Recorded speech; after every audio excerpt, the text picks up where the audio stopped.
The Project Gutenberg ebook of Tom Swift and His Chest of Secrets. This ebook is for the use of anyone anywhere in the United States and most other parts of the world at no cost and with almost no restrictions whatsoever. You may copy it, give it away or reuse it under the terms of the Project Gutenberg license included with this ebook or online at www.gutenberg.org. If you are not located in the United States, you will have to check the laws of the country where you are located before using this ebook. Title: Tom Swift and His Chest of Secrets, or Tracing the Stolen Inventions. Author: Victor Appleton. Release date: January 8, 2024. Ebook number 72659. Language: English. Original publication: New York, New York, Grosset and Dunlap Publishers, 1925. Credits: Delphine Letau, Greg Weeks, Cindy Bayer and the online distributed Proofreaders Canada team at http://www.pgdpcanada.net. Start of the Project Gutenberg ebook. Tom Swift and His Chest of Secrets. Tom Swift and His Chest of Secrets, or Tracing the Stolen Inventions, by Victor Appleton, author of Tom Swift and His Motorcycle. Tom Swift among the Diamond Makers. Tom Swift and His Great Oil Gusher. The Don Sturdy Series, etc. Illustrated. New York, Grosset and Dunlap Publishers. Made in the United States of America. Books for Boys by Victor Appleton. 12mo cloth.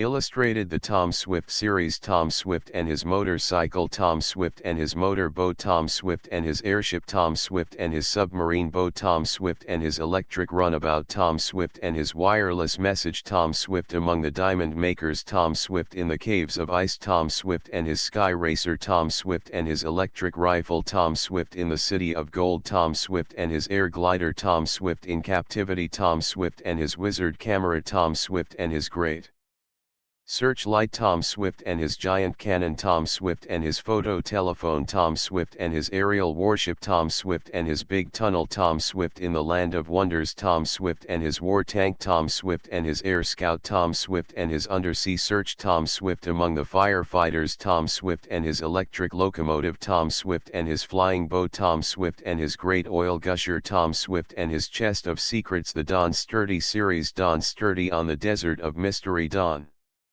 Sturdy with the Big Snake Hunters. Don Sturdy in the Tombs of Gold. Don Sturdy across the North Pole. Don Sturdy in the Land of Volcanoes. Grosset and Dunlap Publishers, New York. Copyright 1925, by Grosset and Dunlap. Tom Swift and His Chest of Secrets. Contents: A Crash on the Roof. 2. Big Offers. 3. Dirty Work. 4. Liberty Bonds. V. Ivan Barsky. 6. Fire. 7. A Hurried Exit. 8. A Secret Listener. 9. Mary's Message. X. A Queer Story. 11. A Double Peril. 12. A Ring of Fire. 13. Just in Time. 14. A Queer Attack. 15. The Trap. 16. Bound in Darkness. 17. Out of the Cistern. 18.2 Disappearances. 19. Koku is found. XX. Many Strange Clothes. XXI. Scouting Around. XXII. A Strange Message. XXII. The Blue Machine. XXIV. A Night Watch. XXV. The Roundup in the Light of Lanterns. Tom counted 5 figures. Tom Swift and His Chest of Secrets. Chapter I. A Crash on the Roof. There was a puffing as of labored breath, a shuffling of feet in the hallway, a banging and clattering sound, and then a voice cried, "Where you have master." Ned Newton looked up from his desk and glanced across the room at Tom Swift, who was poring over a mass of blueprints.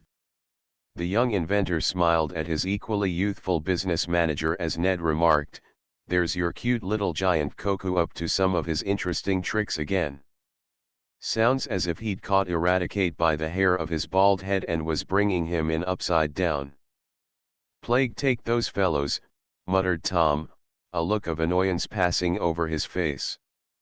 "If they don't stop this everlasting clashing to see who is going to do things around here, I'll get rid of them both. That's what I will." Ned Newton laughed so hard that a pencil he had been using flew out of his hand and fell to the floor, breaking the fine point the young manager had put on in order to work over the financial affairs of the Swift Construction Company. Then Ned's face sobered as he noted his broken pencil and he exclaimed, "Oh, soap suds. Why the giggles?" asked Tom a bit impatiently. He had been buried in such deep thought that he resented the interruptions, not only the interruption of the noise outside his private office, but Ned's laughter. "Oh, I was only laughing because you've threatened so many times to get rid of Koku and eradicate. But you've never done it," went on Ned, "and you never will." "No, I never will, I suppose," agreed Tom, slightly chuckling. "Though they are mighty annoying at times with their everlasting—" He did not finish the sentence, for again there came from the hall those strange sounds, and once more the voice asked, "Where you want, master?" "It all depends, I should say, on who is," laughed Ned. "It can't be Rad," remarked Tom, rising from his chair to go to the door. "If it were, he'd have let out a yell long ago. It's got so lately that he makes a fuss if Koku looks at him." "Afraid he'll turn him white, I reckon," chuckled Ned. By this time Tom Swift had opened the door, revealing that Koku, the jungle giant, alone stood there, waiting for orders. Contrary to what Ned Newton had suggested, the big man did not have in his grasp Eradicate Sampson, the old colored servant of the Swift household. Between Koku and Eradicate there was an everlasting feud, due to the fact that each one loved and wanted to serve Tom and resented the other's efforts in the same field of endeavor. But Koku held something else, something that, when Ned caught a glimpse of it, caused the young manager to exclaim, "My word, Tom, what's the idea of the treasure chest?" For it was nothing less than that which the giant held up on his shoulder, a great, massive oak chest bound with heavy strips of brass. And, as if that were not enough to hold the chest together, there were in addition 2 strips of wrought iron around either end of it, the strips terminating in hasps which dropped over massive staples, there to be fastened with heavy brass padlocks which tinkled and clanged with a suggestive sound as Koku stood holding the big box. "Oh, Koku, I didn't know this had come," remarked Tom, and all his annoyance at the interruption to his thoughts passed. "I have been waiting for it." "Jes comed," remarked Koku, whose English left much to be desired, though he generally managed to make himself understood. "2 mans bring off truck. Want to fetch up here. I laugh and say Koku brung. Them mans laugh say no can do. I laugh 2 times and I give mans push and bring here. Here am." "So I see," remarked Tom with gentle sarcasm. "And I suppose in refusing the offers of the truckman who delivered my chest you knocked them 7 ways or more. Just cast your gaze out of that window, Ned, and see if you can observe 2 huskies with fire in their eyes who will make a demand on the Swift Construction Company for damages caused by personal injuries from this little follower of mine. And as for you, Koku, how many times must I tell you not to go about pushing? You aren't playing football, you know." "Where you want, was all Koku answered, still holding the heavy chest as though it were but a pasteboard box. "I put down, then I go bring up mans and show I can do." "You let those men alone," and Tom laughed in spite of himself. "You've got me into trouble enough, as it is. But put the chest down there, and then go and ask my father if he feels well enough to come here." "Boss Swift no come, I carry him," said Koku simply. "None of that, unless he wants you to, Koku," ordered Tom in so sharp a tone that the giant knew he must obey. "All right," he murmured. He put the massive brass-bound chest down in the middle of the room, the keys, which were tied to the padlocks, jingling and clanking as he did so.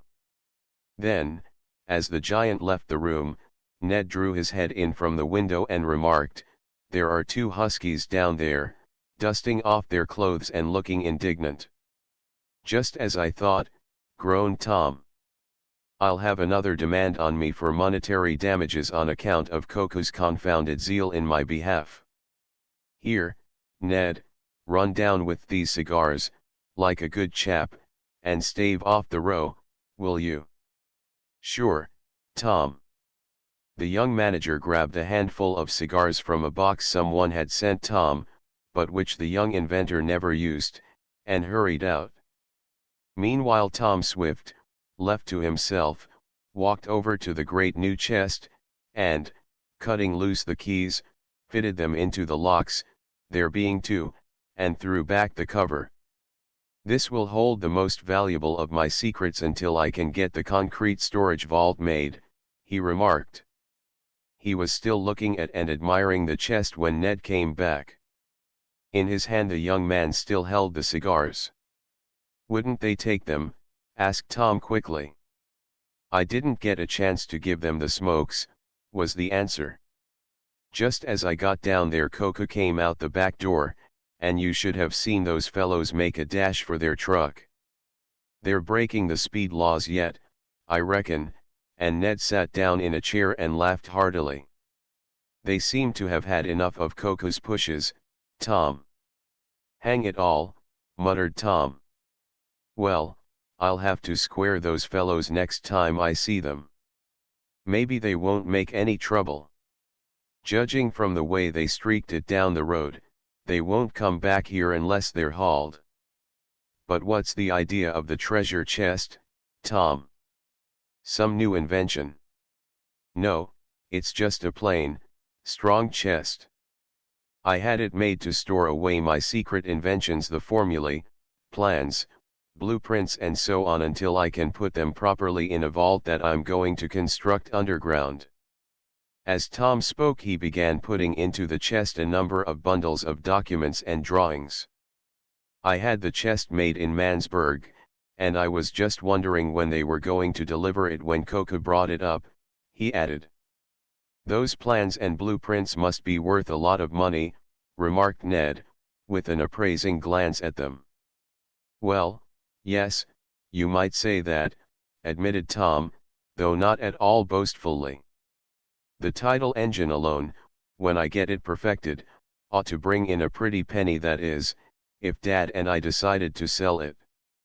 When you perfect it, exclaimed Ned.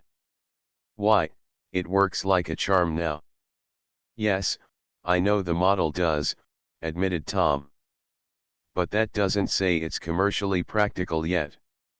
To judge by some of the offers you got for even a small interest in it, I'd say it was a humdinger, exclaimed Ned. But then your name goes a long way, Tom. Once let it be known that your company has something new on the market, and you're overwhelmed with offers. Take that gyroscope air flyer your father helped work out. Not so loud, Ned, cautioned the young inventor. I'm not ready to let the latest news of that get out yet. As you know, with the new stabilizer, it works on quite a different principle. Right? But there's no one around here now to catch your secrets, Tom. You never know when someone is around, was the cautious observation as the young inventor continued to pack blueprints into the chest. It's best to be on the safe side. We didn't think anyone was listening when you and I discussed plans for the new turbine, and yet we nearly got dished out of that. That's so my error, apologized Ned. Are the plans for that going into the new chest? Yes, and for my new idea that may result in automatically stopping railroad trains and preventing accidents, went on Tom. I have great hopes of that and also of my new mammoth telescope. Telescope, exclaimed Ned. You haven't said anything to me about that, Tom. What's the idea? Well, it's pretty hazy as yet. But I have a notion that we haven't begun to reach the limits of telescope work yet. If by means of present instruments we can bring the moon to within apparently 40,000 miles, why can't we double the size, or at least the power of the telescopes, and make the moon seem only a few hundred miles away? Then, by taking moving pictures and enlarging them, we may be able to settle the disputed point as to whether or not the moon is inhabited. Yes, I've got a lot of work to do on my telescope, and also on the farm tractor. I've got a notion I can improve the tractor, though I guess Ford beat me to it, and holds all the tricks, for he can make them in such vast quantities that he could outsell me and underbid me, even though I could better the machine a little. Yes, I wouldn't advise, as your financial manager, bucking up against the Ford interests, remarked Ned dryly.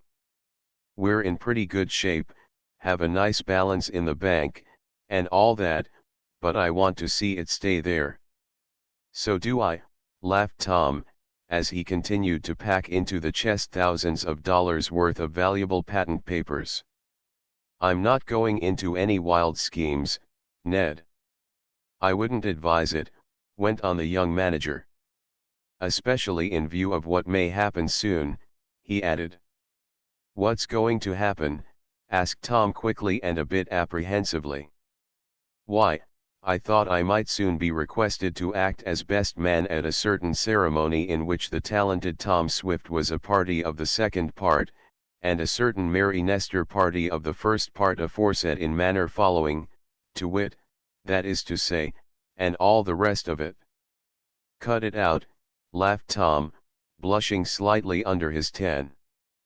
But if I ever do need a best man you'll be it, Ned. Thanks. I hoped as much. Well, when you get all your documents in that chest of secrets it will be worth a pretty penny, Tom. Chest of secrets, laughed Tom. That's a good name for it, Ned. Yes, quite a little fortune, he went on. I had the chest made secure and heavy on purpose so it couldn't easily be carried away. Maybe I had it made a bit too heavy. Let's see if we can shift it out of the middle of the room, Ned. The chest, nearly filled with documents which Tom had taken from his desk and the office safe, was not locked. The two young men attempted to lift it, but it was beyond their strength. We'll have to send for Koku, remarked Tom. Though I expect him back any moment.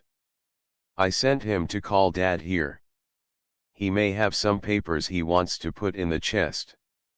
Hark! Exclaimed Ned, raising a hand for silence. Immediately thereafter a great crash sounded on the roof of the building, a thundering, vibrating, and nerve-wracking crash, and above the din a voice cried, "Bless my steering wheel! I didn't want to land here."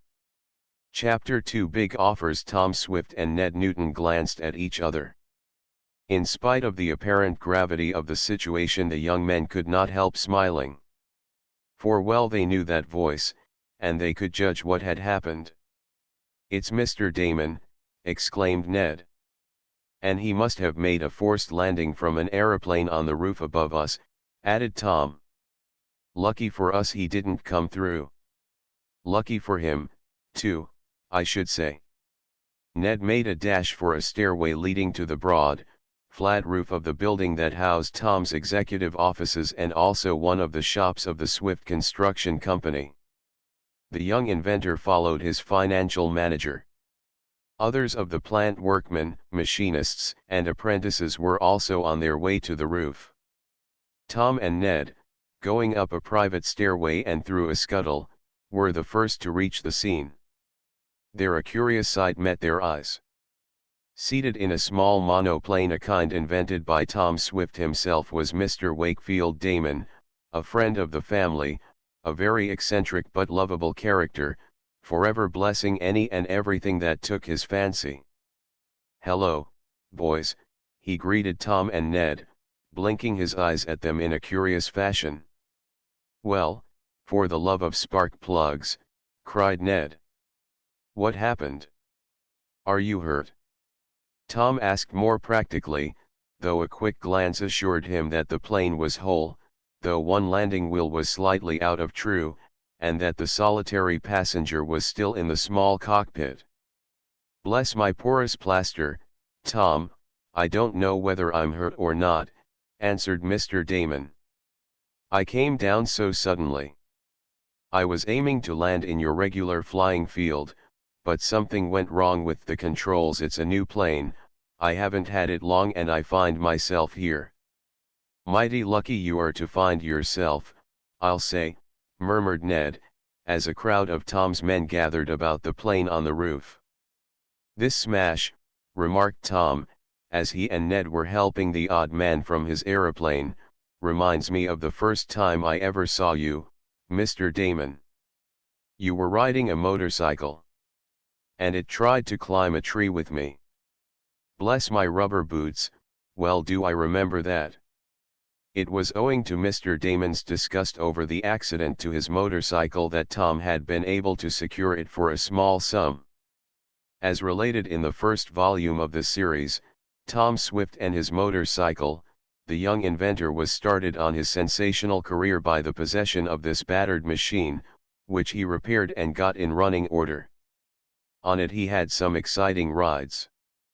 Tom was in his early manhood. He, and his aged and somewhat invalid father, an inventor of note, lived in the Swift homestead in the town of Shopton on Lake Carlopa. Tom's mother was dead, but he and his father were well looked after by Mrs. Baggart, an efficient housekeeper. Of late years Barton Swift had not taken much active part in the rapidly growing business, though Tom always consulted his father on matters of importance. It was at the suggestion of Mary Nestor, for whom Tom had a very great admiration, that the young inventor engaged his friend and boyhood chum, Ned Newton, to look after the business matters of the Swift Construction Company. Tom never had reason to regret that decision. For with Ned to look after money matters, see to contracts, and the like, Tom and his father were left free to exercise their inventive ability. The Swift Company had gone into many lines of activity, from building airships and aeroplanes to constructing submarines and giant cannon for the government. These brought Tom and his associates money and fame, and also hard work. Just prior to the opening of the story, Tom had developed a new drill and a system of sinking shafts for oil wells, and when, as related in Tom Swift and His Great Oil Gusher, he successfully demonstrated how quickly he could get down to the oil-containing sand, he made another big amount of money, not only for the Swift Company, but for the Goby family as well. It was after this that he began to think of getting together in one central place all his drawings, patent rights, secret formulae, and the like. To this end he had constructed the strong chest, and he and Ned had barely finished putting into it most of the valuable documents when the crash on the roof came. "He doesn't seem to be hurt, Tom," remarked Garrett Jackson, Tom's shop manager, as he laid Mr. Damon on a pile of coats and jackets which some workmen hastily spread on the roof. "Hurt? Bless my doctor's bill, I'm not hurt at all," exclaimed the odd man. "I'm shaken up, but I'm more worried about the plane than about myself. Is it all right, Tom? I tried to avoid the chimney, but I'm afraid one will graze it." "Yes, that's what happened," replied the young inventor, as soon as he had made sure his friend was not hurt and had had time to inspect the craft. "You damaged it a little. But I can easily put on another wheel. I have some spare ones for that model." "Have you, Tom? That's fine. Put one on and I'll fly off your roof. You may charge me storage if I stay here too long," and Mr. Damon laughed in a way which showed, better than anything else, that he had suffered no ill effects from the sudden ending of his flight. "Are you going to trust yourself again to that plane?" asked Mr. Jackson. "Of course I'm going to fly again," cried the odd man. "A little bump like this doesn't disturb me. I been in worse smash ups, haven't I, Tom?" "Offhand, I should say you had," was the smiling answer. "Besides, I want to learn how to run this jigger," cried Mr. Damon, sitting up on the pile of workmen's garments while the men gathered smilingly about him, for they all knew him. "What did I do wrong, Tom? Or is the steering gear out of order?" "It seems to be all right," answered the young inventor, who had been looking at the mechanism. "Tell me just what happened." "Well, as I say, I was coming over to see you. Or, if I didn't say that before, I tell you now. I have a big offer for you, Tom Swift, a most important offer. I'll get to that in a moment. But I was coming over in this plane, which I bought only yesterday, and I decided to fly across your shop and land in the meadow. But, just as I got here, I felt the machine dip suddenly. First I thought I had struck an air pocket, but I didn't have time really to decide what it was before I came down with a crash. Luckily I was able to straighten her out a little before I struck, so I made a slanting landing. Otherwise I might have gone through the roof. And right down on our heads, exclaimed Ned. Mighty glad you didn't. So am I, said Mr. Damon. But what's wrong, Tom? I want to know so that the same thing won't happen again. I guess you forgot that you were in a monoplane instead of a biplane, Mr. Damon, he answered. You banked too much on the turn. That's it, Tom. I remember now.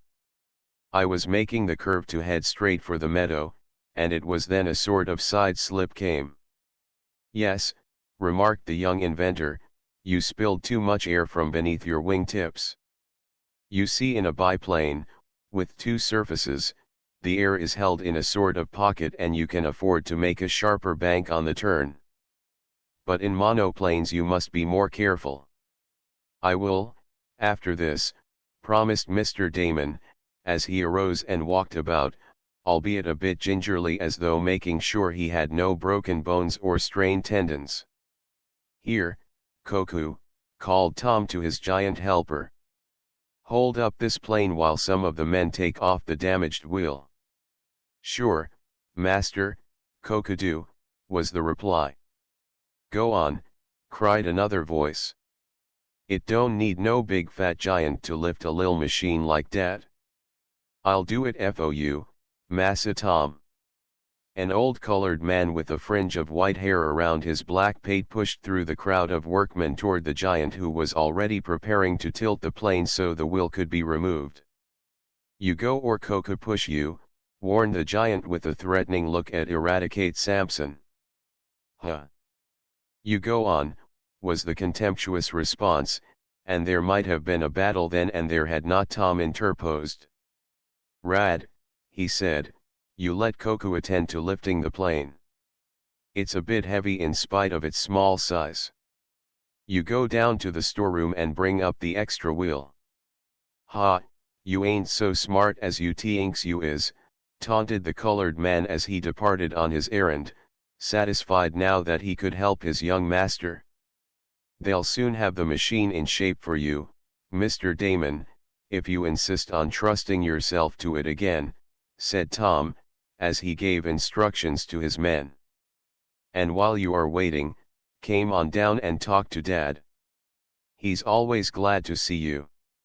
All right, Tom, I'll do that. At the same time I can attend to the matter that brought me over here. Bless my Liberty bonds, Tom, but it's very important. Big business, you know. Ned and Dad and I are always ready to talk business, remarked Tom, as he led the way to his office in which stood the new chest of secrets. Mr. Swift was there, looking over some papers. At the sight of the chest Mr. Damon exclaimed, packing up to move, Tom. No, just taking precautions so I won't lose any of my secrets, replied the young inventor. There are so many of these plans and patents now that Dad and I thought we ought to have them in one place, where we could easily get at them in a hurry if need be. That's right, chimed in Mr. Swift. You know I'm not as young as I once was, Damon. I can't expect to live much longer, and I want everything in shape for Tom when I go. Nonsense. Bless my life insurance policy, laughed Mr. Damon, you'll be here for many years, Mr. Swift. And lest you may be losing interest in life, listen to this offer that I bring you. Tom, you remember Mr. Blythe? He asked, turning to the young inventor. Surely. The man who got so excited when he found what my oil well drill had done. The same, yes. Well, he called on me yesterday. He introduced some capitalists, big men they are, too, moneyed interests of New York and all that. Mr. Blythe introduced them to me, and the upshot of it was, Tom Swift, that they authorized me to make you a big offer for certain rights in your tidal engine and mill machinery patents. Now look here, Tom, there are millions in it for you, millions. Why, bless my bank book, it's the biggest offer you ever listened to, Tom Swift.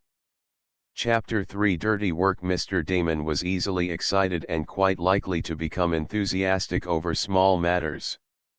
None knew this better than Tom Swift, and that, perhaps, accounted for the calm manner in which the young inventor received the news of big interests being after some of his ideas. "Well, Tom, what do you say to it?"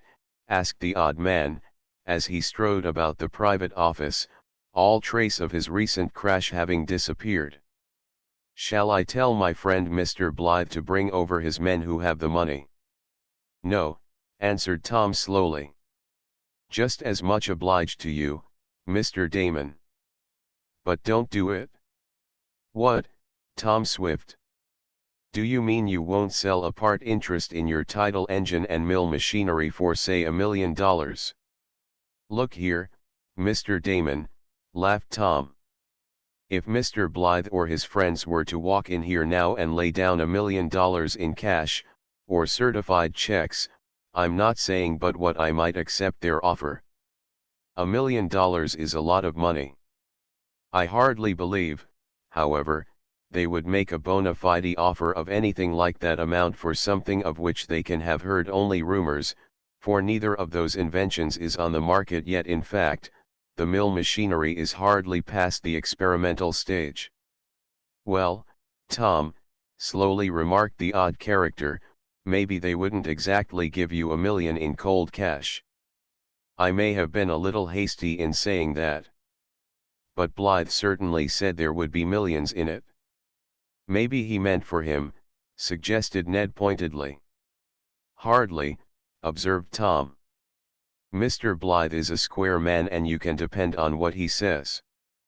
But, as a matter of fact, I prefer to develop these inventions myself rather than sell them, or even an interest in them, at this stage of the game. What do you say, Dad?" and he turned toward his father. "I agree with you, Tom," answered the elder inventor.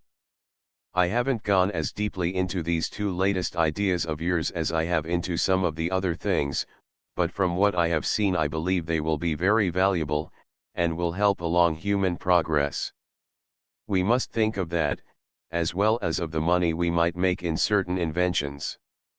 It may be that the syndicate of men wishes to keep off the market something that might displace some present method they control. And it might be that Tom's ideas would help save human life. In that case it would be your duty, Tom, to develop the matter, even if you never got a cent for it." "That's the way I feel about it," said Tom. "Then we don't go into this?" asked Ned, who, as usual on occasions like this, was making shorthand notes of the talk to be preserved for future reference. "No, we'll just drop it," decided Tom. "I'll go on trying to perfect the two devices, and later on, Mr. Damon, if I decide to sell an interest, I'll let you know and you can tell Mr. Blythe. Shall I send him a formal declination through Ned or will you tell him?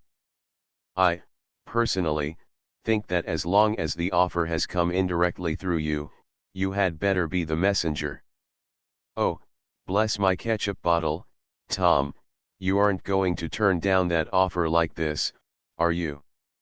"I'm afraid I am, Mr. Damon." "And you agree with him, Mr. Swift?" "Whatever my son says I shall stand by," answered the old inventor, with a smile. "No hard words to you, Mr. Damon, you understand, but oh, I'm not interested in it, only to help Tom, was the hasty answer. It doesn't mean anything to me. I'm not working on a commission. All I want is to learn to run my new little plane. But I'm not going to let you stand in your own light like this, Tom. I'm going to tell Blythe to send those men over to see you. No use, laughed Tom, waving his hands. I won't be so discourteous, of course, as not to see them, but I won't do any business with them. Oh, maybe you will, suggested Mr. Damon hopefully. You don't know yet any details of their offer, you know. At that moment another noise was heard outside the room. I tell master, boomed out the voice of Koku, the giant. Go away, big man, cried Eradicate. Didn't he send me FO to Will and ain't the Will on now? I'm gwine tell him dat de plane am ready to run off in de roof. No. I tell, disputed Koku. They're at it again, murmured Ned. Shivering Hopto-ads, cried Tom testily. If they don't stop this everlasting contention, I'll fire them both. He strode to the door just as Eradicate's voice, tense, calm, and ominous, exclaimed, Look yeah, big man. I's gwine in and tell Massa Tom 'bout de plane bane ready. And if you all don't stand to one side, I's gwine to bust you a lambaste in de nose wif dis yeah monkey wrench. The dire threat evidently had its effect, for when Tom opened the door, Eradicate stood there, proudly smiling, and Koku, vanquished by the firm bearing of his small enemy, was hurrying around the corner. Yes, sah, Massa Tom, said the colored man, with a broad grin as he fingered the large monkey wrench in his hands. I's done come to tell you dat Mr. Damon's machine am all salubrious now, and he kin ride it down offen de roof if so be as he likes. Thanks, Rad. I'm going to do that at once, broke in the odd man. Well, Mr. Damon, we'll leave it to you, then, to communicate with Mr. Blythe, Tom said. We won't send any letter. No, don't turn the offer down just yet, pleaded Tom's friend from Waterford. You may regret it. Wait a few days. Now I'll see if I can do a little better with the plane than I did at first. We'll go up and see that you get started right, said Tom. I'll leave you in charge of the chest of secrets, Dad, until I come back. I have about all my papers in, but I thought you might like to put in some of yours. Yes, Tom, I should, thank you. Rad, I'll ask you to help me gather them up from my office. Knowing his chest of valuable papers would be safe in the care of his father and Eradicate, the young inventor went with Ned and Mr. Damon to the roof. The workmen had put on a new wheel and made one or two other repairs to the slightly damaged plane. A test of the motor showed that it was in fine running order, and Mr. Damon took his seat in the small cockpit. I suppose it's all right to take off from here, isn't it, Tom? He asked. Oh, yes, replied the young inventor. I've often done so with bigger planes than this. The roof over Tom's office and the adjoining shop had been built with special adaptability to aeroplanes, and a little later, when the engine had throbbed and roared after starting, Mr. Damon had no difficulty in getting into the air. The little plane gathered speed, sped across the roof, and, reaching the edge, dipped down a moment and then sprang into the air like a veritable bird, which it resembled more than it did anything else. Mr. Damon was observed to lean over the edge of the cockpit, wave his hand and shout something down to those on the roof. Did you hear what he said? Asked Tom of his business manager. No, but it probably was that he'll send Blythe over to see you, chuckled Ned. He needn't, it will be of no use. I'm going to work on the tidal engine and the mill machinery for my own purposes, declared the young inventor. Those on the roof watched for a time the soaring little plane, becoming smaller as it receded from view. He seems to know how to run it all right, observed Ned, as he and Tom prepared to return to the office. Oh, yes, he just made that one mistake, answered Tom. He's pretty careful as a rule. But I'll never forget the look on his face as he sat on the ground after his motorcycle tried to climb a tree. It was the funniest thing I ever saw, and Tom laughed at the recollection. Mr. Swift was putting into the great oak chest some of his papers when the young men rejoined him. As Rad closed the lid and Tom snapped the locks, the telephone rang. "I'll answer," offered Ned. "And shall I have Coca come here, Tom, and put that chest in the corner?" "Yes, you'd better." "We can't budge it?" "I'll move it," rashly offered Eradicate, but a tug at the handle on one end showed him the futility of pitting his feeble strength against the box. "By golly, she sure do stick to de flow," he gasped. "But if I had ma strength I could do it." "Hello. Hello," Ned was saying into the telephone. The room grew quiet and Tom heard his manager exclaim, "You don't mean it." "No. The hound." "Say, wait until I get over there." "What is it?" asked Tom, thinking perhaps some accident had befallen Mr. Damon. "What's the matter, Ned?" "Dirty work," was the answer. "Dirty work, that's what the matter is, Tom.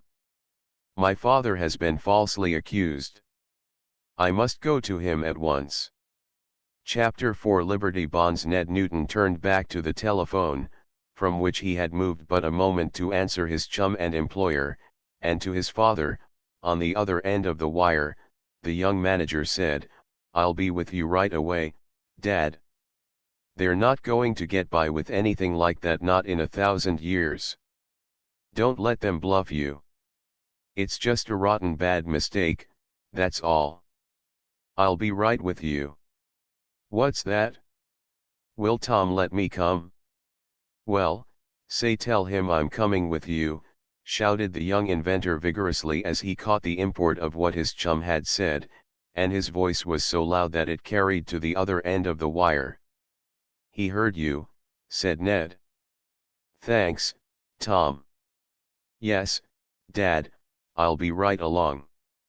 He clicked the receiver back into place and with burning indignation on his face turned to Tom and Mr. Swift. "Is your father in trouble, Ned?" asked Barton Swift. "If so, you must say to him that Tom and I will do all in our power for him." "Thanks," and Ned's voice was a bit broken as he spoke the word, for he was greatly affected, as they all noted. "Tell me in a few words what it is," suggested Tom. "I want to know so we can go prepared to help him. Maybe we'd better stop and get Mr. Plum." Ralph Plum was a lawyer of Shopton who attended to legal matters for the Swifts. "I guess maybe we'll need a lawyer," answered Ned dejectedly. "For my father has been arrested." "Arrested?" exclaimed the Swifts in a breath. "Yes. But of course he's innocent," and Ned proudly threw up his head. "No question about that, old scout," said Tom, clapping his chum on the back. "But what's the nature of the charge? Tell me so I can telephone to Plum," and he went over to the instrument on his desk. "He is accused by Renwick Fawn of the theft of a good many thousands of dollars worth of Liberty Bonds," answered Ned. "Dad didn't have time to give me all the story over the telephone, but several times before this he has spoken to me about mysterious thefts of these securities from the National Investment Company, where he is employed, you know. Dad spoke of these thefts, and even mentioned that the firm had engaged a private detective to try to trace the thief. Now, like a bombshell, Father is accused and arrested."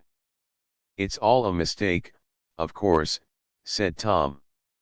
"Oh, operator, get me main 1576, please, and in a hurry if you can." "Of course it is all a mistake," and he resumed his talk to his chum. But think what the accusation means to Dad, to Mother and to me, even though it is afterward proved, as it will be, that my father had nothing to do with the matter," burst out Ned. "He is disgraced forever because that sneak Fawn thinks he knows it all. Oh, there has been dirty work all right. Who is this fellow Fawn?" Tom wanted to know.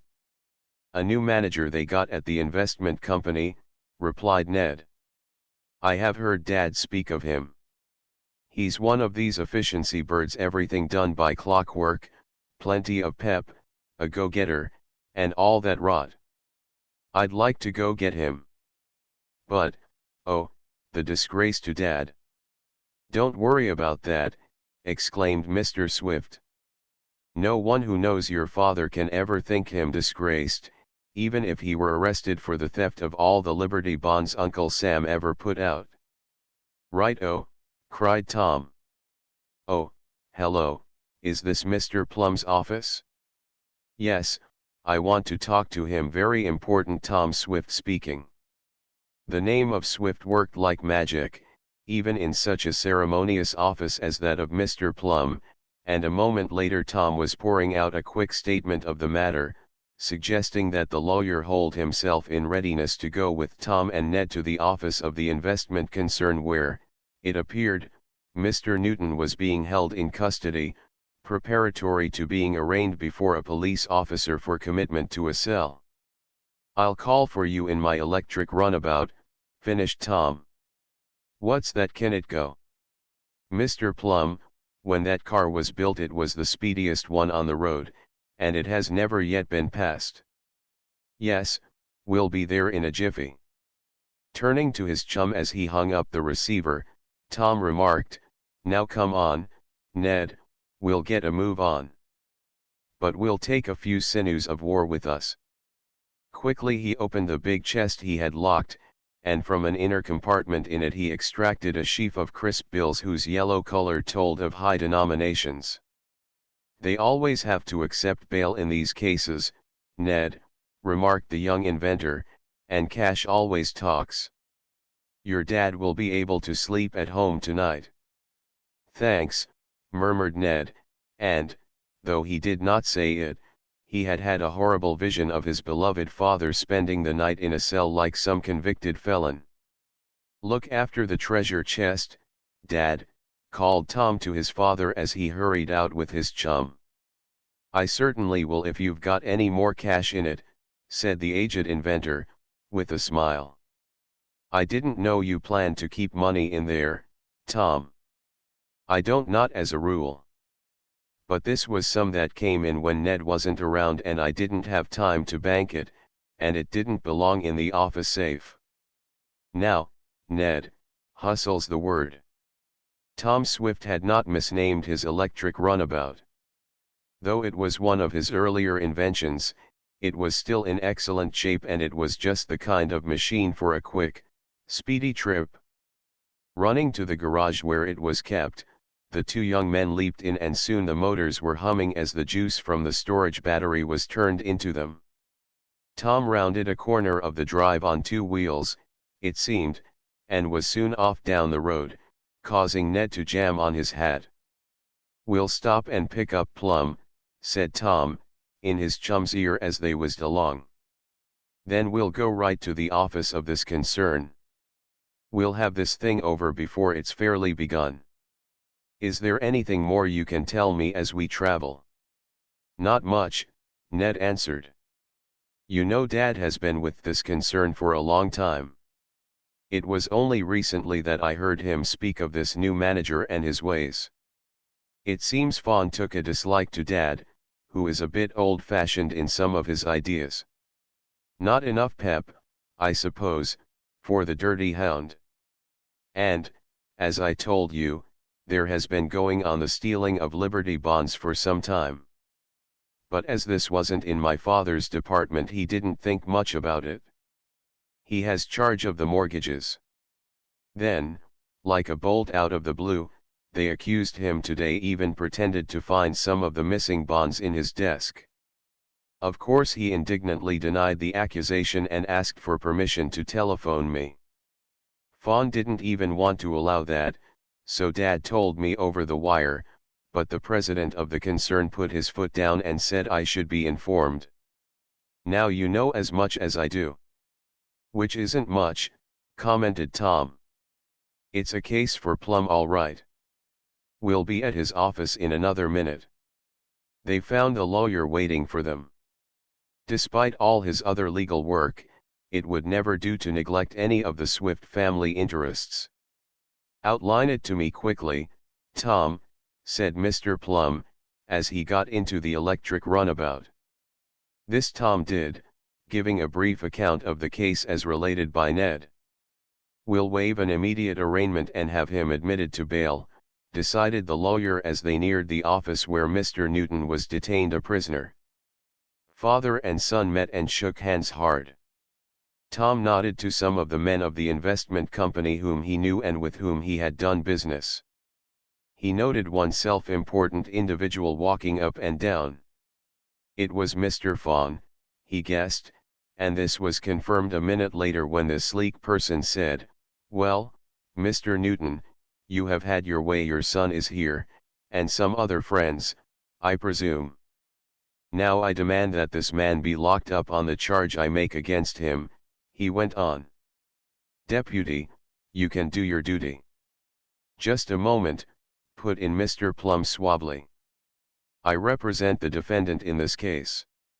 I ask to examine the warrant." "You can't see it," snapped out Mr. Fawn.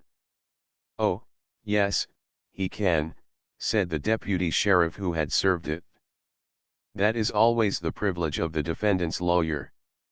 "Oh, well, all right," snapped the accusing manager of the concern.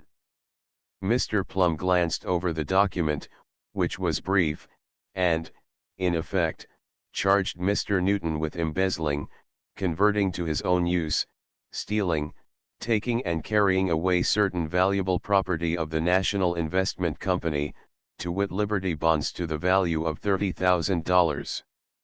"This is a bailable offense," said the lawyer. "We ask to be taken before a magistrate with the power of fixing bail." "He ought to be taken to jail. That's where he ought to be taken." "And he would be if I had my way," snapped Mr. Fawn. "That will do, Mr. Fawn," sternly said the president of the concern, Amos Bell. "This is a very serious matter," he went on. "Mr. Newton is an old friend of mine. I must insist that strict justice be done him." "Thank you," said Ned's father feelingly. "He has a right to bail," said the deputy. "Judge Klein is sitting at the courthouse now. I can take him before him." "Then we'll go at once," said Mr. Plum. A little later they were before the bar of justice, Mr. Newton a little pale, but standing firm and upright. Ned flushed and indignant, with many a vindictive look at the manager of the investment company. Tom was clutching the bundle of notes in his pocket. The lawyer seemed to take it all as a matter of course. "What is this case?" asked the old and learned judge, and when it had been explained and when he had read the accusation in the warrant, he said, "I take it that you do not wish to plead now." "Yes, Your Honor, we do," interposed Mr. Plum. "I wish to enter a plea of not guilty for my client. We waive arraignment now, and ask that he be admitted to bail, which we are prepared to furnish in any amount." Murmured the court. "I see he is accused of taking bonds to the value of $33,000. I believe I must fix bail at $10,000. There was a gasp from Ned. Mr. Newton seemed to turn a trifle paler. Tom whispered hoarsely to his chum, "Great bean pots. I brought only $5,000 with me." Chapter V. Ivan Barsky. Mr. Plum did not seem startled, nor even much impressed, by the judge's announcement of the large amount of bail he would require to set Mr. Newton free. Perhaps the lawyer was accustomed to such matters for his clients. At any rate, as Tom said afterward, he never turned a hair, but turned to Mr. Newton and asked, Are you prepared to furnish that amount of bail? Why, no, I'm afraid I am not, was the hesitating answer. What's going to happen, Tom? Whispered Ned to his chum. Do you think Dad will have to be locked up? No, I think there must be some way out, replied Tom. Great Hopto ads? I never thought we'd need more than $5,000. That's an awful lot of money to get on a moment's notice, sighed Ned. The 5,000's about all the cash we have on hand just at present, stated Tom Swift. But of course we can raise a lot more. The question is, though, can we do it in time? Let's see what Mr. Plum is saying. The lawyer was addressing the court. I suppose, he said, Your Honor will be content with a real estate bond or that of a surety company. Either one, Mr. Plum, was the answer. Turning to Tom, the lawyer asked, Are you prepared to go security for Mr. Newton in this amount? Yes, or twice the amount, if necessary, Tom answered. But I have only 5,000 in cash here with me. There was a gasp of surprise from some spectators in court, and the judge and the prosecutor smiled at one another. But my father and I will sign a bail bond in any amount, Tom went on eagerly. I fancy that will satisfy the court. And you too, Mr. Prosecutor, will it not? Asked the lawyer, nodding to the county prosecutor, to whose lot it would fall to try the case against Mr. Newton, if it went to trial. If the Swift firm signs a bond I'll be satisfied, said Mr. Nixon, the prosecutor. What about us? Burst out Mr. Fawn. Don't we have something to say in this matter? I don't want that man to go free. He stole a lot of our Liberty bonds. Order! Order! Called the court constables, and the judge banged with his gavel. You have nothing to say in this matter, said the judge to Mr. Fawn. The amount of bail has been fixed sufficiently high, and if a bond is furnished this defendant will go free until his trial, no matter what you think about it. Abashed, the manager of the investment company slunk back in his seat and Mr. Plum conferred for a few moments in whispers with the judge and the prosecutor. The upshot of it was that Tom hurried off in the electric runabout and brought his father to the courthouse. Mr. Swift and Tom signed the bail bond, pledging themselves to pay to the county the sum of $10,000 in the event that Mr. Newton was not on hand to stand trial when called, and the matter was ended for the time being. May I go now? Asked Ned's father, who was in a very nervous state over it all. You may, indeed, said the judge courteously. Your friends have gone bail for you. I thank you very much, faltered Mr. Newton, and then he and Ned walked out a little ahead of the others, for Ned was affected, too. However, they soon recovered their spirits, and when they were in the runabout, which was larger than the name implies, Mr. Newton with a sad smile, turned to Tom and asked, How does it seem to associate with criminals? I don't know, laughed the young inventor.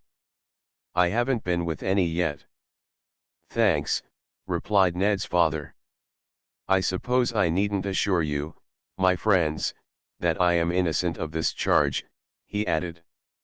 You don't need to say a word, cried Tom. But what is it all about, Dad? Asked Ned.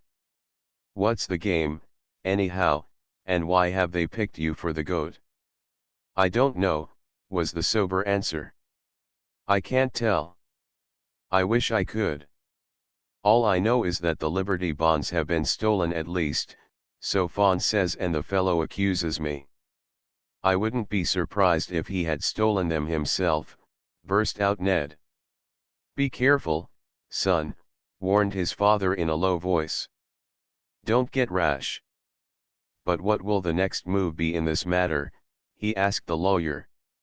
Oh, your case won't come up for trial for several months, was the answer. Not until fall, anyhow.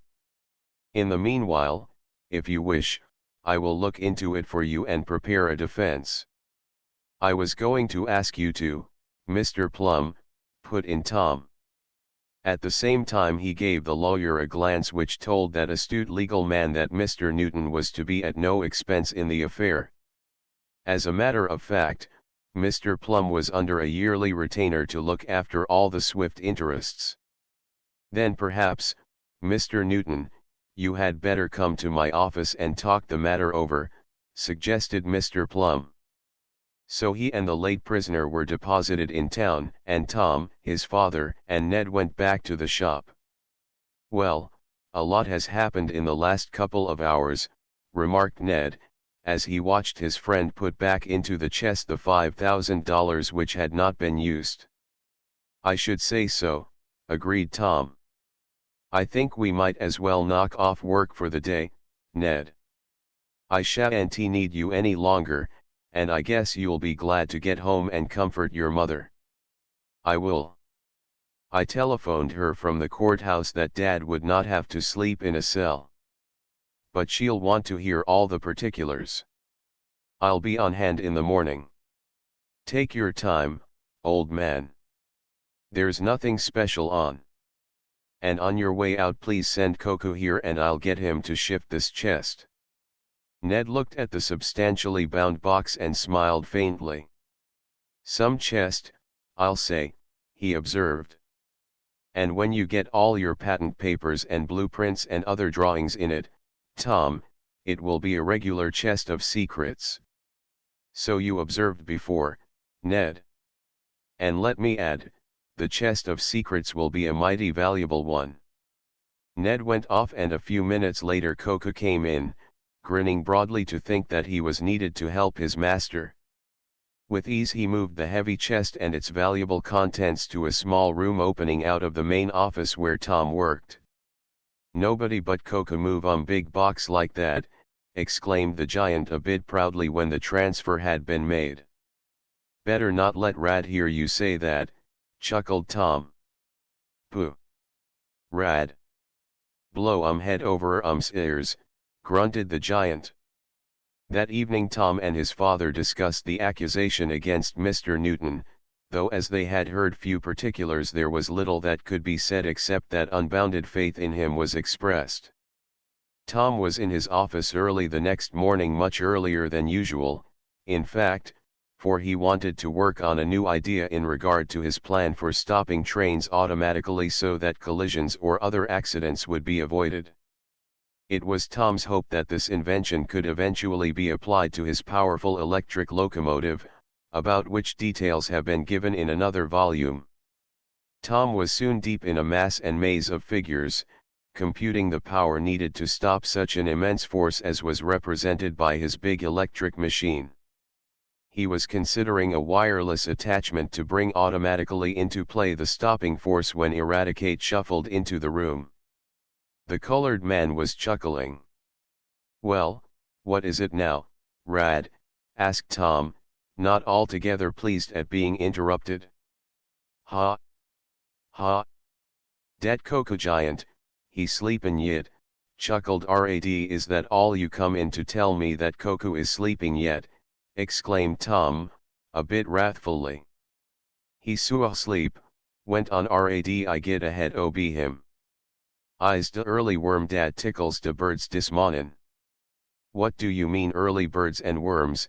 and Tom smiled in spite of himself. "No one is going fishing, is there?"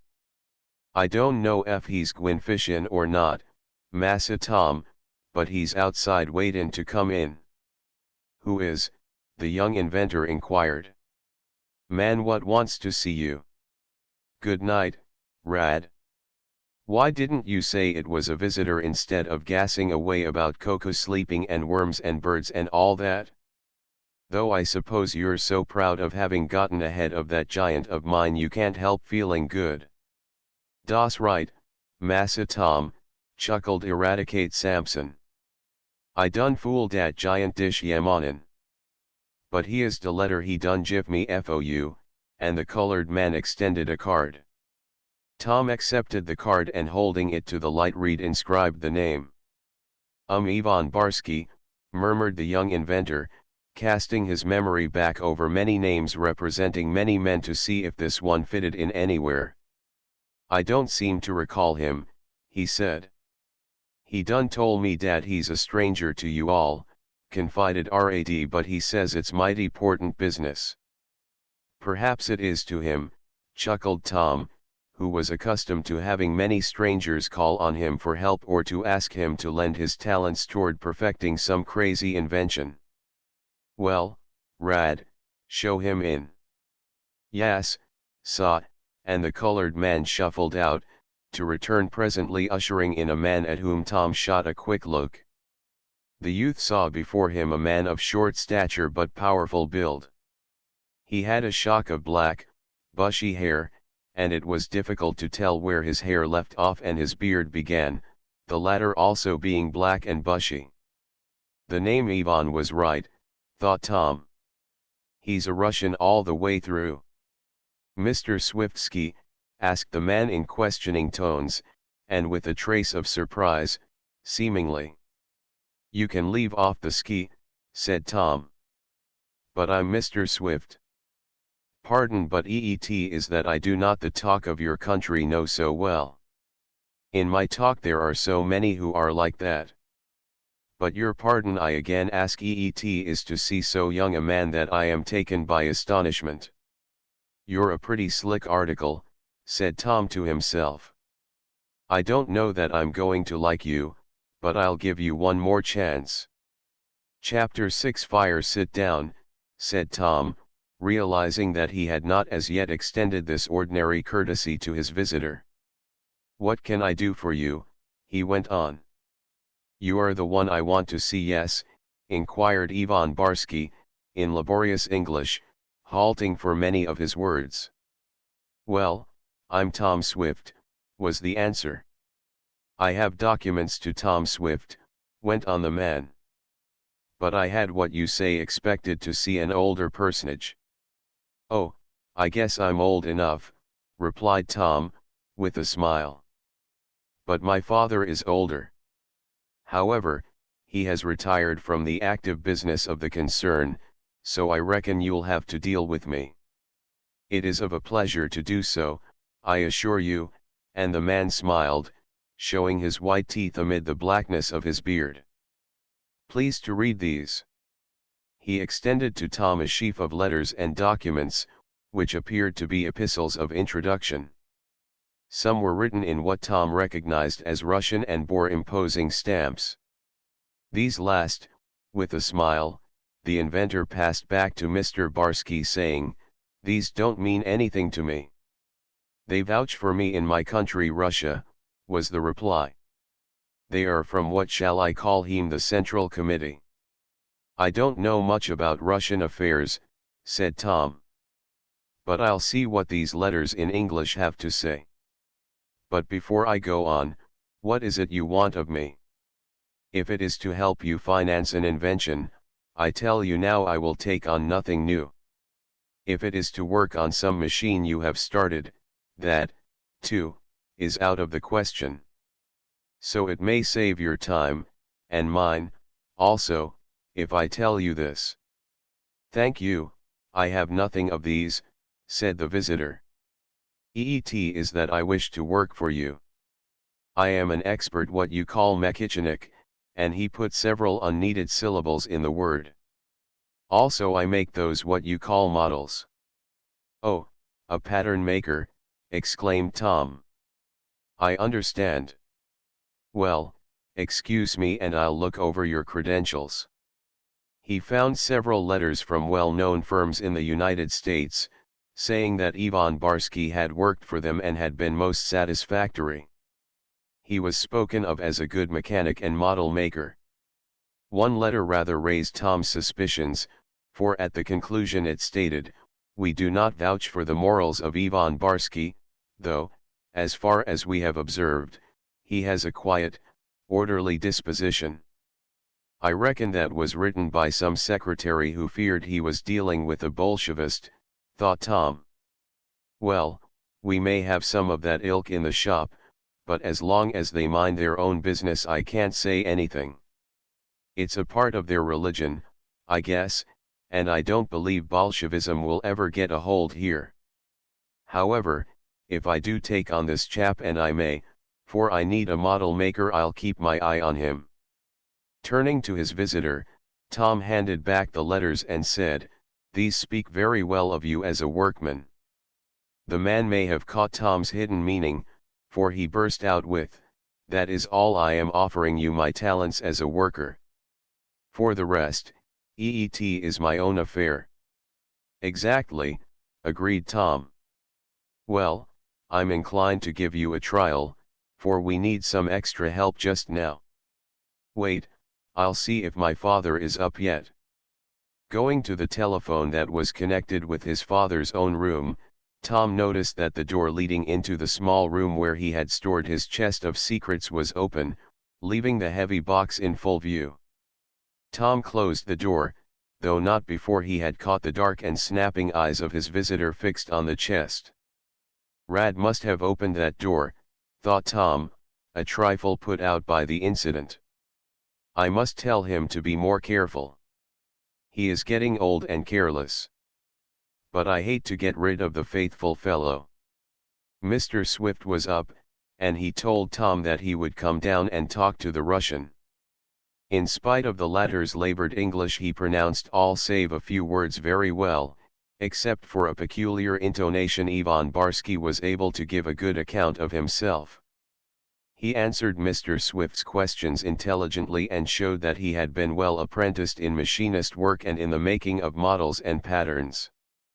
"A model maker is what I'd really take him on for, if you think it's wise to hire him," said Tom to his father in a low voice as they discussed the matter in the far end of the office.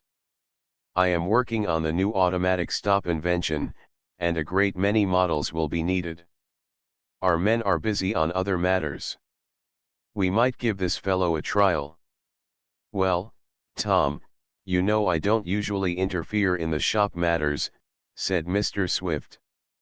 "I appreciate the fact that you want to get your new invention started. But I would think twice before I hired this man once." "Why, Dad?" "Well, for one thing, I don't like his looks." "I don't, either. But we have just as dangerous and anarchistic-looking fellows out in the other shops." "I know, Tom, but they have been with us for years." "Yes. But when they first came their appearance was against them. So, if it's all the same to you, I'll put this Barsky to work. But I'll tell Jackson to keep an eye on him." "All right. But it's against my better judgment," and Mr. Swift shook his head as he glanced toward the foreigner. "Still, he may do good work for you, and speed is essential just now. But have him watched." "I will, Dad. And now I won't trouble you and further. Here comes Ned, and we'll get started on the daily grind." Mr. Swift, who was writing a book on certain mechanical principles, was glad to be released so he could go to his literary labors. After his father's departure, Tom called a man from the shop and sent his strange caller out to be put to work. "Who is His Royal Whiskerisky?" asked Ned, as he put on his office coat and took his place at his desk. "His name is Barsky, Ivan Barsky," replied Tom. "I've just hired him," and he gave a brief story of the caller. Barsky," mused Ned, with a smile. "Well, all I have to say is that I hope his bite isn't as bad as his Barsky," and he put his arm in front of his face to ward off a missile which he expected Tom would throw at him following this atrocious joke. "Men have been shot at sunrise for less than that," chuckled the young inventor. "However, that reminds me, I must tell Jackson to keep his weather eye peeled for this chap. I don't want him walking off with any valuable templates." He sent for the foreman, giving him some instructions about the new employee, and Mr. Jackson said, "I'll look after him, Tom. I saw him go into the pattern shop and sized him up as a tough customer. Though sometimes those fellows do mighty good work. And, as you say, we do need an extra man or two. Then while Ned plunged into the financial affairs of the company, which was his department, Tom and his foreman went over certain matters that needed looking after. For the Swift Construction Company did a certain amount of manufacturing, and orders were heavy at this season of the year. So it was not until nearly noon that Tom found a chance to ask his chum, "How's your father? Did he get over the shock?" "Somewhat," answered Ned. "Of course he isn't going back there to work," went on Tom. "I should say not. He doesn't know yet what to do. In fact, he's like a man without a country." "Why not bring him here?" suggested Tom quickly. "Jackson tells me that they are rushed out in the shop on certain lines. This will mean more office work, Ned, and I'm sure you've already got all you can handle. I'd be glad to have your father here, that is, if he'd like to come." "Oh, I'm sure he would, Tom, only what? I know he wouldn't like to think that you'd taken him on out of charity." "Stow that talk," broke in Tom. "That's all nonsense.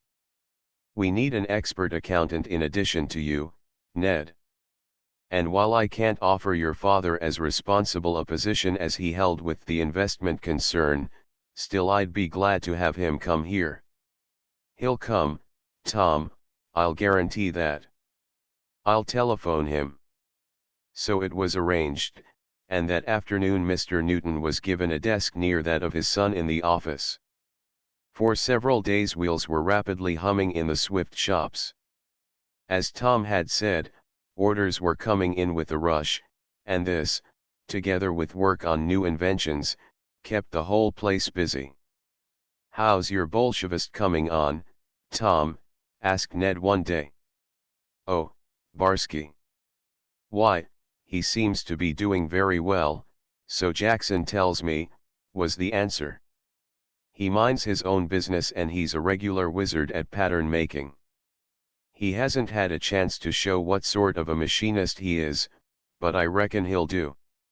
In fact, Jackson says, in spite of his rather terrorizing appearance, that the man is a find." "Glad of it," replied the young manager. "It's always a sort of satisfaction to find you've misjudged a man on the right side.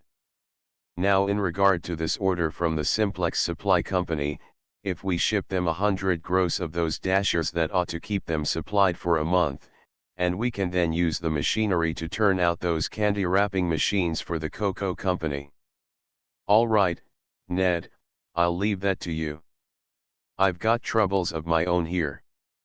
"Hello, that can't be the noon whistle, can it?" cried Tom, as a blast smote the air. He looked up at the clock on the wall, noting it was barely 11, and then Ned, after a glance from the window, cried, "It's the fire alarm, Tom. There's a blaze in the pattern shop." A moment later several voices took up the shouts of, "Fire! Fire! Fire!" Chapter 7. A hurried exit. While a fire is always a dangerous and alarming matter in a big shop or a factory, that contingency has been thought of and plans made to meet the emergency. It was this way in the shops of the Swift Construction Company. They had organized a firefighting force, and in each shop there was a reel of hose in addition to several chemical extinguishers, the result of Tom's own inventive genius. Besides this, a series of whistle alarms had been worked out, a certain number of blasts on the big steam siren giving the location of the blaze. And it was the booming out of this whistle that now sent out the alarm. "Come on, Ned!"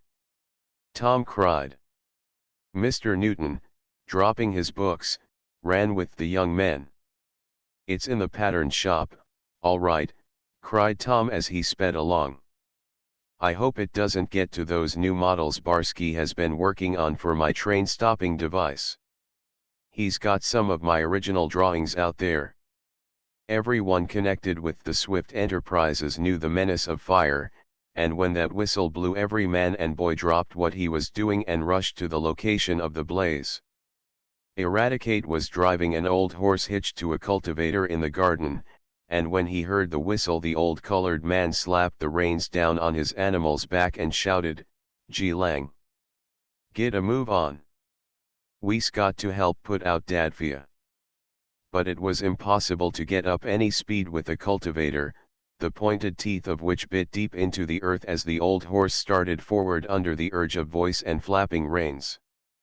Seeing that he was likely to be held there in the garden, Rad hastily unhitched the horse, leaped on its back, and then, with the traces flapping and jingling, rode to the scene of the blaze. Koku, when he was not using his great strength to advantage at the works, employed himself about the Swift house and grounds. He happened to be watering the lawn just when the fire whistle blew. "Ho! Me got just the thing for fire," cried Koku. "Take squirty hose to and put out." Off he started on a run, but was soon brought to a standstill when he reached the limits of the hose, which was screwed fast to a faucet. But a little thing like this did not bother the giant. "You no come, I make you come," he cried. Exerting but a little of his terrible strength, Koku gave one yank on the hose. It parted. Then, with one end dangling in his big hands while the other end, from which the water was still spurting, was attached to the faucet, the giant ran to the fire with the useless bit of rubber. It happened that Eradicate and Koku reached the pattern shop at the same time, the giant with his hose and the colored man on his horse. "I put out fire," yelled the giant. "See! I bring hose." And then for the first time he seemed to realize that in pulling the hose apart he had cut himself off from the supply of water. A queer, blank look came over his face. "Hose he come with me, water no come," murmured the giant. "Golly! F dat ain't jest like de big booby," chuckled Eradicate. "That's about all de sense he's got." It was Eradicate's triumph, for Koku was completely flabbergasted by pulling the hose in twain and did not have a word to say. However, this was only a side issue. Before Tom's two jealous servants had arrived, some men in the pattern shop had already unreeled the fire hose there and a stream was playing on the blaze, while others came up, some with a portable chemical extinguisher on wheels, a powerful firefighting engine, and a little stream from this served to end all danger. Tom directed the work of his men, and had the satisfaction of seeing the danger rapidly pass. The blaze was in a pile of wood and other refuse in the pattern shop, and little real damage was done. "Well, we came out of that rather better than I expected," remarked Tom, as he stood with Ned and Mr. Newton surveying the still smoking interior of the pattern shop. "I should say so," agreed the manager, for well he knew that it needed but a small blaze to destroy many valuable patterns. "What is it, Tom?"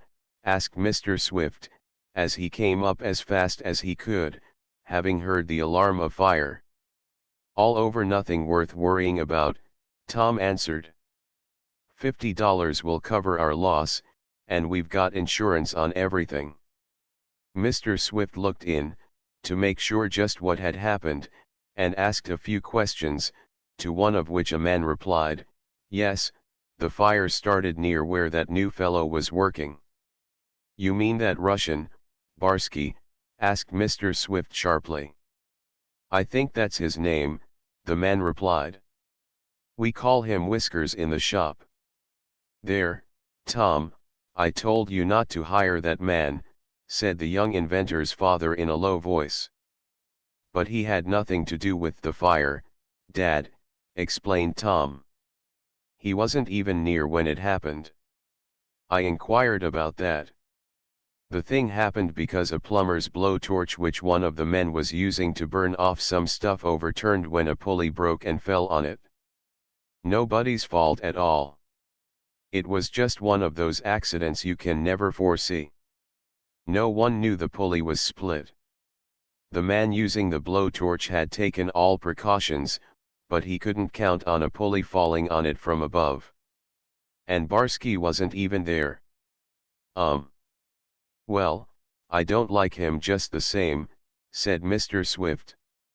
"I guess it's all over," remarked Ned to his chum when it was seen that the last, smoldering spark was out. "Yes," agreed Tom. "I must get back to my desk. I want to finish those computations by noon if I can, for I have to go to Mansburg this afternoon." "I'd better check up on this fire," observed Ned. "There'll have to be a report made of it to the insurance company, small as the damage was, and we're entitled to a claim." "I'll leave it to you," returned Tom. "You'd better splice that hose, Koku," he said, with a smile. "And look out for your horse, Rad. He might kick at some of the men. He's a cross old beast. He won't lessen I tells him to. And they ain't but one poosin' I'd like to have him plant his hoofs on," snorted the colored man. "I think I can guess who that is," remarked Ned, with a chuckle. The men from the other shops dispersed to their several places, the fire hose was reeled back into place, and Rad urged his horse back to the garden cultivator. Koku, still staring in puzzled fashion at the half-length of broken hose in his hand, wandered back to his post, murmuring, "Hose, he come along ob me water, he no come. How can do?" Clearly it was a problem too deep for his brain. Tom hurriedly entered his private office, his mind intent on many things but chiefly concerned with a knotty problem in applying sufficient force to a train to stop it and at the same time, doing no damage to the passengers or to the tracks or the train. "It's got to be done with a recoil system, either of springs or hydraulic pistons," said the young inventor. As he entered the room, Tom was surprised to see the form of Ivan Barsky, the new Russian pattern maker, making a hurried exit from it by the rear. For a moment the young man was too surprised to quite take in the significance of the matter. As he slowly realized that strict orders had been posted to the effect that none of the men from the shop was to enter the private offices unbidden, Tom called, "What were you doing in here?" Sharp suspicion entered his mind. Who was this foreigner and what was his game? Chapter 8. A secret listener. Tom Swift, in a crisis, was not one to think first and act afterward. Usually he did his acting first, and this was one of those instances. Like a flash of fire it ran through his mind that now was the best time to ascertain what object the foreigner could have in breaking the regulations and entering Tom's private office. With the end in view of settling the matter then and there, Tom dashed across the room and out of the rear door by which Barsky had left. The young inventor had a glimpse of the Russian hastening along just ahead of him. He was making good time, too. But Tom Swift, too, was a sprinter. In spite of all the machines for locomotion that Tom had invented, he could still run. He caught up to Ivan Barsky and seized that individual by the arm. "Hey! Wait a minute," cried Tom, not very dramatically, perhaps, but effectively. "Eh? What eetiss?" The man seemed to hiss the words in his peculiar way. There was a frightened look on his face and, also, one of innocence, real or assumed. "You wish to see me, Mr. Swift?" asked Barsky. "It might be the other way around," announced Tom grimly as he faced the man. "It rather looks as if you wanted to see me going into my office when I wasn't there. Don't you know that's against the rules?" "Pardon, I did not know EET. "Well, it is. I'm telling you now. No one from the works allowed in the private office without permission. Now, why did you go there especially when I was out fighting the fire, which was in your department?" "Fire? Yes, I hear the whistle, but I see that so soon the fire he is out, so I cannot think that it to a great deal amounts. I hope none of my new patterns were burned." He seemed genuinely anxious on this score. "Luckily the fire was only in some rubbish," explained Tom. But that has nothing to do with the fact that you were in my office in my absence. What did you go there for?" And the voice of the young inventor was stern. "Oh, my presence must explanation?" "Yes, of courseness. I go there to get him." He held up to Tom a complicated slide rule, often used in making intricate computations that, otherwise, would entail much work at figures. "I need these for that train stop pattern I am making for you, Mr. Swift," the man explained. "Yes, I thought you would need that rule, and I intended sending it out to you," Tom said. "But you should not have gone to my office to take it while I was absent." "Pardon?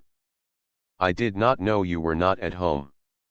Also, did I not know of the prohibition against entering the office when you were not in?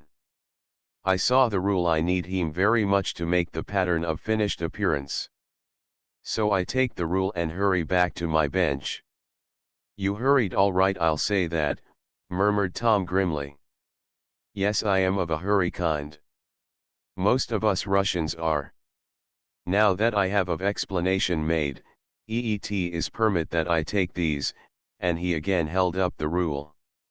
"Oh, yes, I suppose so," conceded Tom slowly. He could not say anything else, it seemed. There was such an air of innocence about the man that to break it down, if it were pretended, required better evidence than Tom at this moment possessed. Certainly Barsky had taken nothing more than the slide rule, and he needed it in his work. Tom felt that the man should have had it before, for it was the most essential tool.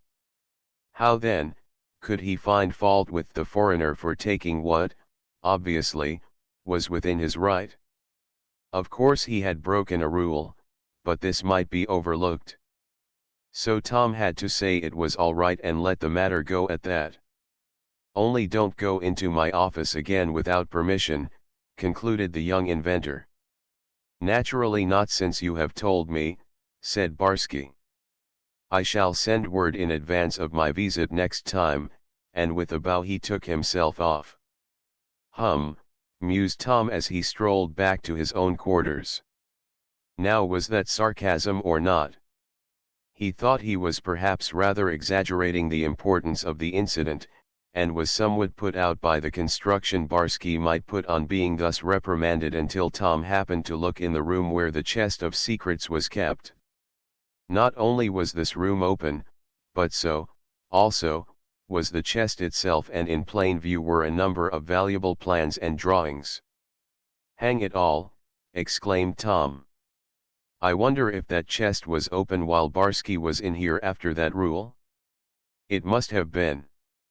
Someone is getting careless, but as it may have been I who opened that box and forgot to close it when the fire whistle blew, I'd better not say anything about it.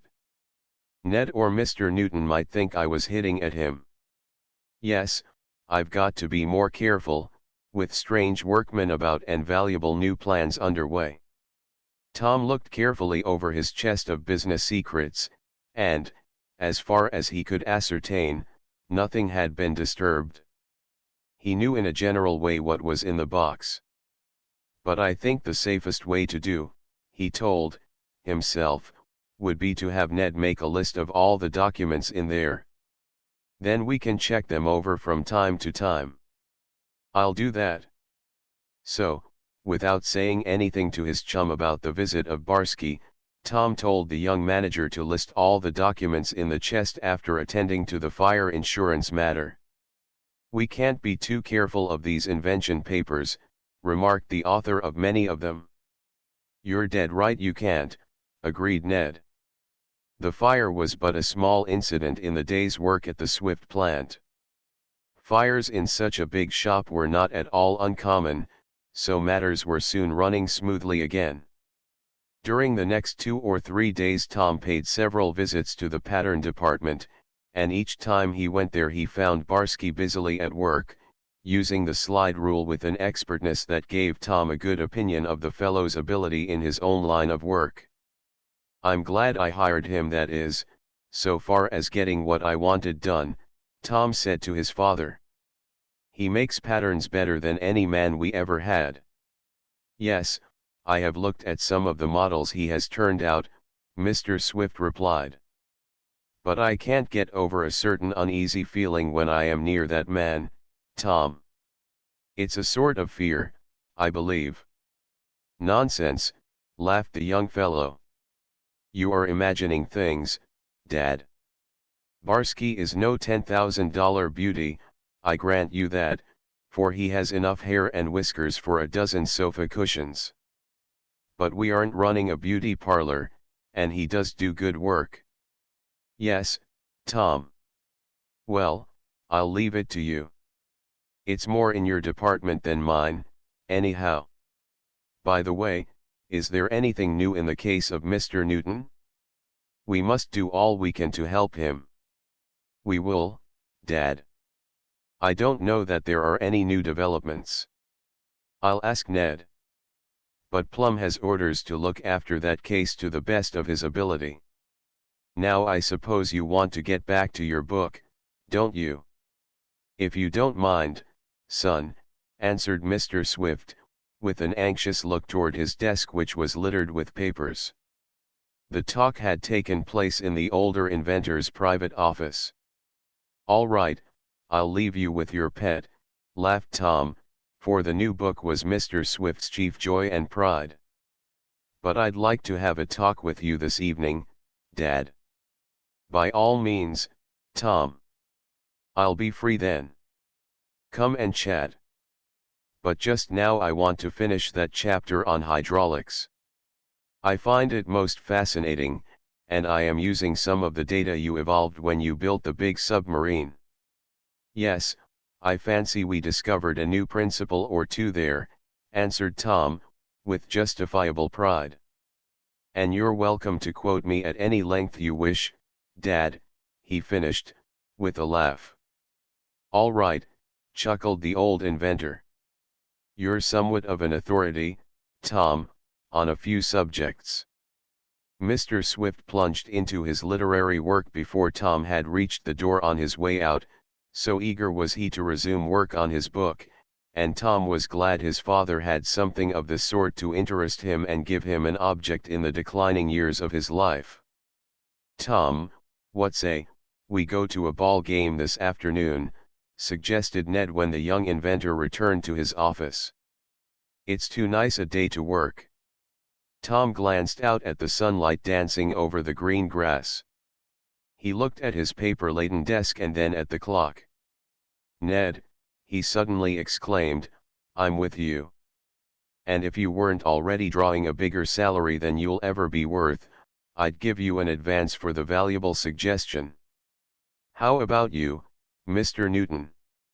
Will you come to the game, he went on, thinking to take the man's mind from his trouble over the missing Liberty bonds. Thank you, Tom, no. There are a few things I want to get straightened out on my books. Better let them go for a time, suggested Tom. You'll do better work afterward. That's the way I feel about it. I'm in a sort of maze on this train stop device. I'm up against a stone wall. So I'm going to a ball game and I order you two to come with me. Oh, if it's an order from the boss that's another matter, laughed Mr. Newton.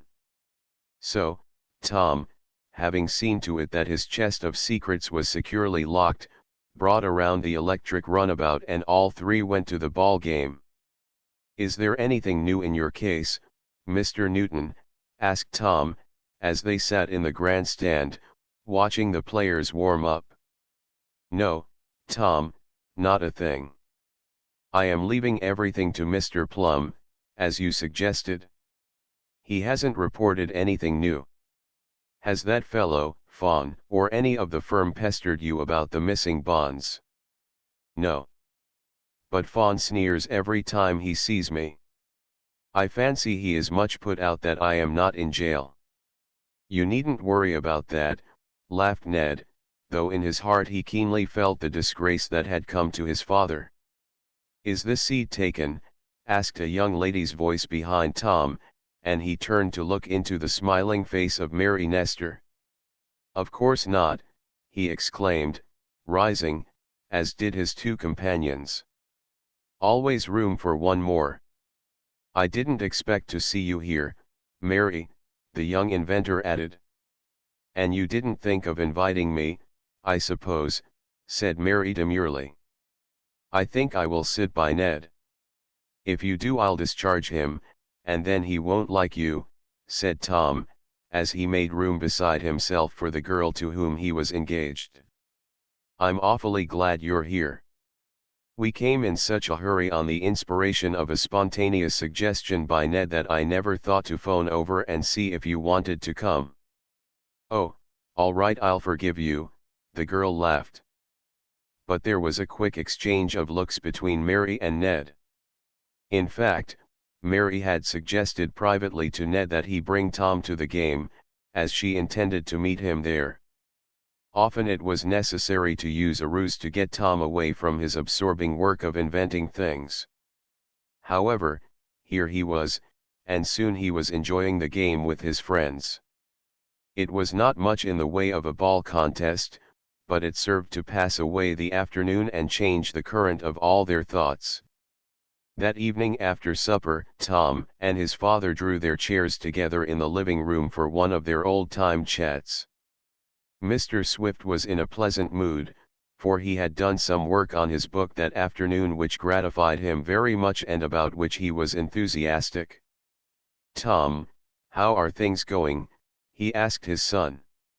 "Very nicely, indeed," was the answer. "Of course, I am not making as much progress as I'd like to on that train stop device, but it will come. And when it does, I think it will be worth good money to us. Yes, that, and some of the other inventions we have underway, will be worth $60,000, I think, when they are completed." "Well, that estimate may be a bit high," returned Tom slowly. "No," protested his father. "I put it low. I think they'll run over $60,000. "Why, that mill machinery idea of yours, hark!" exclaimed Tom softly, holding up a hand to caution silence. "What is it?" asked his father. "I heard some sort of a noise outside on the porch." Tom arose to go toward one of the windows, the shades of which were drawn down. But before he reached the casement, Eradicate came hurrying into the room, very much excited. "What's the matter, Rad?" asked Tom quickly. "Somebody on the piazza listenin' at the window," exclaimed the colored man. "I jest been to see dat de hen house was locked up, and I done seen somebody on piazza. I runs up, but he runs away and I didn't cotch him. But dey was somebody listenin'." Chapter 9 Mary's message. Once again Tom Swift had occasion to act quickly, as he had when he discovered Barsky in his private office. Without waiting to question Eradicate, the young inventor made a dash for the door. A moment later he was outside, looking for a sign or trace of the mysterious intruder. But the night was dark, there was no moon, and Tom, coming from a lighted room, was at a greater disadvantage than otherwise would have been the case. It was not until several seconds had passed that the young man could make out objects in the gloom, and none of these objects was the unknown person he sought. Still Tom was not going to give up so easily. He shouted to Koku, and when the giant joined him and when Eradicate had come shuffling out, the three began a hurried search around the house for the secret listener. "Well, I guess he got away," sighed Tom. He was greatly disappointed when it was evident that no one was to be caught. "He sure has," agreed Eradicate. "What sort of man was it?" asked Tom. "I suppose it was a man, Rad, and not a woman." "Oh, yes, Massa Tom. It sure was a man, all right. And he was a sort of big man, but stoopin' over like, leanin' down and tryin' to look under the window shade. Why didn't you jump on him, Rad?" "That's jest what I was tryin' to sneak up and do, Massa Tom. But I done sneezed just when I got by the piazza, and he done hears me and jumps away. By golly! I catch him if I been dar, cried the giant. I take in my 2 hands so. I squoze earn so. Truly there would have been but little chance for the trespasser had Coca got his hands on him. Ha! Ha! Chuckled Eradicate. He goes so fast, giant, dad he make you look like a worm crawlin' along. The giant was not very fast in his movements, and he realized this. Still he did not like to be taunted about this failing, and he now made a reach for Eradicate, who, however, easily eluded his enemy. Come now. None of that, ordered Tom sharply. I guess this fellow, whoever he was, might have been only a tramp. Take a stroll around for a while, Koku, and see if he comes back. Sure, master, I watch. And I'll be on the lookout, too, offered Eradicate. Look around, both of you, and don't scrap. Do you hear? Don't scrap between yourselves. I'm getting tired of it. I be good to Rad, master, promised the giant. Huh. You better, you all knows what good for, chuckled the colored man. Tom went back to his father, finding the old gentleman somewhat nervous and upset. What was it, son? He inquired. Oh, just some tramp, I think, replied the lad easily. But in his own mind he was disturbed by the incident. I wonder if that was Barsky or some of our old enemies, mused Tom to himself, when he had gone to his own room after some further talk with his father concerning the various inventions and patents. There's always a chance of some of the old gang trying some of their tricks. But what object could anyone have in listening to the talk between Dad and me? We only mentioned generalities, and what we said would have been of no value to anyone. Still, whoever was listening didn't know that. They may have hoped to pick up some information that could be used against us. But though he was worried and a bit apprehensive, Tom did not dwell long on this phase of the matter. He knew it would do little, if any, good. Still he was not so foolish as to omit all precautions, and a little later he went outside to see if Koku or Eradicate had seen any further signs of the intruder. Both the giant and the colored man reported that they had seen no one, and Tom sent them to bed, after giving orders to see that the house was well locked for the night. The shops, some distance away, were well guarded by watchmen, as well as by a system of electrical burglar alarms, a bell of which was set up in Tom's room. No one could get in or over the high fence which surrounded the works without disclosing his presence. Tom was a little apprehensive that in the night the alarm bell might ring, telling him that someone was trying to sneak into the factory. However, the hours of darkness passed uneventfully, and with the coming of morning Tom's fears passed away. He went out to look around the porch on which the mysterious listener had crouched beneath the window, but there were no clues that he could follow. I'll just have to let things take their course, decided Tom. He reported the matter to Ned, as he generally did in such cases. I wouldn't worry about it, said Ned cheerfully. I'm not, declared Tom, but his manager could see that he was and that he could not get his mind down to work. At last Tom himself became aware of his nervous condition, and shortly after noon, throwing his pencil down on his desk, he exclaimed, I'm going out for a ride, Ned. Come along. It will clear the cobwebs out of our brains. Going in the runabout? Asked Ned. No, in the little biplane. She's just been tuned up and runs like a sewing machine. We'll take a spin up in the clouds. Ned considered for a moment, looked at a mass of papers on his desk, and answered, No, thank you, I'd better not go. Besides, Mr. Plum just telephoned that he'd like to see me about Dad's case, and I want to run over there. All right, agreed Tom. Take all the time you want, Ned. But I don't want to go skylarking alone. I think I'll phone Mary. I haven't had her up in the biplane for some time. Yes, you and Mary go for a spin, replied Ned. Only take care that it isn't a tailspin. The Hummer doesn't indulge in such antics, replied Tom, with a laugh. But first I'd better see if she'll tune up as she did the other day. I don't want to get Mary out in her and then have something go wrong. I'll just run her out, Ned, and give her a warming up. Then, if everything's all right, I'll call Mary. You can look after things here, I suppose. Yes, either Dad or I will. He'll be back soon, and then I'll take a run over to Plum's office. Tom owned several planes, but of the two-winged variety the one he best liked was the Hummer, a small but speedy craft. This machine was kept in a hangar near the flying field, and it did not take the young inventor long to have her run out that he might test the engine. "She sure sounds sweet, Mr. Swift," remarked the mechanician who assisted him. "Yes, Dirk, she's throbbing like a wild duck. I guess I'll take her up for a time."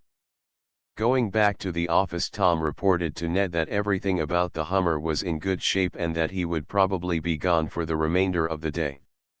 As there was no good landing place near the home of Mary Nestor, it was necessary for her to come to Tom's flying field, and while he was getting ready he sent one of his men for the young lady in an automobile. But first Tom called her on the telephone. "Oh, Tom," exclaimed Mary, as soon as she found who was on the wire, "I was just going to call you up." "You were?" "Yes, it's awfully important. I want to see you very much." "Well, you'll have that pleasure directly."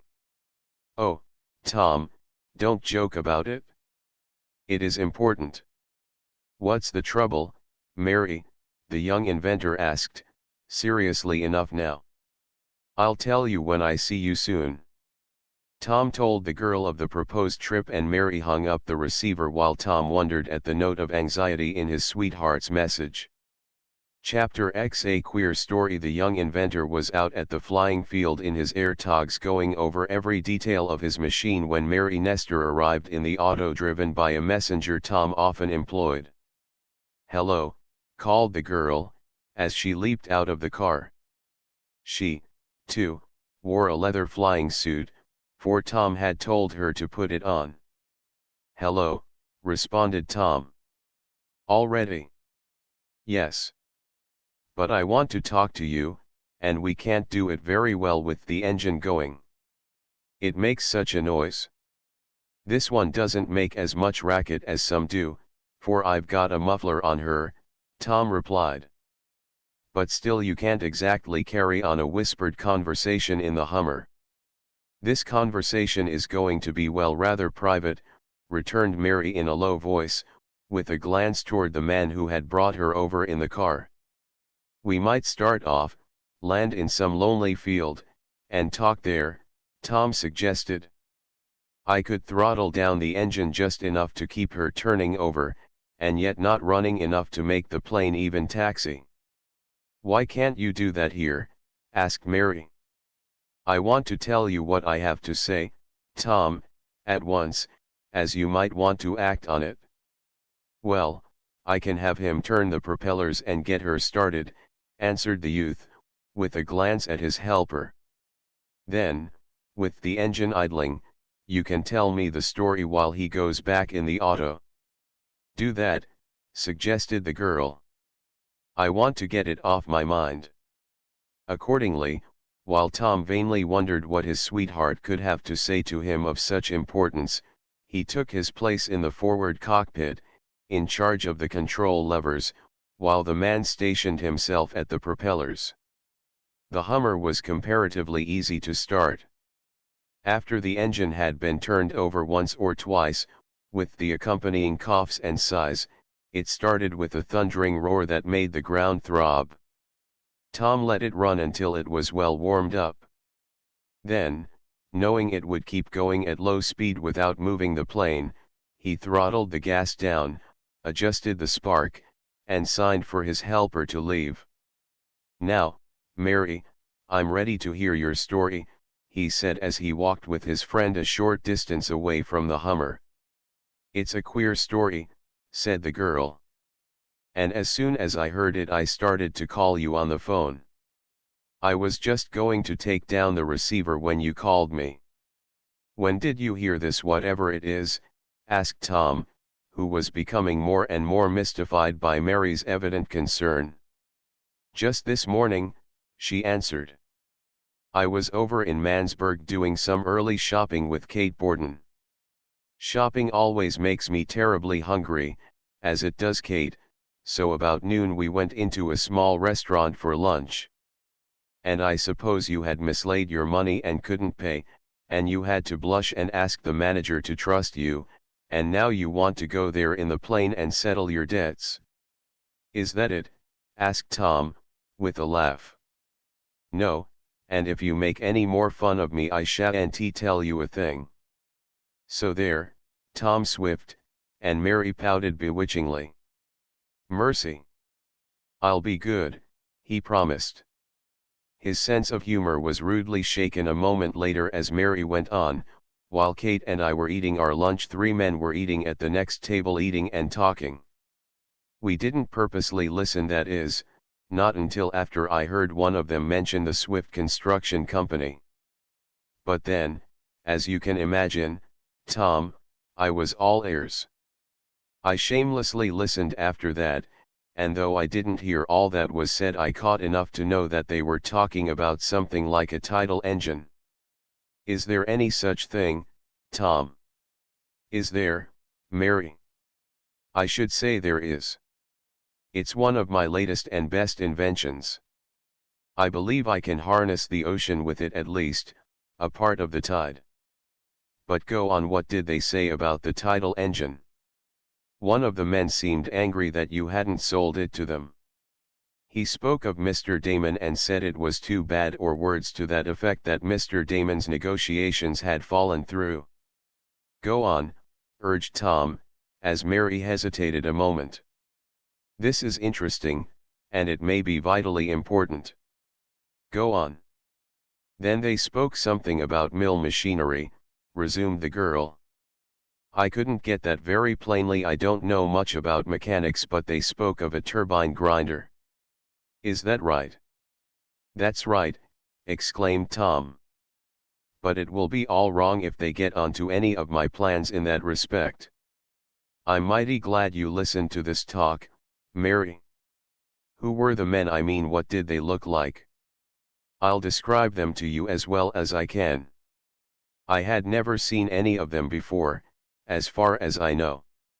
The whole trend of the conversation was to the effect that they had tried unsuccessfully, through Mr. Damon, to get you or your father to sell them some or all of the rights in these inventions."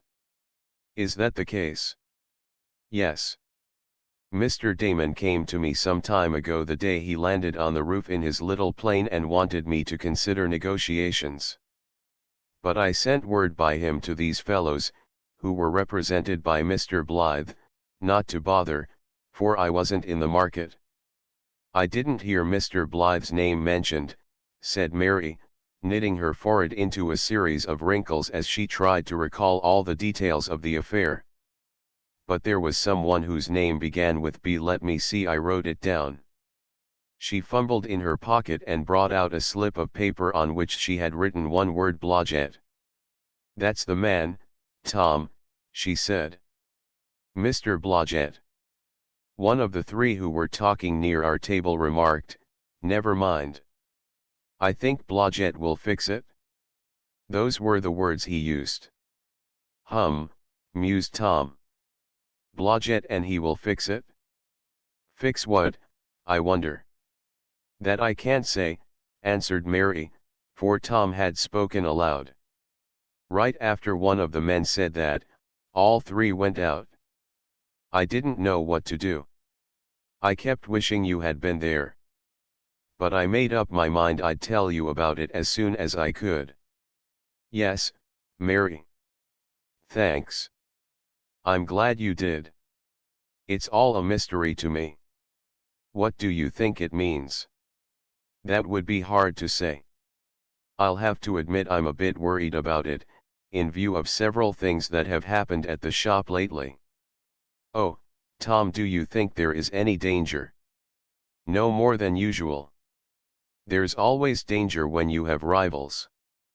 But I never heard of this Blodgett that I know of.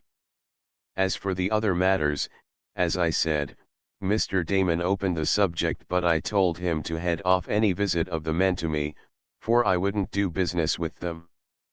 And from the fact that they haven't called on me, I took it that they had dropped the matter. It doesn't seem so, though, does it? Asked Mary. I should say not. I don't like this at all.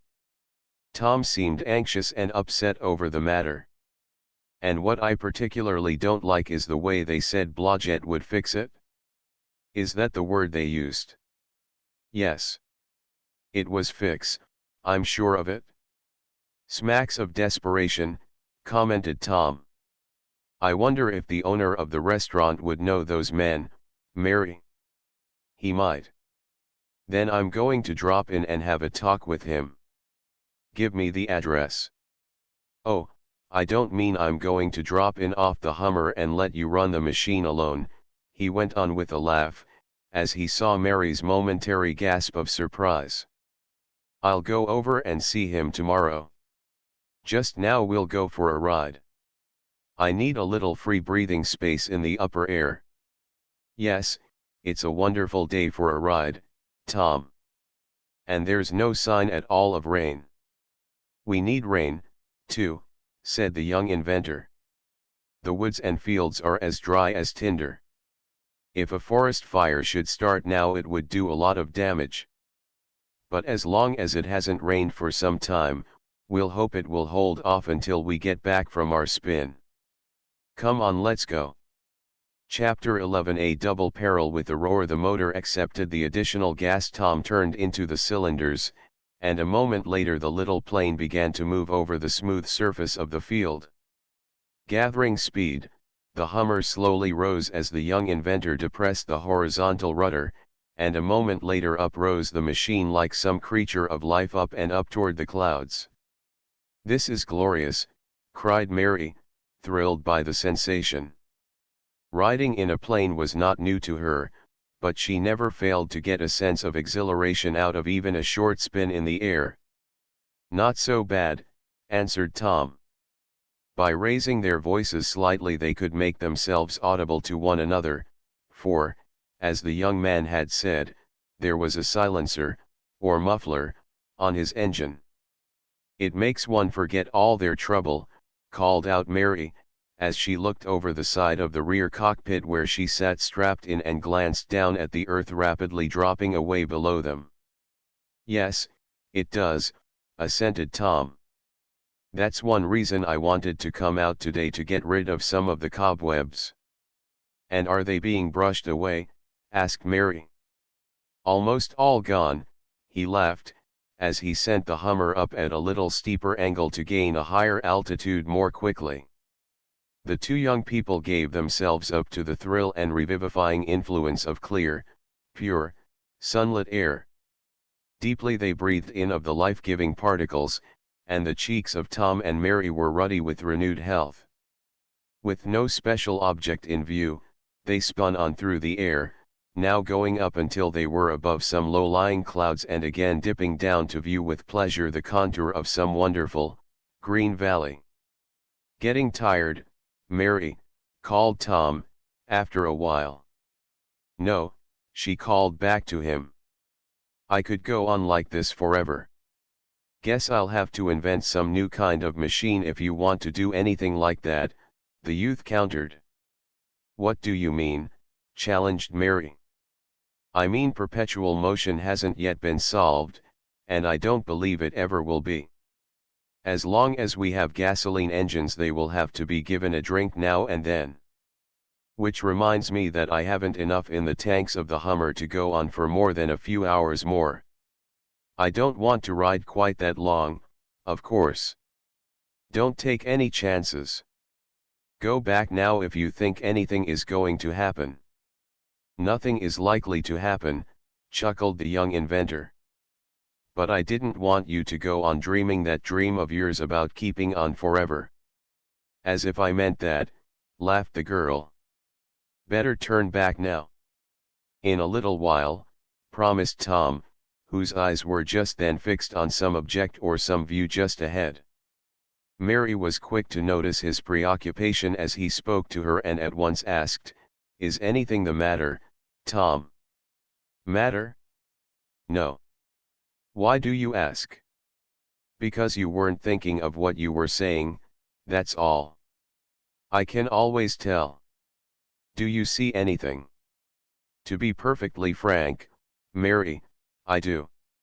I see a cloud of smoke over there in the direction of Shopton, and when I see smoke I think of fire.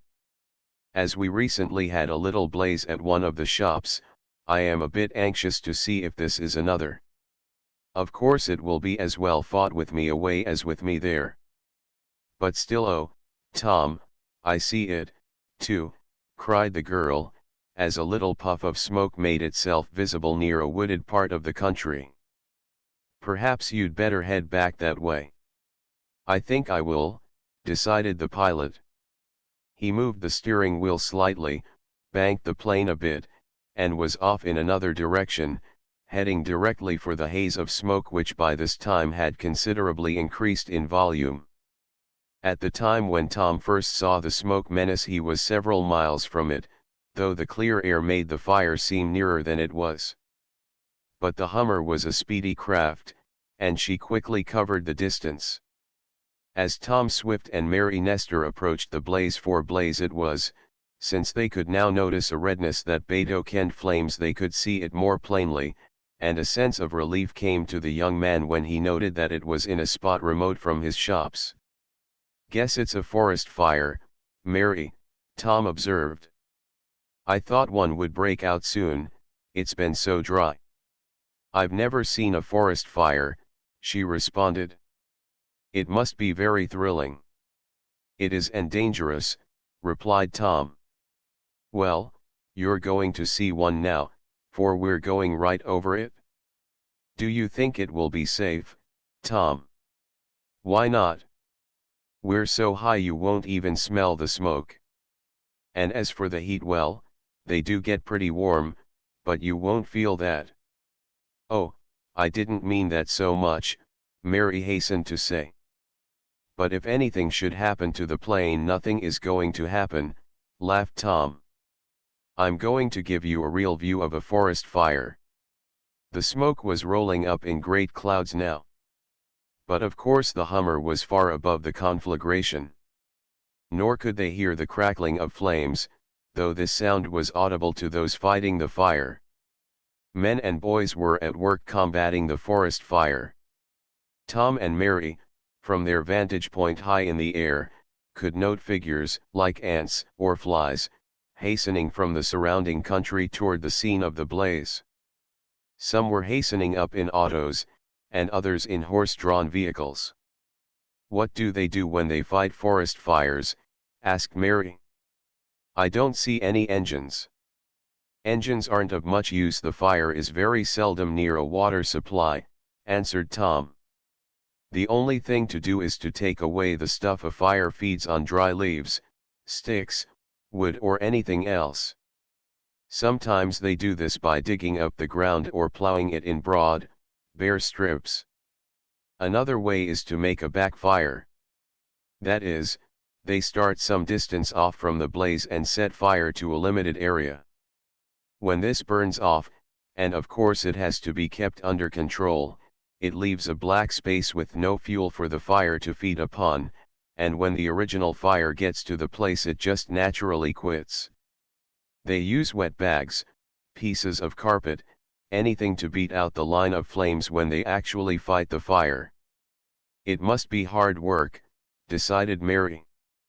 "It is hot, hard, dirty work." Well, we've got a pretty good view of this fire now, and I must say I don't like the looks of it," remarked Tom. They were fairly over the burning area now. Below them were the snapping, leaping flames and the billowing clouds of smoke. More men and boys were hastening up to do what they could to combat the conflagration. "If there should only come a rain now it would settle the fate of this fire," remarked the young inventor. Tom looked up and across the sky. It was blue in nearly every quarter, too blue and beautiful to suit those who wanted water to pour down from the heavens. "There's a little haze in the west," remarked the lad, at length. "It might indicate the coming of a thunderstorm." "That's what is needed, a sudden, drenching thunderstorm. A gentle shower would help, but a regular cloudburst is needed. Of course, a sizzling rain would put the fire out in time, but it would take too long." "Oh, I do hope it rains," exclaimed Mary. Tom guided the Hummer over the very center of the fire, which seemed to be burning in an area of forest and brush country several miles square in extent. Of course, in the very center of the blaze no attempt was being made to fight it, that would have been too dangerous. It was on the edges of the ever-increasing circle that the men and boys were making the attack. Dropping down a bit, so Mary could see better, Tom pointed out where scores of the firefighters were trying to beat the flames to earth with long-handled wet bundles of rags, which from time to time they dipped in brooks and ponds. "It looks like a losing fight," sighed the girl. "Oh, Tom, suppose the fire reaches Shopton." "It won't with the wind the way it holds now," was the reply. "But of course we'd all feel better with the fire out." He swung the machine around to take in another angle of the fire. "Isn't there anything you can do, Tom?" asked Mary. "This is terrible." Tom was himself wondering if he could not be of service instead of merely looking on from his vantage point of safety in the air.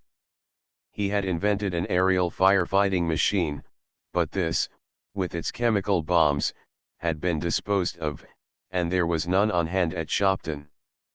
"I might drop some army bombs down and try to blow up a big, bare area which would bring the fire to a stop," said Tom.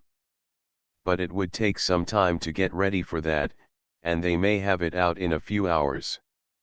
No, I'm afraid I can't do anything just now."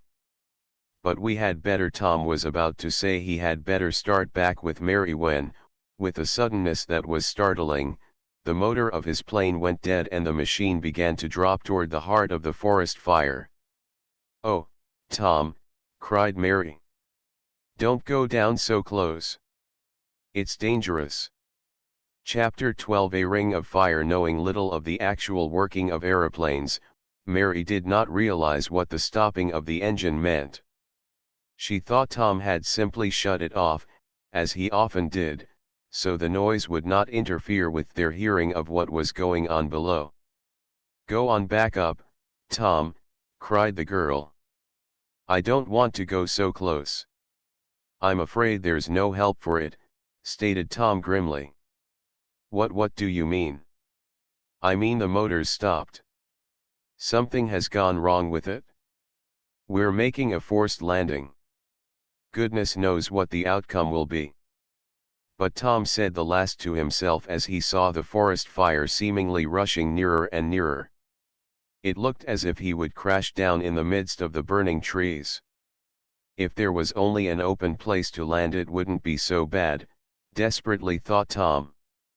I might be able to make it. But to crash down into a lot of trees and bushes, and with those trees and bushes on fire. Still he kept up a brave front for Mary's sake. It was more on her account that Tom was worrying than on his own. He felt that he could take a chance and jump at the last minute, though he carried no parachutes on this plane. But for Mary to leap was out of the question. "Oh, Tom," she cried, "what is going to happen?" For a moment the young inventor did not reply.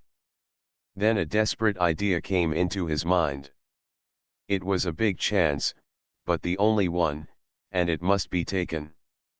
Not far away was Lake Carlopa, a large sheet of water on which Tom had tried out many of his marine ideas. If he could reach that, he might yet save himself and Mary, and, perchance, even the plane. For though the Hummer was not equipped with pontoons for alighting on water, yet the plunge into that element would be less damaging to her than a crash to the ground. "And there'll be a chance for us, too," thought Tom. "She'll keep afloat on her wings for a few seconds if she doesn't go into a nosedive. Yes, I'll head for the lake." Desperately he tried to picture to himself the grounds surrounding the lake. He was trying to decide whether there was a field big enough in which to bring the Hummer to a regular gliding landing. If there was, nothing more would happen than always happened when an aeroplane landing is made. But, as Tom recalled it, there were only scattered farms about the lake, and none of these was suitable for a landing field. Adjacent to the lake were picnic grounds, but these were covered with scattered trees and buildings. "The open lake is my only chance," decided Tom. "But can I reach it? That's the question." He could see, shimmering in the sunlight ahead of him, Lake Carlopa. But he also became aware that his machine was steadily going down. He tried to figure out whether he could gain enough horizontal distance in proportion to his vertical drop to make the lake. And as he looked at the distance separating him from the body of water, it was with a sinking sensation in his heart that he answered himself in the negative. "It can't be done," Tom told himself. This being the case, he must pick out the next best expedient. "We've got to crash, and soon," he reasoned. "I'd better pick out a big, soft tree. The upper branches will give a little and bring us up gradually. A tree's better than the ground with its underbrush." After her first spasm of terror, Mary had become calm, and was sitting tensely in her seat waiting for Tom to bring her out of the danger. It was not the first time she and the young inventor had been in desperate plights, and always before this Tom had come out ahead of the game in taking chances with death. Of course there could be one last time, but Mary was not thinking of that. It looked as desperate as this on Earthquake Island, she told herself. Yet we got off, thanks to Tom. All this while the Hummer had been gliding down on a long slant. Mary realized, of course, that the longer and more gradual the slant, or angle, at which the falling aeroplane approached the earth, the better chance it had for making a gentle and safe landing. It is the sudden nose dives, or tail spins, straight to earth that crash the planes and kill the pilots. Tom was saving his machine. He would let it glide swiftly down for a short distance and then head it up, so it would nose toward the sky. This would slacken its speed and also carry it further along. But it was evident that he could never cross the wide area of the burning forest and reach Lake Carlopa. That was out of the question. The next best thing, as Tom had decided, was to land in some big tree, the springing branches of which would act as a cushion. "But I've got to pick out a spot where there isn't any fire," Tom told himself. There was, of course, a certain burning area of the forest fire. Equally of course, there was not an even number of square miles ablaze. The fire was irregular in shape, and there were portions, perhaps a mile in extent each way, where the flames had not taken hold. Also, because of the nature of the fuel on which it fed, the fire advanced irregularly. The line of its advance was one that curved in and out, so that there were indentations here and there like the shoreline of the sea, with bays of fire and points of woodland as yet unburned. To pick out one of these places was Tom's desire, and as the aeroplane glided nearer and nearer to the earth he knew that he must soon make this decision. "Oh, Tom, what are we going to do?" faltered Mary. The suspense was telling on her. She could not quite fathom Tom's object. "We're going to land in that big pine tree," he suddenly exclaimed. Hold your arms over your face, Mary, so you won't be scratched. Look out now, here we go.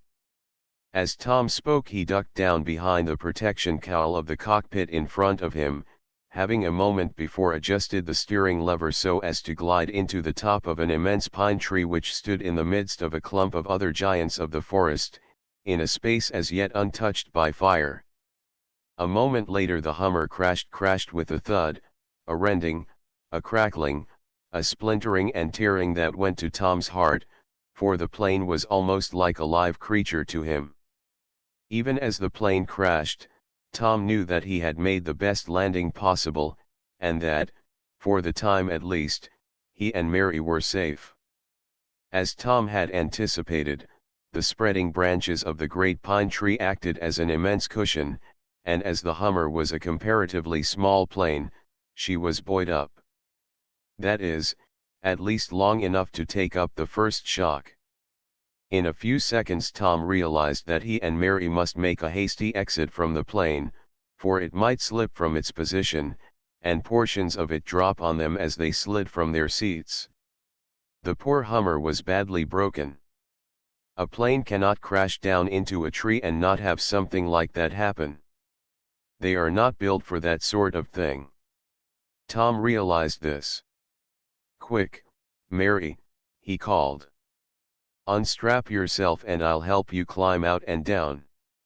I don't know how long this plane will stay here." Mary had recovered her nerve after the first shock of the crash, and as soon as she realized that neither of them was hurt beyond more than bruises and a shaking up. "I can get out myself," she announced, as she loosed the strap that held her to the cockpit seat. "And I can climb down out of the tree, Tom. I'm glad I wore leather knickerbockers today." "So am I," murmured the young inventor. He had loosed himself in his seat and turned now to help Mary, but of this there was little need, since she was capable of acting for herself. Several of the branches of the great pine had been broken off, and the jagged ends were sticking through the frail wings and the almost as frail fuselage of the plane. These branches thus held it in place for a time, but it might slip down at any moment. "How are you making it, Mary?" asked Tom, as he climbed out on a branch. "I'm all right," she said. "This is fun, just climbing down out of a tree," and her laugh showed that her nerves were in good shape, for which Tom was glad. But then, Mary Nestor never was the sort of girl to go off in a faint. She was a brave girl, and that was why Tom liked her so much. Together the two made their way down out of the pine tree, leaving the plane impaled on the branches over their heads. "Poor Hummer," murmured Tom, with more feeling than he cared to show. "Yes, and poor us, too, perhaps, Tom," exclaimed Mary. "Why, we're all right," he exclaimed, as they reached the ground. "Hardly scratched." "Yes, but look. The fire. It's all around us." Then Tom realized the peril. He had all but forgotten the peril of flames. As Mary spoke, the fire, with a sudden burst, leaped a gap hitherto open, and the young people were in the midst of a raging conflagration, blazing trees and bushes all about them. Chapter 13. Just in time. Mary Nestor had borne up bravely during the previous trying experiences. But the discovery that the fire was all about them unnerved her and filled her with horror. "Oh, Tom," she cried wildly. "We're doomed. If we only could have stayed up in the air." "That couldn't be done," Tom said grimly. "We were lucky enough to get down as we did without being hurt." "Yes, I know. But now, Tom, look." Shuddering, Mary pointed to the encircling and advancing flames. As yet no clouds of smoke had blown their way, but it was only a question of time when the choking, acrid fumes would almost smother them, blind them. "There must be some way out," muttered the young inventor. Desperately he scanned the ever-narrowing circle of fire about him and Mary. What could be done? Dry as the woods were for lack of rain, yet the trees and bushes were green, and burned in a certain, slow way which alone might prove the salvation of the two. Had this been fall, with a mantle of dried leaves on the ground, the fire would have flashed through as though igniting gunpowder. As it was, the closing in of the ring of fire was gradual. This, at least, gave Tom a chance to search his mind for some way out. He gave a last despairing look up into the tree where hung the wreck of the Hummer. Truly, if the crash had not destroyed the little machine beyond hope of repair, the flames would soon finish her. But Tom was not a youth to sigh long where it did no good. His chief concern must now be to save Mary and himself. "We've got to get out of this," he cried. "It will soon be too hot for us." "But can we get out?" Mary's lips were white, but she now had control of herself. "I think so," Tom replied. "While it looks as though there was a solid ring of fire about us, there must be breaks in it here and there, places where there is comparatively bare ground, big rocks, and so on, that will make a passageway for us. We must try to find one of these places, Mary. Now follow, but keep right behind me." Tom said this because he wanted to be prepared to save Mary should a sheet of flame suddenly spout up in front of them. "Wait a minute," cried the girl, as Tom would have made a dash toward a place where the smoke and fire seemed less dense and fierce. "What's the matter? Can't we use these?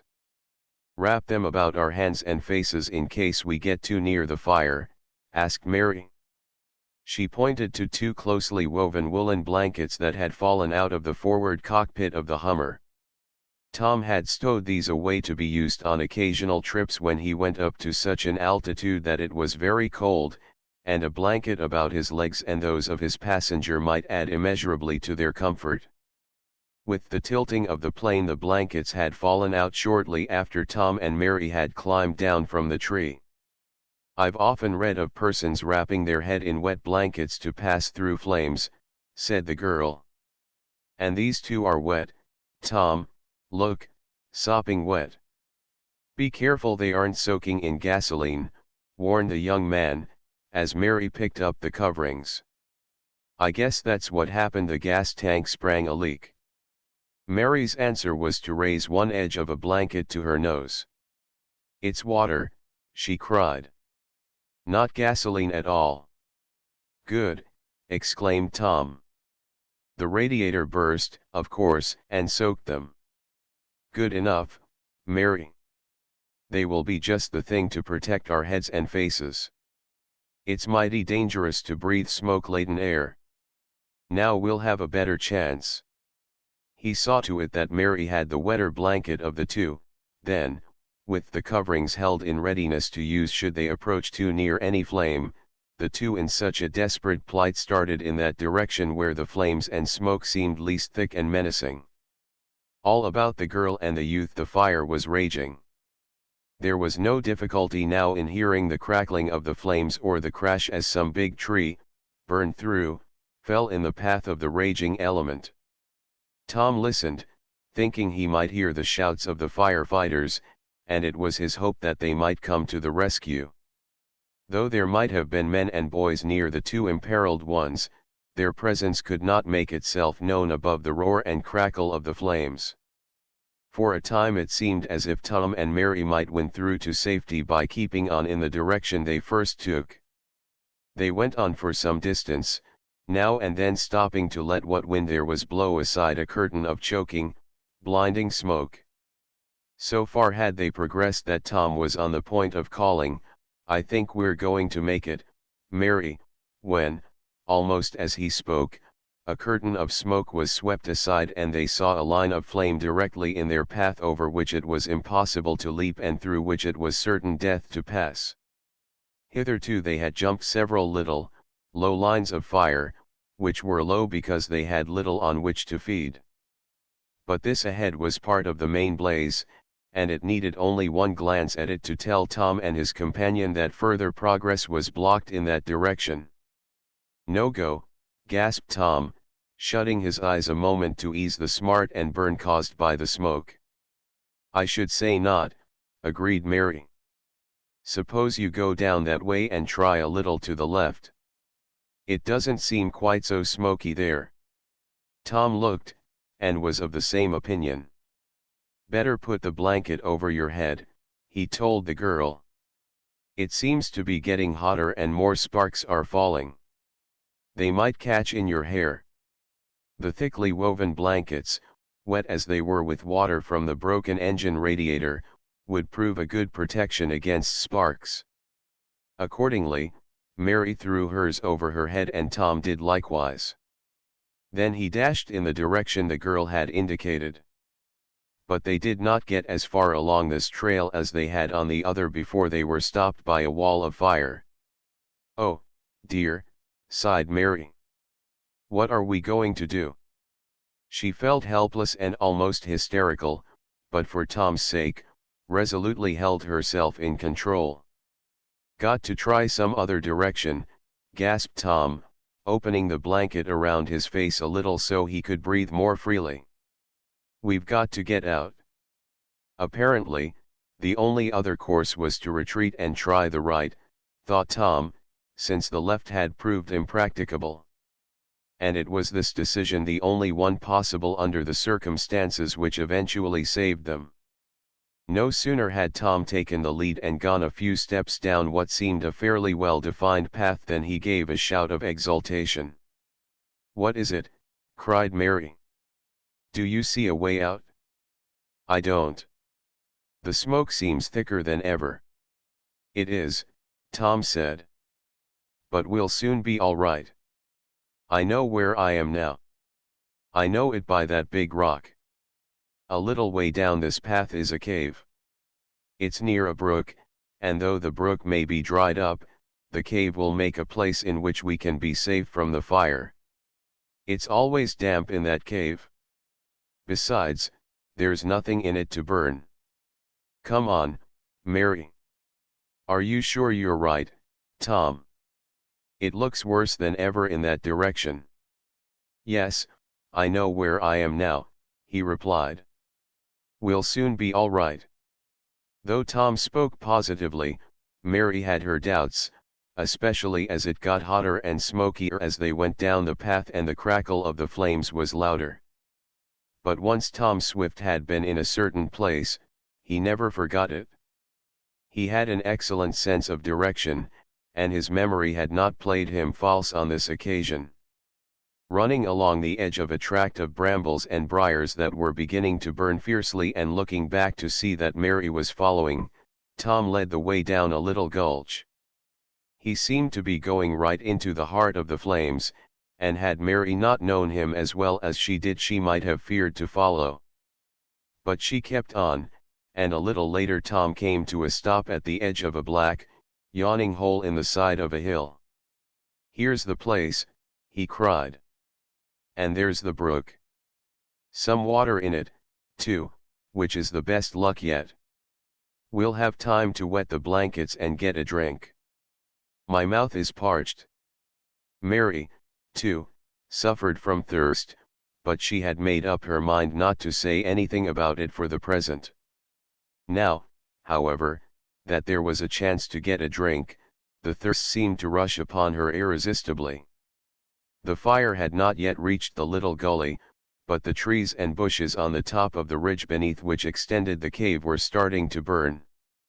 "We'll have a few seconds," Tom remarked. "Come on down to the brook." In spring, following the rains and the melting of snow, the brook was of goodly size. Now it was much smaller, though Tom knew it widened and deepened about half a mile farther down. The two laved their hands and faces in the cooling water, drank copiously of it, and then soaked their blankets well. Then, as a fiercer crackling of flames than any yet warned them that the fire was advancing, Tom cried, "Come on!" Up from the edge of the brook they ran and into the cool, dark, and friendly shelter of the cave.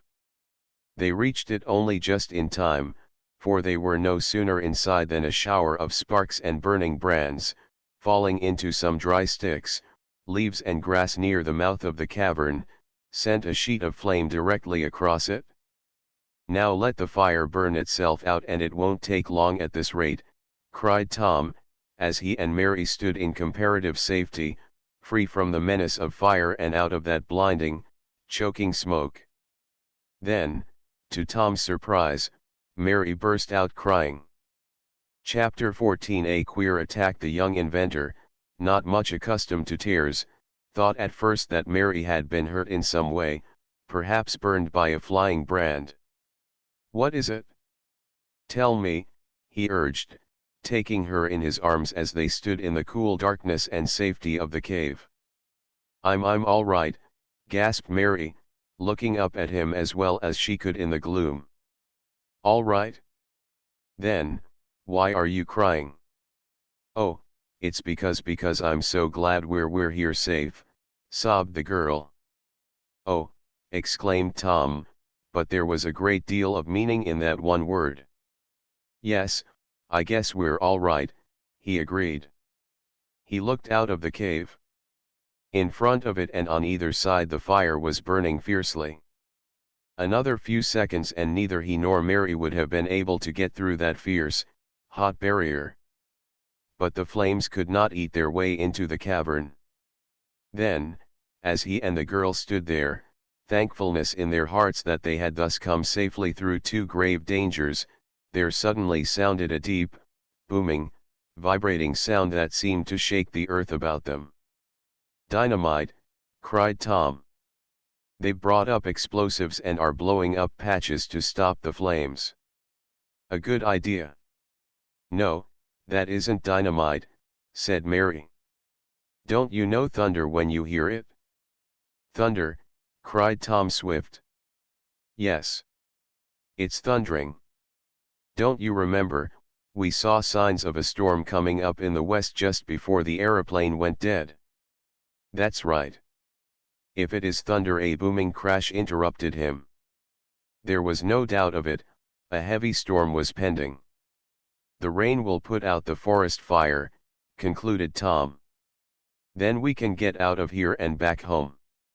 "Home seems a long way off," sighed Mary. "We can make it pretty quickly by going down the brook," suggested Tom. "The brook always rises a short time after even a little rain, for all the water in this section drains into it. I know where there's a boat hidden in the bushes not far from here, and we can paddle down in that." "It sounds enticing," returned Mary. "Oh, I look a fright, don't I?" she asked, with a nervous giggle. Having been in the cave a little while, their eyes were more accustomed to the gloom and they could see better. "You do not," emphatically cried Tom, which, of course, was the right answer. "It has been a wonderful experience," she went on slowly. "Not that I would care to repeat it. Oh, Tom." She suddenly gave a gasp of fear and covered her eyes with her hands as a blinding flash of lightning seemed actually to shoot through the cavern. It was followed a second later by a crash of thunder which made even Tom Swift, used as he was to experimenting with big guns, jump. "Here comes the rain," he cried. At that moment the storm broke with almost tropical fury, the big drops pelting down like hail on the burning trees, bushes, and such dry leaves as had accumulated from the previous fall. "This will douse the blaze," went on the young inventor. Certainly, no forest fire could continue in the face of such odds as a violent rainstorm, and this storm was violent. Seldom had Tom seen it rain so hard. He and Mary stood in the entrance to the cave and watched the drops pelt down. They could observe the fire in front of them die away, the blaze flickering out and then the smoke ceasing. "I guess those firefighters are glad of this," observed Tom, as he remembered the hard-working men and boys. "Indeed, yes," agreed Mary. For an hour or more the downpour continued, and every vestige of the forest fire was extinguished when at last the muttering of the thunder died away and the fierce glow of the lightning faded from the blackened clouds. Tom stepped outside the cave and looked about him. In the distance he could hear the loud murmuring of the brook, now turned into a good-sized stream. "Come on, Mary," he called. "It's all over. We might as well start. Your mother may be worried about you. I'll find that boat and we'll soon be in Shopton." "Oh, I do wish I had a comb or something," exclaimed the girl as she emerged from the cavern, trying to pin her hair back to keep it out of her eyes. "You look fine," declared Tom, and he really meant it. "I can't help it, anyhow," Mary said, smiling slightly. "Thanks, Tom." The boat was found where Tom knew it to be hidden. He had used it on some of his excursions with Ned, and soon he and his companion were riding in comparative comfort down the swift little stream. They passed through a region where the forest fire had eaten its devastating way, but now the danger was over, the rain having soaked and drenched the woods. In due time Tom and his companion reached the outskirts of Shopton, and then, knowing Mary would like a little privacy, he went to the nearest telephone and called a taxicab from the town garage. It came out to get him and Mary, and a little later she was safe at home. "Oh, Mary. I've been so worried about you," cried Mrs. Nestor. "Where have you been?" "Oh, aeroplaning, falling, climbing out of trees, forest firing, thunder and lightning, boating and floating. Those are just a few of our activities this afternoon," replied Mary, with a little excited laugh. "What does she mean, Tom?" asked the bewildered lady. "Those are some of the things that happen to us," the young inventor said. "It isn't a bit exaggerated. I suppose you heard about the forest fire?" "Yes, and we were much worried for those in its path. But Mr. Nestor said it wouldn't come this way." "No, it was far enough off from you," agreed Tom. "And it's all over now. Well, I think I'll get back. I took this afternoon off as a sort of rest and mental relaxation, and I got it," he chuckled grimly. "How is Mr. Newton's case coming on, Tom?" asked Mrs. Nestor. "We thought very well, but something curious turned up a few days ago," answered the young inventor, but not going into details. "Mr. Plum and Mr. Newton are out of town now, running down some evidence." At that moment the telephone rang, and Mr. Nestor, answering it, exclaimed, "Tom Swift?" "Yes, he's here. Wait a minute and I'll let you talk to him." "It's for you, Tom," he said, as he handed him the receiver. "Hello," called Tom into the instrument. Then he recognized his father's voice and was aware at once that something had happened. "What's that?" he cried. "An attack on you and Mrs. Baggert? Are you hurt?" "I'll be right over. Send Ned with the runabout." "Yes, I'll come right away." There was an anxious look on his face as he hung up the receiver and turned to his friends. "What is it?" asked Mary. "Has anything happened?" "Lots, apparently," answered Tom, with a grim smile. "Just a little while ago, while my father was alone, working in our office, he was mysteriously attacked and momentarily knocked senseless. Mrs. Baggert, too, was knocked down, and when Eradicate came to help he was savagely set upon. Not that it would take much to knock out the poor old fellow." "Who did it?" cried Mr. Nestor. "Is your father much hurt?" asked Mary. "Dad doesn't know who did it," Tom answered. "He isn't much hurt, I'm glad to say, or he wouldn't have been able to telephone. I didn't get a chance to ask him how Mrs. Baggert and Rad were, but I don't believe they're in a serious condition or he would have told me. It's the mysteriousness of the attack and what it may mean that alarms my father and, naturally, me also." "Do you want me to go back with you, Tom?" asked Mr. Nestor. "I may be able to help you." "Thank you, but I guess the worst is over." I'll telephone back and let you know how matters stand as soon as I find out myself. Ned ought to be here in a little while if he has luck. You mean if he isn't smashed up hurrying here, said Mary. Something like that, yes, Tom answered. Certainly, Ned got out of the electric runabout about all it was capable of, for soon after Mr. Swift had telephoned the news of the mysterious attack, the honk of the machine was heard out front. Bidding his friends goodbye, the young inventor was rushed to the scene of the latest outrage on the part of his enemies. That it was the work of some enemy, or enemies, Tom did not for an instant doubt. It was not the first time those jealous of his success had tried to wrest from him by unfair means the fruits of his talents and toils. "What's it all about, Ned?" he asked his manager, as he was rushed along in the electric car. "Don't know, Tom," was the answer. "I had gone over to the bank, and I was delayed a little while.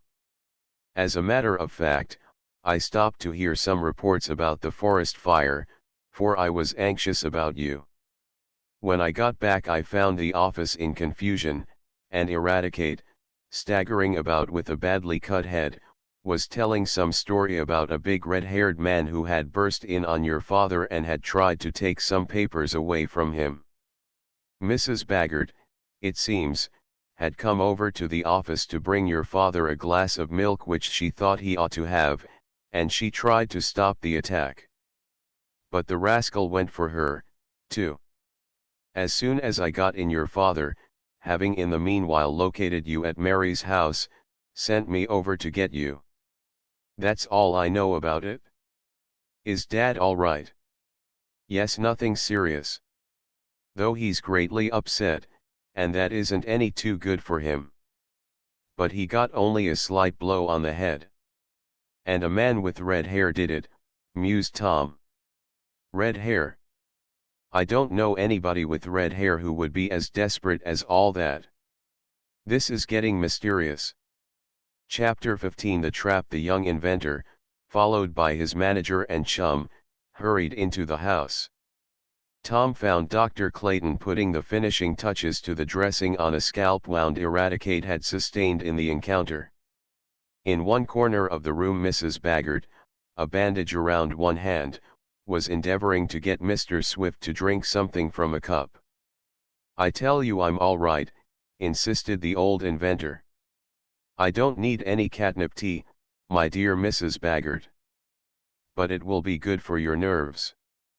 "Won't it, Doctor?" asked the solicitous housekeeper. "I guess it won't do him any harm," was the noncommittal answer. "There, Rad, now you'll be all right," he added. "You aren't as badly hurt as you thought." "Say, this looks like a first-line dressing station," exclaimed Tom, for a glance showed him that the situation was not as desperate as it had at first seemed. No one was seriously hurt. 3 casualties, but they can all get back on the firing line soon, announced Dr. Clayton, with a smile. "Are you able to talk to me about it, Dad?" asked Tom. "He should be in bed and taking hot catnip tea," insisted Mrs. Baggert. "You ought to be in bed yourself, Mrs. Baggert," returned Mr. Swift in kindly tones. "That wound in your hand, Shaw?" "A mere scratch. I've done worse to myself lots of times with a darning needle," she replied. "And I do wish you'd take this catnip tea." "I'm not a baby," laughed Mr. Swift. "But, give it here." He had decided that this was the best way of getting rid of the insistent and troubled housekeeper. He drank the concoction, making rather a wry face over it, and then Mrs. Baggert, satisfied, went out of the room.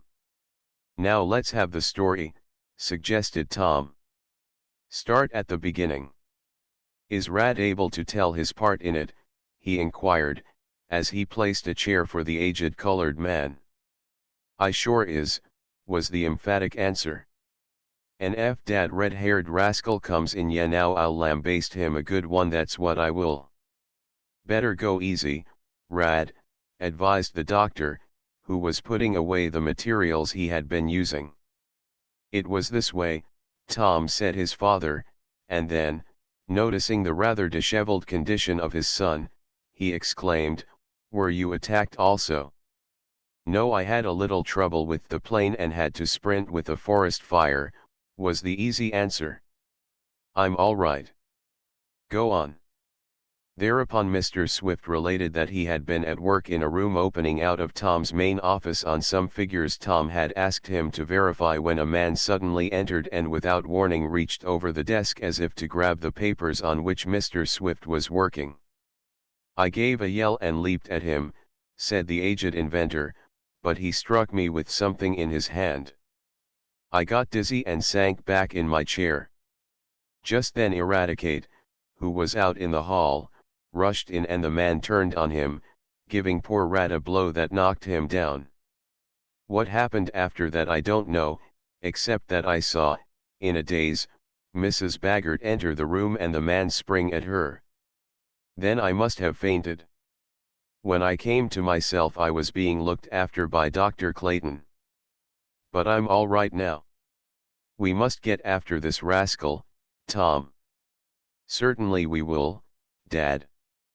But who was he? What does he look like?" "A red-haired man has been mentioned." "Yes, Tom, this fellow had closely cropped red hair.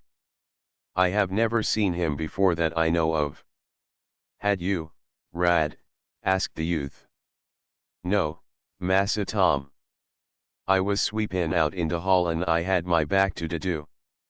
I didn't see de fella go in. But I heard yo pa yell, den I bust in." "What happened then?" Tom wanted to know, while Ned made notes in shorthand of the answers, so he and Tom could go over it later. "Well, de mostest what happen is dat me and dat fella come together," explained Rad. "I went fo to hit him, but he done hit me fust. Golly, F day was ever a time when I done wish fo dat giant, it was den." "Do all the descriptions of this man tally?" asked Tom. "I mean, does Mrs. Baggert also say he was a stranger with red hair?" "Yes," answered Mr. Swift. "I questioned her about that before you got here. The fellow surely had red hair cut close to his head." "Did he get away with anything?" asked Tom quickly. "I mean any of our plans. What papers did you have out on the desk when he burst in on you?" "Dad. They were the plans of both the tidal engine and the mill machinery that I was glancing over. You asked me to verify your figures, you know," was the answer. "But he didn't get any." The excitement was extreme while it lasted, but it was over now. Inquiries developed the fact that none of the employees in the office had seen the mysterious red-haired stranger enter or leave. He had been evolved out of thin air, it seemed, and had vanished into the same element. That he had had his trouble for his pains was evident, for a careful checkup showed that none of the tidal engine papers was missing, nor had any of the mill machinery plans been taken from Mr. Swift. "How about my chest of stuff?" asked Tom anxiously. "It's all right," his father informed him. "I looked at that as soon as I felt able. It's locked and still in place."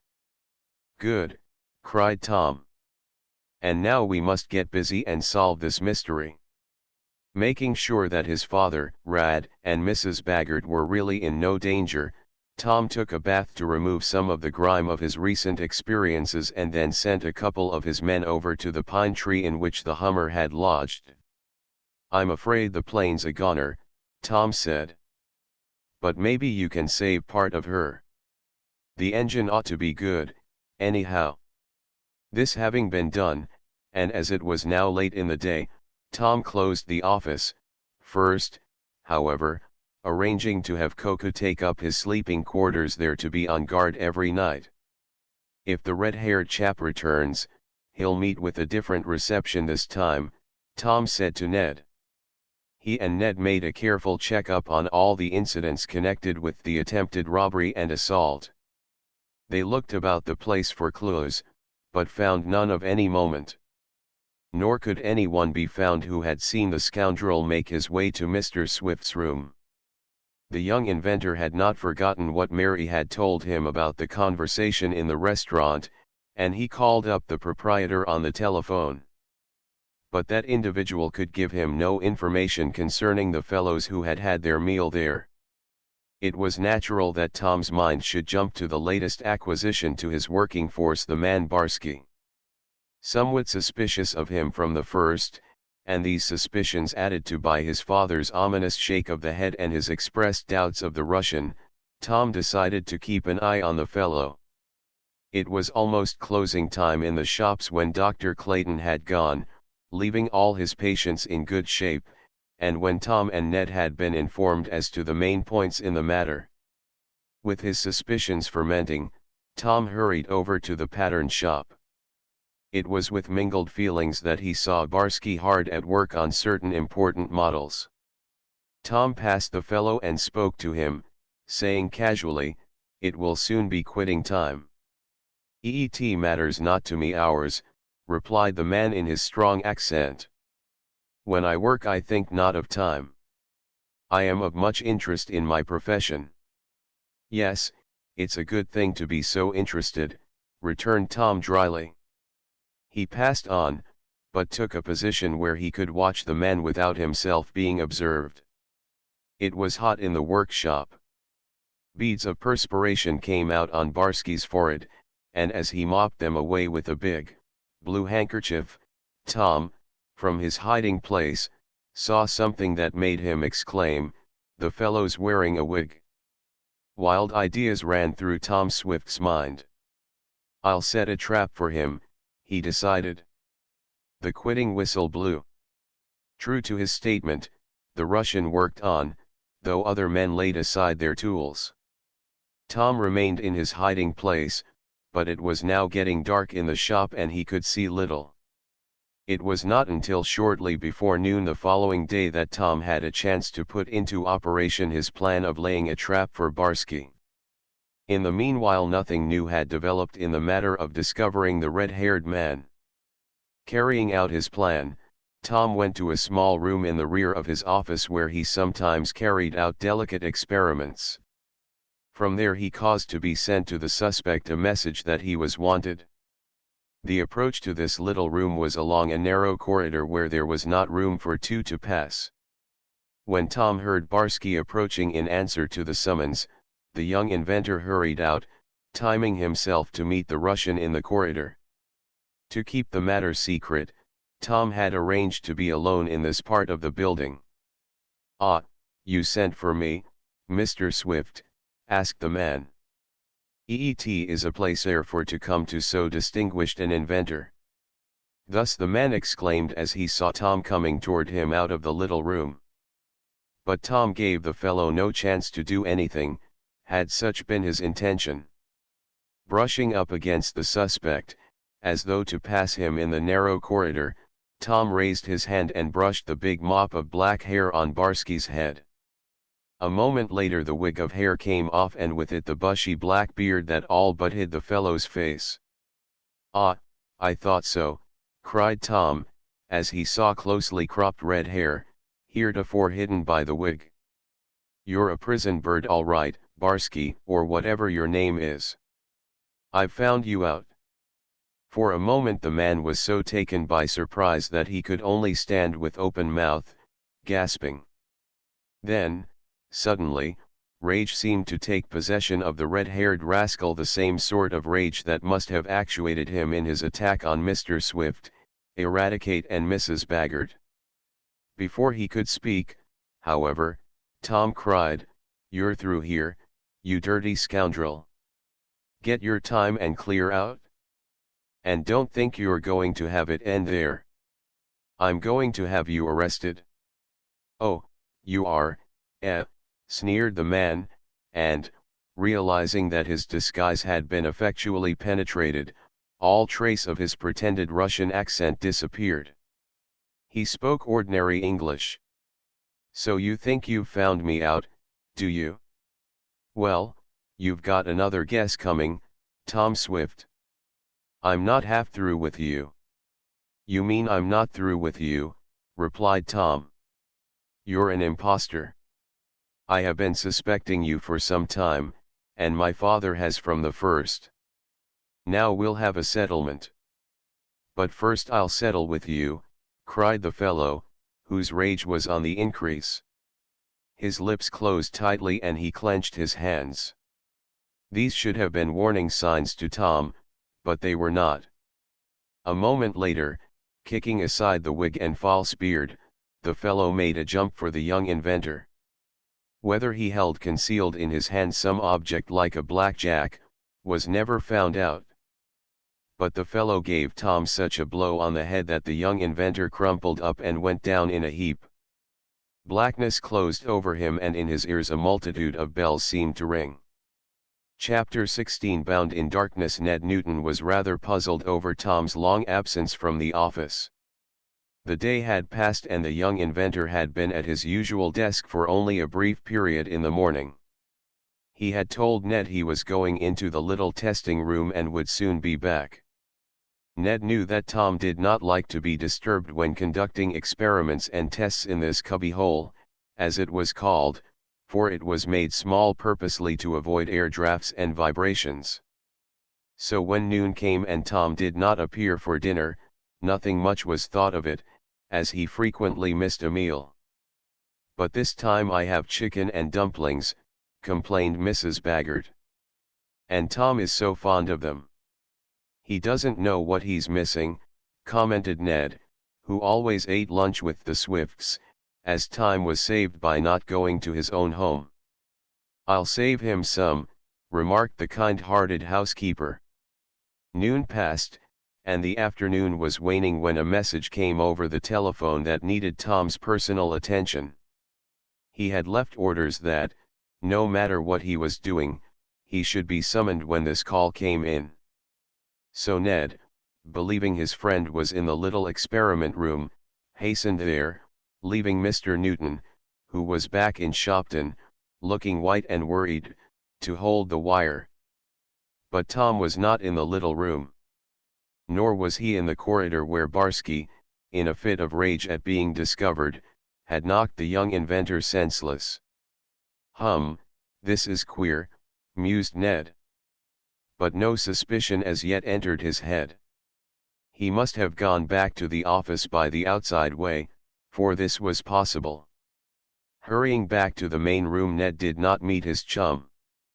Then began a hurried search for the missing youth, still with no thought that anything was wrong. It was merely believed that he had left the experiment room to go to some other part of the works, as he often did. Accordingly, the intercommunication telephone system was worked to the limit. But from the foreman of each department came the reply, "Mr. Swift isn't here, nor has he been here." From the pattern room came the report, "Mr. Swift not here, but he ought to come here." "Why?" asked Ned.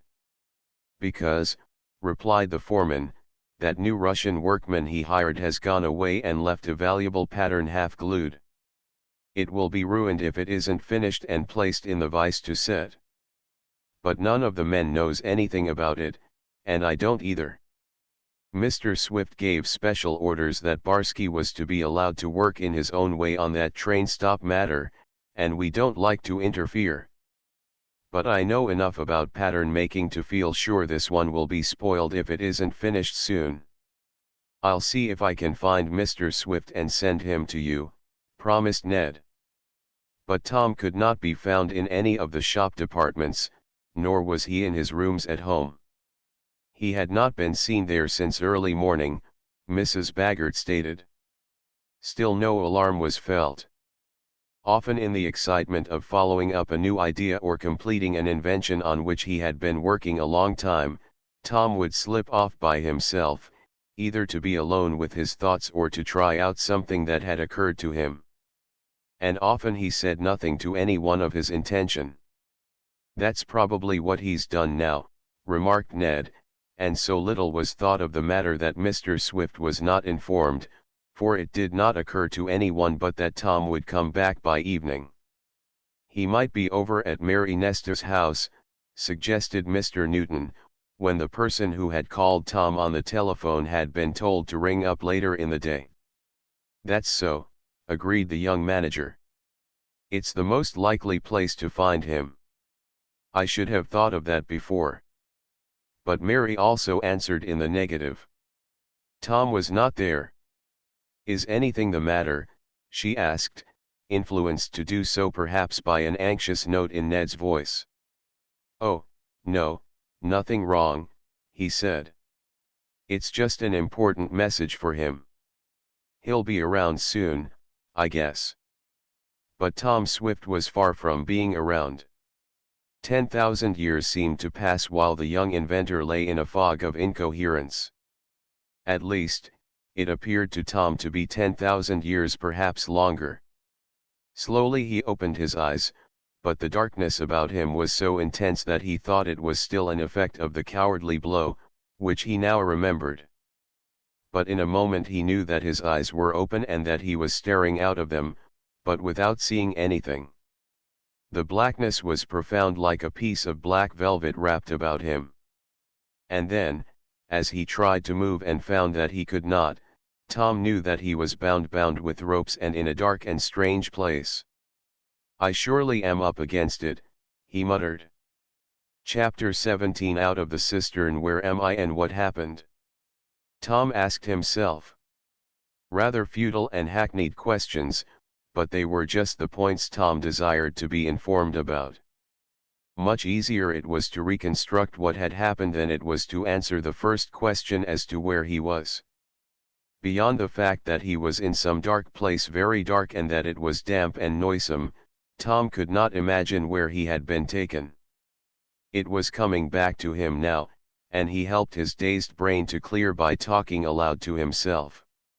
He realized that he was alone, or so he judged, for his first exclamation after recovering consciousness had brought forth no answer.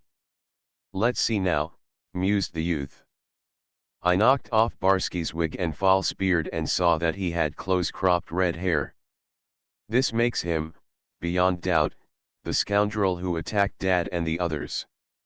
It also makes me think this Barsky is a prison bird, or has been at one time.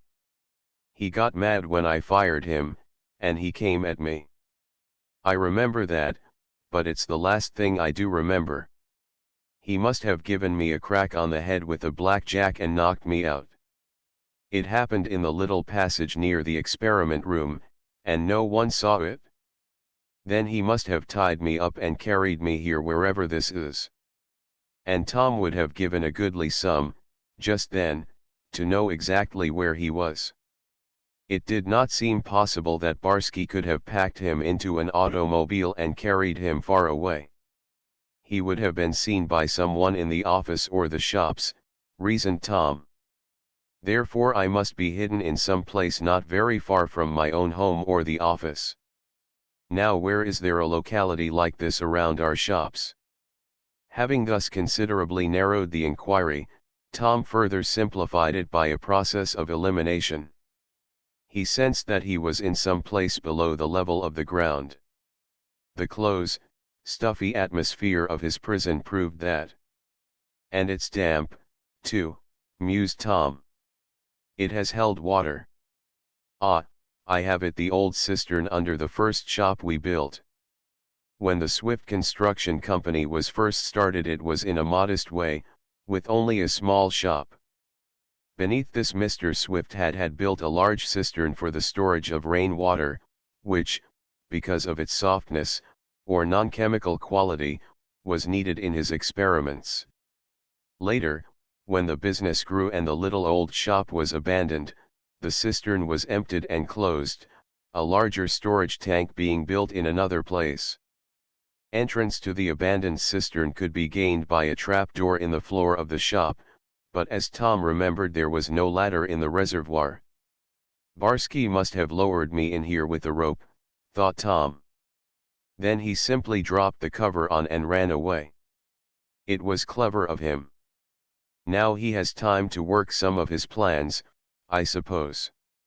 This is all a deep-laid plot, and it's been in the making some time. I wish I had taken Dad's advice and never hired that fellow. However, it's too late to think about that now. I must get myself out of here and stop him, that is, if it isn't too late. Tom managed to squirm to a sitting position. This made him feel better, but it sent the blood again rushing into his sore head, and for a moment or two he felt dizzy and sick. This passed, however, and he began to reason matters out. I could shout my lungs out, reasoned Tom, and no one would hear me. But, wait. I remember something. The tunnel. It's all right. I can get out if I can free myself. With the further clearing of his brain, it occurred to Tom that some years before he and his father had dug a tunnel, leading from a distant hillside into the cistern. The tunnel passed beneath the foundations of the old shop, and the passage was used to conduct some experiments in the action of air currents. Aeroplane models, as one knows, are tested in what is called a wind tunnel, and the Swift Underground Tunnel was one of the first of these ever made. It had not been used for a long time, however, and the end, opening under the hill, had been boarded up. But if I can get loose, I can walk along the tunnel, and I guess I can manage to kick down those boards, thought Tom. However, the question is, can I get loose? At first it seemed that this must be answered in the negative. So firmly had Barsky made the bonds that Tom tugged and strained for some time, to his no small discomfort, without any effect.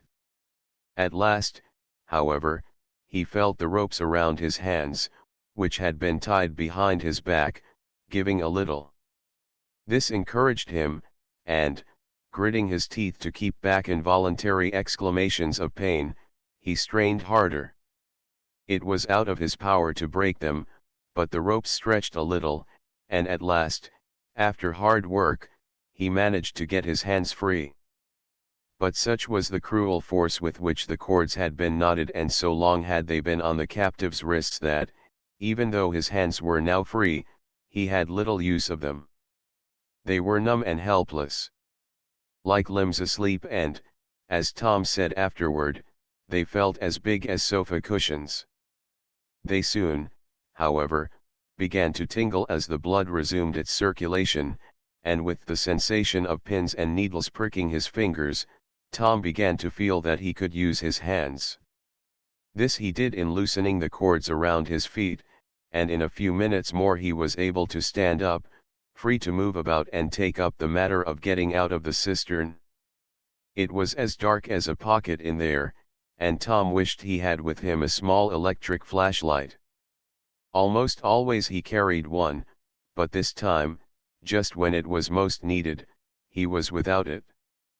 But I guess I can go by feeling, he told himself. This cistern isn't so immense. It's circular, and no matter where I start on the wall I'm bound to come to the tunnel opening sometime or other. I guess it's a mighty good thing, grimly thought Tom, that there's no water in this place. No thanks to Barsky, I guess, that there isn't. He'd have dropped me in just the same, I believe. Tom, with outstretched hands, began to grope his way about in the dark cistern. He knew there were no holes in the floor, so he did not fear a fall, and there was nothing with which he could collide. From the length of time it took him to reach the wall, Tom judged that he had been lying about in the center of the old water container. This proved his theory that Barsky had lowered him into it from the trap door above.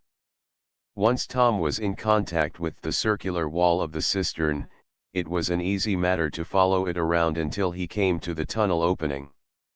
"This way out," exclaimed the young inventor grimly. "I wonder what time it is and how long I've been in here. Maybe they're looking for me up above. And yet, perhaps they think I'm just off on one of my trips." Tom started into the black tunnel. It had been several years since it had been put to use, and the youth had not entered it during all that time. Consequently he proceeded a bit cautiously, for he did not know but what there might be holes here and there in the floor of it. After about 5 minutes of careful progress, Tom felt on his face a cool current of air. "I'm coming to the boarded-up opening," he exclaimed exultingly. The boards did not fit tightly, and through one of the larger cracks Tom caught a glint of light. "But it's starlight," he cried. "It's night. I must have been in that cistern all day, maybe 2 days. Though I guess not 2 days, or I'd feel hungrier and thirstier than I am." Pushing on the boards, Tom felt them give a little, and he knew they must have rotted away from contact with the damp earth. He pushed harder and kicked on them, thus knocking down the barrier. In rushed the glorious fresh air, and the young inventor saw that he was looking out on a field some distance away from his home. It was night, and the stars were glittering. Also, not far away from the tunnel entrance another light was gleaming. It was the light of a lantern set on the ground. By the gleam of the lantern on the ground Tom could see a figure moving about and, seemingly, digging in the earth. "This is queer," mused the lad. "I wonder who that is. If it's Barsky, maybe he's digging to try to get at some of my secrets. Or maybe he thinks I'm dead and he's making a grave for me." Tom dismissed this gruesome thought with a laugh, and walked forward a few paces, the better to see who was doing that queer midnight digging by lantern light. Some noise Tom made attracted the notice of the digger. He looked toward the tunnel opening, and then Tom exclaimed, "Good night. It's rad." At that moment, the colored man, with a cry of fear, made a jump, knocking over and extinguishing the lantern while he shouted, "De ghost! De ghost! I's a dead darky. I's done seen a ant. Oh, lawsy, lawsy. De ghost am after me." Chapter 18. 2 disappearances. Despite the fact that he was tired, upset in his mind, and that his head was beginning to ache again, Tom Swift could not help laughing at the fright shown by Eradicate as the colored man made the best time possible away from the ghost. "Come back here, Rad. Come back. Nothing's going to hurt you," cried Tom, running down toward the upset lantern. "I'm no ghost." Hearing his master's voice, the colored man halted. Still not altogether convinced, he stood looking back and ready to run, as he asked, am dad you, Massa Tom?" "Of course it is, Rad. Who else would it be? I came out of the old cistern." "Oh, den you's dade. You sure am dade, and it's yo and I sees." Eradicate would have run away again, but Tom called more sternly, "Wait a minute. Don't be foolish. Of course I'm not dead, though I'm in pretty bad shape after what that scoundrel Barsky did to me. Have they been looking for me, Rad?" "Yes, Massa Tom, dat is, ef you is Massa Tom," he added, as a qualifying remark. "Dey has been done lookin' for you. But we done thought you gone off to see Massa Damon, maybe, and maybe you done took dat Barsky with you, case he's done gone, too." "Yes, I reckon he's gone all right," muttered Tom. "But I been around here all the while. Rad Barsky knocked me senseless, bound me, and dropped me into the cistern under the old shop. I just managed to get out through the tunnel." "Yes, sah, Massa Tom. I's mighty glad you done got out. But is you quite sure, Massa Tom, dat you isn't a ghost?" "Of course I'm sure," laughed the young man. "What makes you think I'm a ghost? Case as how you's all white like." Then Tom looked down at his clothes and saw that he was covered with a white powdery substance which must, in the darkness, have given him a weird appearance, especially to the superstitious colored man. "It's chalk dust, or something like that," said Tom, as he slapped at his coat sleeves and trouser legs, thereby setting free a haze of white, powdery stuff. "I remember now that there are soft white rocks in the earth of the cistern and the tunnel. I must have brushed off a lot of the stuff on my clothes as I came along. No wonder you took me for a ghost. Yes, sa, that's just what you done look like, said Eradicate. Well, you know now that I'm no ghost, don't you? Asked Tom, as he continued to get rid of the white dust on his clothes. Yes, sa, I done reckon so, answered the colored man, a bit doubtfully. Anyhow, you says so, Massa Tom, and what you says muse be so. It is in this case, anyhow, replied the youth. But it isn't Barsky's fault that I'm not a ghost. Now we'll go back to the house and relieve their anxiety, for I suppose they must have been a little anxious about me, Rad.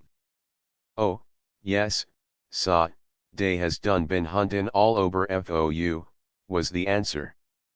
Yo pa, he done think you done gone to Mr. Damon's. But Massa Ned he know better, case as how Mr. Damon say on the telephone dat you isn't dere. Koku, he out lookin' FOU, too. Were you also looking for me, Rad? Asked Tom. And, like Diogenes searching for an honest man, were you looking for me with a lantern? Or were you digging to find my body? I don't know dat fella dogany our knees, stated Eradicate. And I was goin' to look FOU right soon. But just now I come out to dig FO Nightwalker worms. I's gwine fishin' tomorrow. Oh, so that's why you were so mysteriously digging, was it? Chuckled Tom. After Nightwalkers. Well, I guess I'd better do a little night walking, myself, back to the house and tell Ned he needn't get up a searching party for me.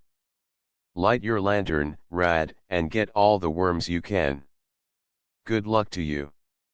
Yes, sa, murmured the colored man, who often went out in the fields and garden at night to dig for the big worms that did not venture abroad until after dark. And I's mighty glad, Massa Tom, dat you isn't a ant. The same here, chuckled Tom. The young inventor decided to see Ned before going into his own house, and a little later he was being greeted with delighted surprise by Ned and Mr. Newton, who were much puzzled to account for the long-continued absence of the young inventor. It was now close to midnight, and he had disappeared in the morning. Well, for the love of my cash balance, what has happened to you, Tom? Cried Ned, as he greeted his chum. Lots, was the brief answer. Have you seen that scoundrel Barsky? Barsky, cried Ned. Why, we thought you had taken him away to some quiet place to work on your train stop invention. But we been a bit worried about you for some time, and when, a little while ago, Mr. Damon said you weren't at his place and Mrs. Bagger telephoned that you had not come home, we didn't know what to tell your father. We been keeping from him the fact that you haven't been seen for a number of hours, and Dad and I were just wondering how much longer we could keep him in ignorance. Well, I'm glad you didn't have to worry him, said Tom. I'm all right now. But we've got to catch this Barsky. Where's Koku? Out looking for you, I imagine. He seemed to think you might be about the grounds somewhere. I was.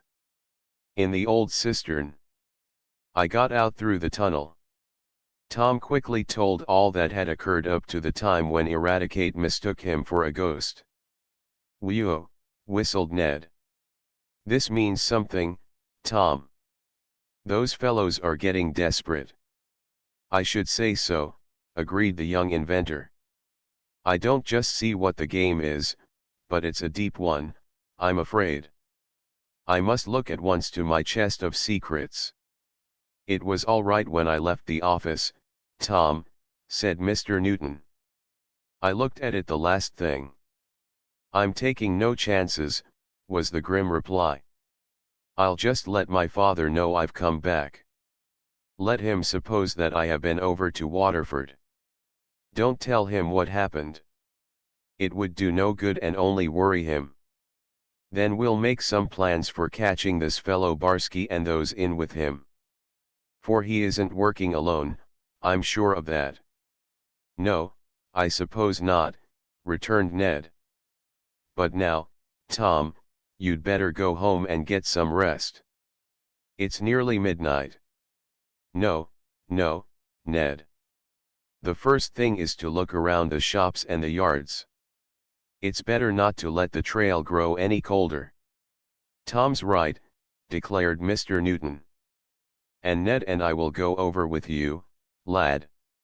Tom Swift looked at the older man and, seeing how white and weary he looked, he protested. But to his protests Ned's father would not listen.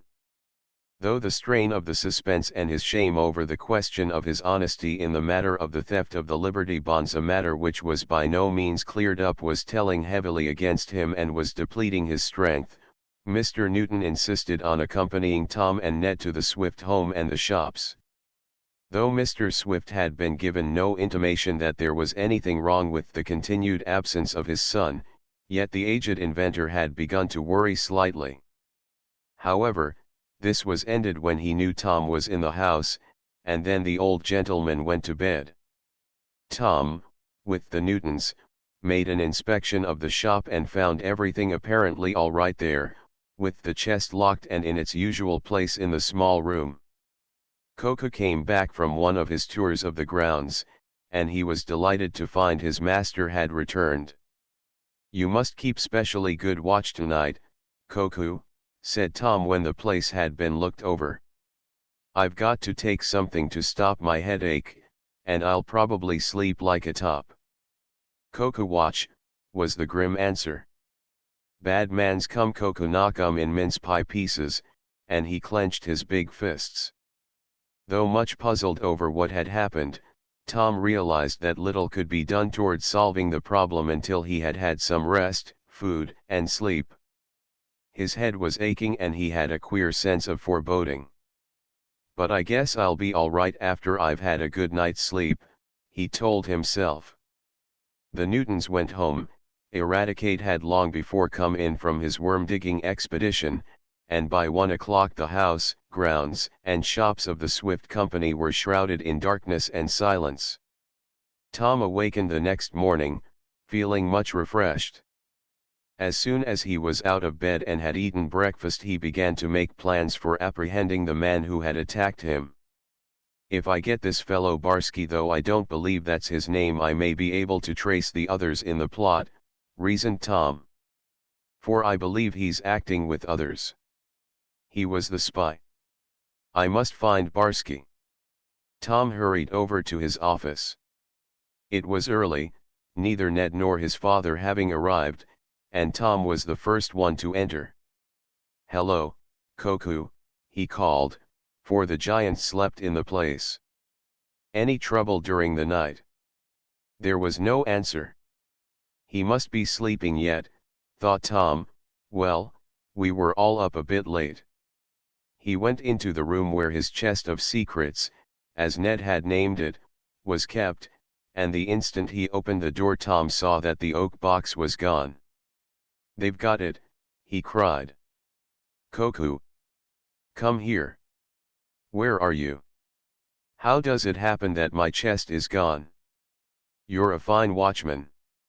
He threw open the door of the room where the giant slept. Coco, too, was gone. Chapter 19 KOKU is found. Tom Swift lost little time in putting into operation such means as were at his command for tracing the missing chest of secrets and the vanished giant. He pressed certain push buttons connected with distant summoning bells, located in different parts of the works, and soon there came flocking into his office several of his foremen and Garrett Jackson, who had general charge of the works.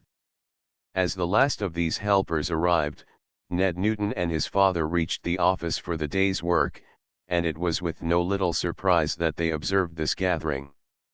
"What's wrong, Tom?" cried Ned. "Has anything happened?"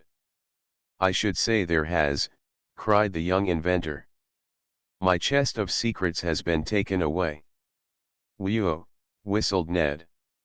"With Coco here to guard it," cried Mr. Newton. How was that possible? Well, the robbers took Coco also, explained Tom.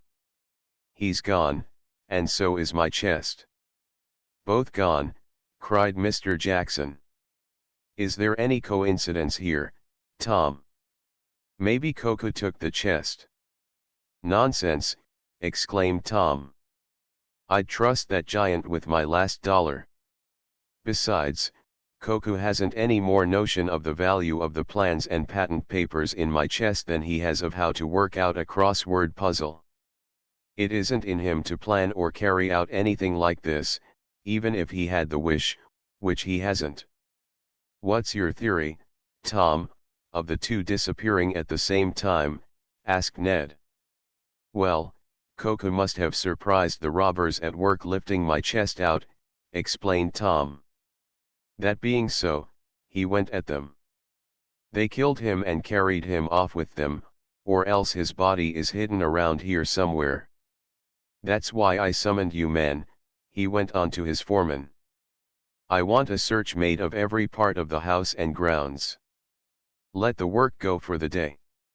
Coco and the chest must be found. It would take a pretty big and husky bunch of robbers to overcome Coco, suggested Ned. And if there was such a big gang here they would have made a noise, which I should think you'd have heard up at the house, Tom. I didn't hear a thing. Perhaps having taken a headache powder would account for that. But neither Eradicate nor Mrs. Baggert heard anything out of the ordinary, I'm sure, or they would have said something about it to me. As for Dad, when he goes to bed he sleeps, and does little else. Even if you didn't hear a row, Tom, there must have been one, insisted Ned. Coco wouldn't let that chest be taken away without a fight, and when he starts to fight something breaks. Yes, that's the puzzling part of it, admitted the young inventor. There isn't any evidence of anything having been disturbed here. But I found one of the outer doors open, and the electric alarm cut, which shows how the robbers entered and left. They probably used a skeleton key to open the place, and didn't lock the door after them when they left. I wish I had done what I've been planning to do, kept my plans in a burglar-proof vault. Now I'm going to start to build one right here. Any signs of a fight or a struggle in Coco's bedroom? Asked the foreman of the pattern shop. No. The clothes are thrown back off the bed as though the giant got up in the usual way, answered Tom. There is no sign of violence. But several heads are better than one, and that's why I summoned you all here. I'd like your advice on the matter. The men were trained observers, quick and accurate in their work, as they needs must be to build the complicated machines evolved by Tom Swift and his father. In a sense, they were as good observers as detectives would have been, and Tom did not want to call in the police. He did not want his loss broadcasted. This is fierce, exclaimed Ned, as the extent of the loss was more fully realized. He and Tom were sitting in the office while the foreman moved about the place, looking for possible clues in the place where the chest had stood, in Coco's room, and outside the building. It sure is, agreed the young inventor. All my plans for the train stopping device were in that chest. Now they're gone, and I have no duplicates. And your tidal engine, too, suggested Ned. Yes, sighed Tom. I guess my dream of harnessing the ocean will not be realized for some time. Of course I may be able to work out the ideas in some other way, but it means a big loss. And there are other papers, too. There were Dad's designs of the gyroscope flyer, and what's that about my gyroscope flyer? Asked Mr. Swift, at that moment entering the place. I've come for those plans now, Tom. I have just thought of a new idea in connection with the engine. I'm afraid you can't have the plans, Dad, returned the son. They're gone. The whole chest of secrets has been stolen. Tom had been debating in his mind whether or not to tell his father the bad news, fearing the effect it might have on the elderly man's heart. But Barton Swift was no weakling. Like a charger sniffing the powder of battle from afar, he drew himself up and together at the same time crying, "So our enemies are at some of their old tricks, are they, Tom? Well, don't let them see that we mind. Don't show the white feather. We'll fight 'em, Tom. We'll fight 'em." "That's the talk," cried Ned, while Tom was much delighted to note that his father took the blow standing up. "I can reconstruct those gyroscope plans," cried the old man. "I remember most of them, though it will set me back very much to have them taken. Of course it's a big loss, Tom. The whole chestful gone. How did it happen?" He was told, and then he confirmed Tom's first idea that he had heard nothing during the night to indicate an attack on the shop. "I done think I heard something," Eradicate said when they asked him about the matter. "It was a sort of hootin', hollerin' sound. But I figured it was an owl bird, and I went to sleep again." "That was probably Coca shouting at the robbers," decided Tom. "He's either still after them or they've done for him." "Coca gone," cried Rad, and when told him that the giant was missing, the colored man forgot all his petty animosity against the big fellow and expressed only sympathy. "I's gwine to find him," declared Eradicate. "I go look for him." Tom did not pay much attention to his colored helper, since there were other matters that needed his attention. The net result of the searching on the part of his men was nothing. There were no clues that could be followed. Reconstructing the crime, it was thought that the gang of men had gained entrance by means of a false key. Then, being unable to open the chest because of the special locks on it, they had carried it away. Surprised at this by Koku, they must have silenced the giant in some manner and have carried him off while he was unconscious. Doubtless an auto was used, though so many of these came and went at the Swift office that the tire marks of no special one could be picked out.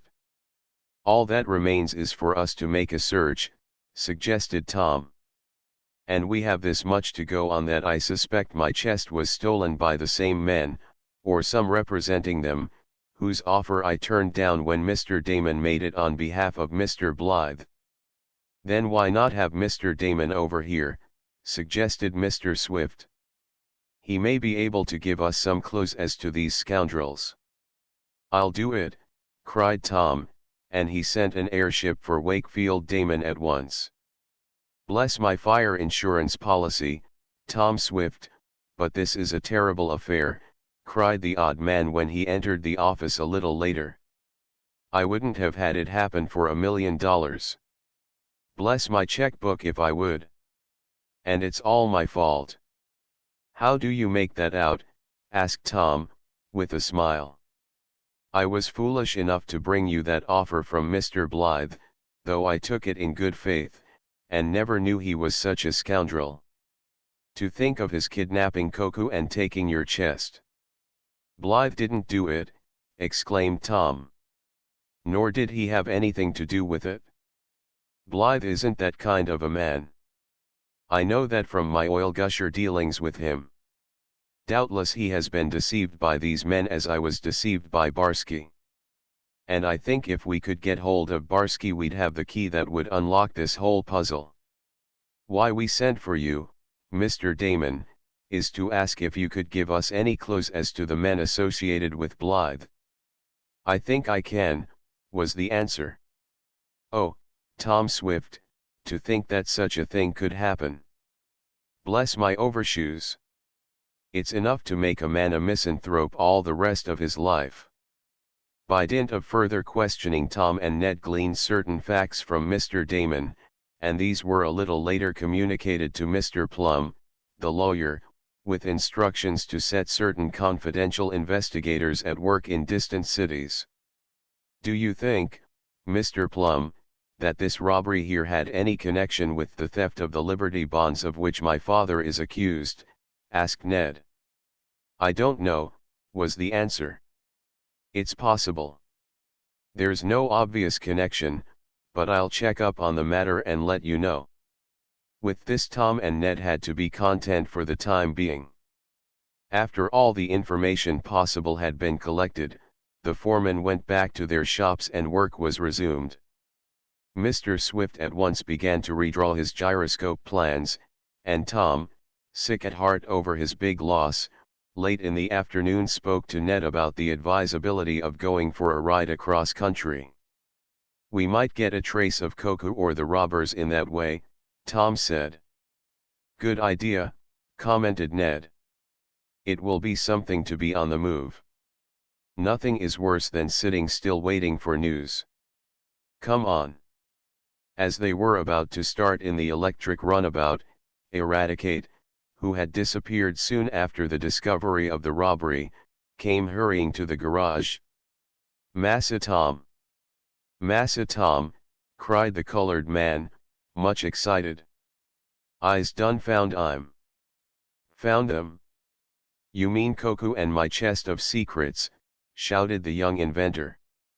"No, I didn't find a chest, but I found Koku. I found dat big giant." Is he dead?" faltered Tom. "No, Massa Tom. Dat giant's off in the woods tied to a tree.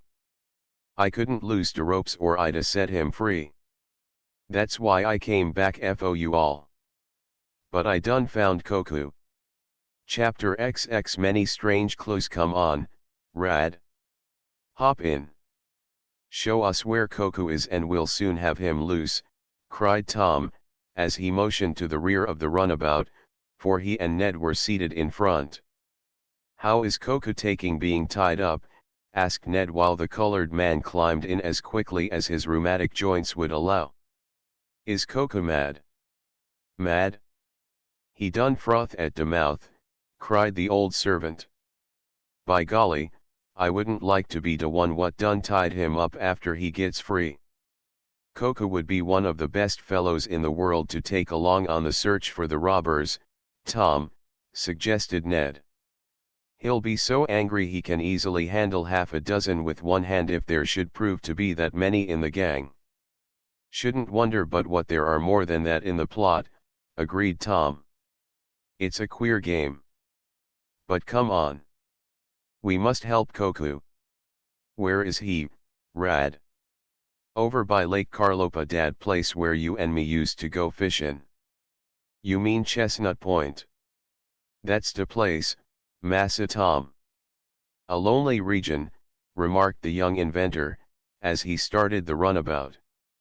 "They couldn't have picked out a better or rather, a worse place to leave poor Koku. How'd you happen to think of looking there, Rad?" "Well, Massa Tom, I thought maybe Koku might go there of his own self. Onct I cotched a big fish there, and I was tellin' him 'bout it. He always said he could cotch a bigger fish and what I did. So I thought maybe he was tryin' to beat me, and maybe de robbers didn't tuck him after all. So I looked and I done see him tied to a tree." The run to Chestnut Point did not take long, and, following the directions of Eradicate, Tom guided his machine along a lonely road. They had traversed this a short distance when Ned cried, "Hark!" "What did you think you heard?" asked Tom, shutting off the motor to render the machine silent. "Someone calling," answered Ned. "Listen." A loud voice was borne to their ears by the wind, and Tom had no sooner heard it than he cried, "That's Koku. And he sure is mad." The giant was like an enraged bull, but so securely was he bound to a tree with many strong ropes and straps that even his great strength was of no avail, especially as he was so cunningly bound that he was unable to exert his full strength. "Good you come, Master Tom," grunted Koku, as he saw his friends approaching in a run. "You friend of mine from now on, Rad, you bring help to me." "Eyes you friend," chuckled Eradicate. "The only time when we has any disputations is when you tries to take my place with Massa Tom." It was the work of some time for Ned and Tom, even with their sharp knives, to cut the straps and the ropes, the knots of which had proved too hard for the colored man to loosen. Then, working his great arms and striding up and down amid the trees to restore his stagnant circulation, the giant cried, "Where are Where are mans that tied me? Once I get I mince pie Guess he's heard the expression make mince meat of them," remarked Ned to Tom. "Very likely. But I've got to get him quieted down so I can question him. He will be the best one to give us clues by which we may trace these fellows." Accordingly Tom talked to his giant helper and finally got an account of what had happened. Tom could do more with Koku and understand his peculiar English better than anyone else. Also Tom knew something of the giant's own language. Gradually a coherent story emerged.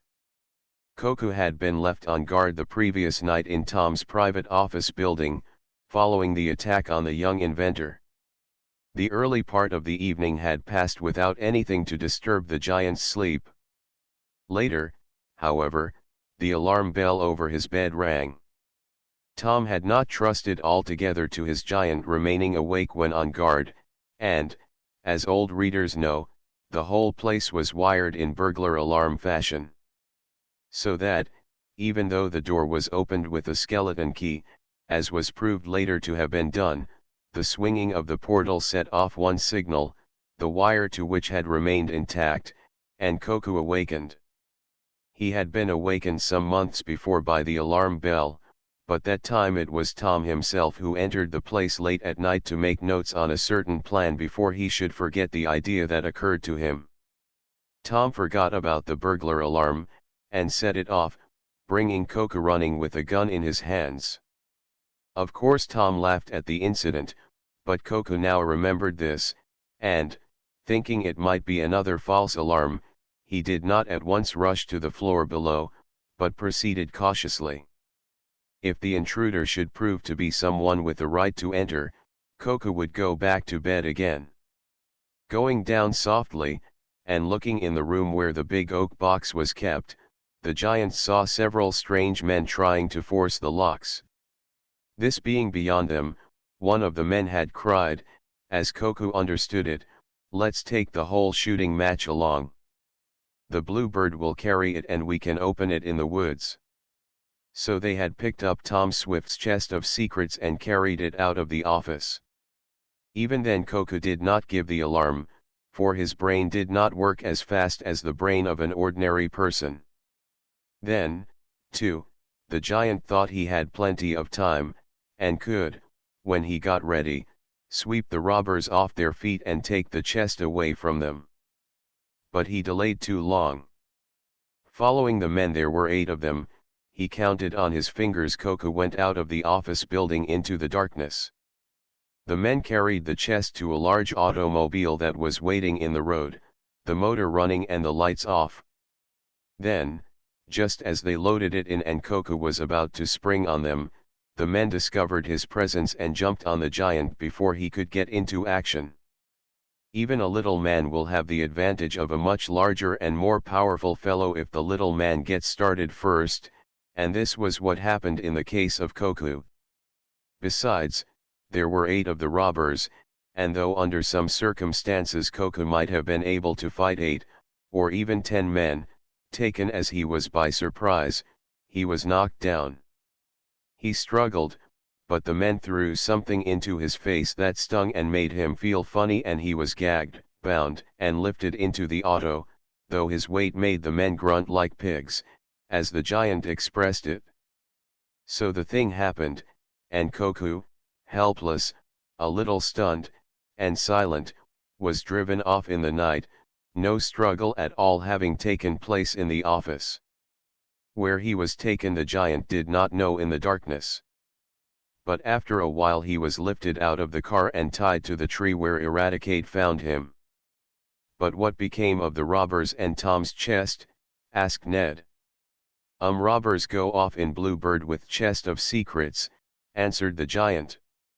"What does he mean, Bluebird?" asked the manager.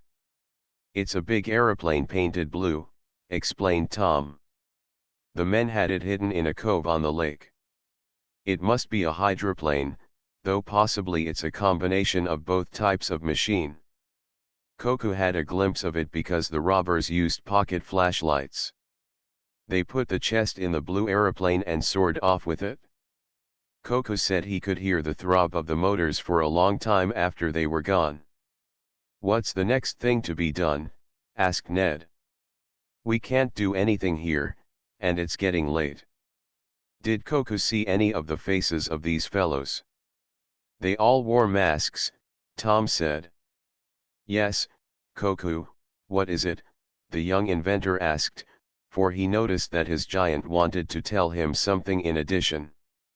Followed then more of the queer, jumbled talk of the big man, who, now and then, used some of his own words, which Tom alone could translate. Then came silence. "He says," interpreted Tom, "that one of the men walked with a slight limp and had a queer habit of throwing his left elbow out from his side." "Limping? Throwing out his elbow," excitedly cried Ned. "Does that mean anything to you?" asked Tom. "Does it?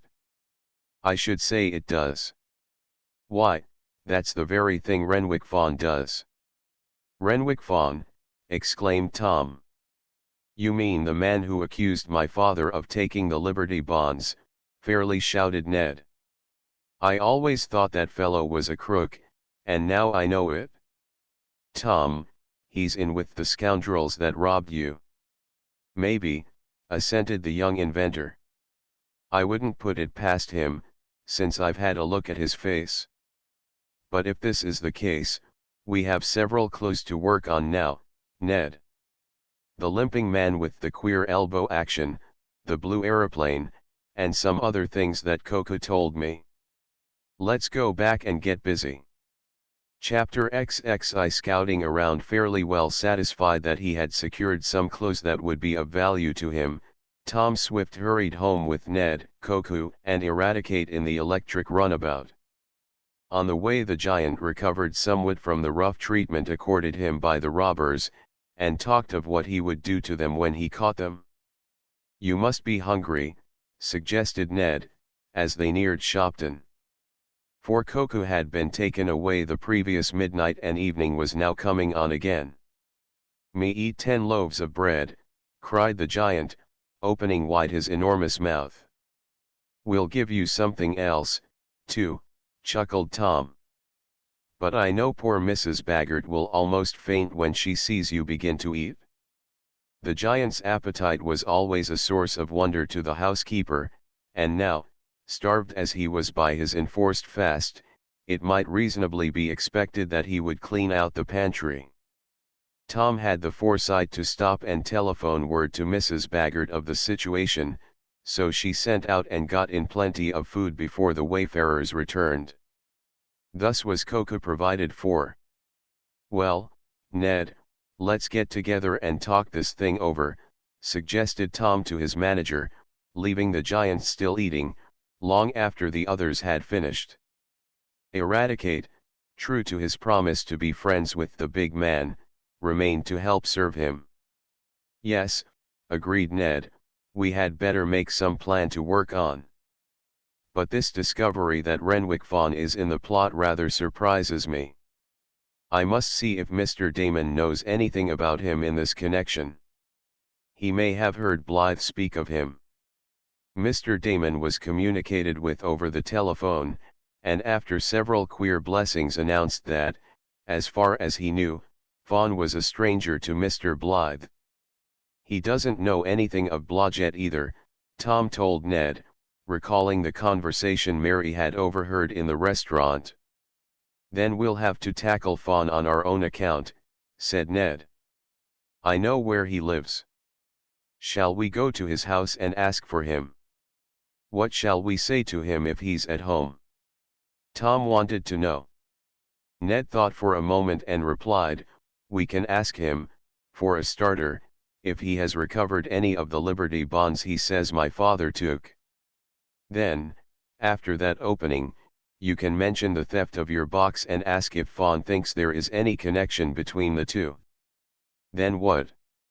Tom inquired. Well, if things turn out the way we expect, I mean if this Fawn has really had a part in the robbery at your place, he'll get confused and maybe give himself away. That's our one hope, that he will give himself away. It's worth trying, decided Tom, after a little consideration. Come on. A little later in the evening the two young men set off in a small gasoline car to call at the home of the suspected man. Ned had had occasion to go there before, some time since, months prior to the accusation against Mr. Newton. But it was with some feelings of apprehension and with wonderings as to what they had best say to the man when he saw them that Ned and Tom walked up the steps of the Fawn home. A maid answered the door, and when they said they had called to see Mr. Fawn, she remarked, "I think Mr. Fawn is not at home, but Mrs. Fawn is. Please come in and I will tell her you are here." Mrs. Fawn, a small, pale, unimpressive woman, came timidly into the room where the boys waited. "You wanted to see my husband?" she asked, and Tom jumped at once to the conclusion, in which Ned later joined, that she knew nothing of the man's peculiar activities. Their feeling that he was a brute and a bully toward her was afterward borne out by facts. "We have some business to transact with Mr. Fawn," stated Ned. "But the maid said he wasn't at home." "No, he isn't," answered Mrs. Fawn, and the boys did not doubt her. "He has gone to Chicago on business. At least I think it is Chicago," she added. "He goes to so many places I sometimes forget. But I know it was out west." "Well, if he's that far off, I guess we can't see him tonight," returned Tom with a smile as he arose to go. "When did he leave town?" "The day before yesterday," answered Mrs. Fawn. Ned had not given his name, and though Tom had mentioned his, he did not believe Mrs. Fawn knew enough of her husband's business to connect her callers with the bond accusation against Mr. Newton. But the two young men glanced sharply at each other when Mrs. Fawn spoke of her husband having gone to Chicago 2 days previous. If that was the case, he could hardly have been engaged in the theft of Tom's strong box. "Do you want to leave any word for Mr. Fawn when he returns?" asked his wife.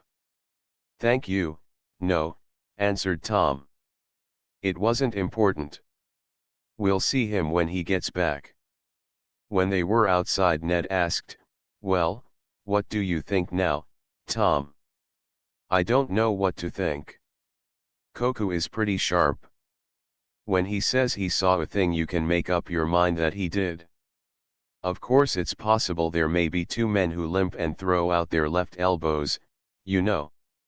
"It's possible, but not very probable," answered the young manager. "I believe Fawn is guilty, but his wife may not, and very likely doesn't, know anything about it. She's a meek little lady." "Yes, indeed," agreed Tom. "Well, we're stuck for the time being. However, tomorrow is another day. Something may turn up then. Anyhow, even if it doesn't, I'm going to start out." "Start out where?" Ned wanted to know. "To look for that Blue Arrow hydroplane.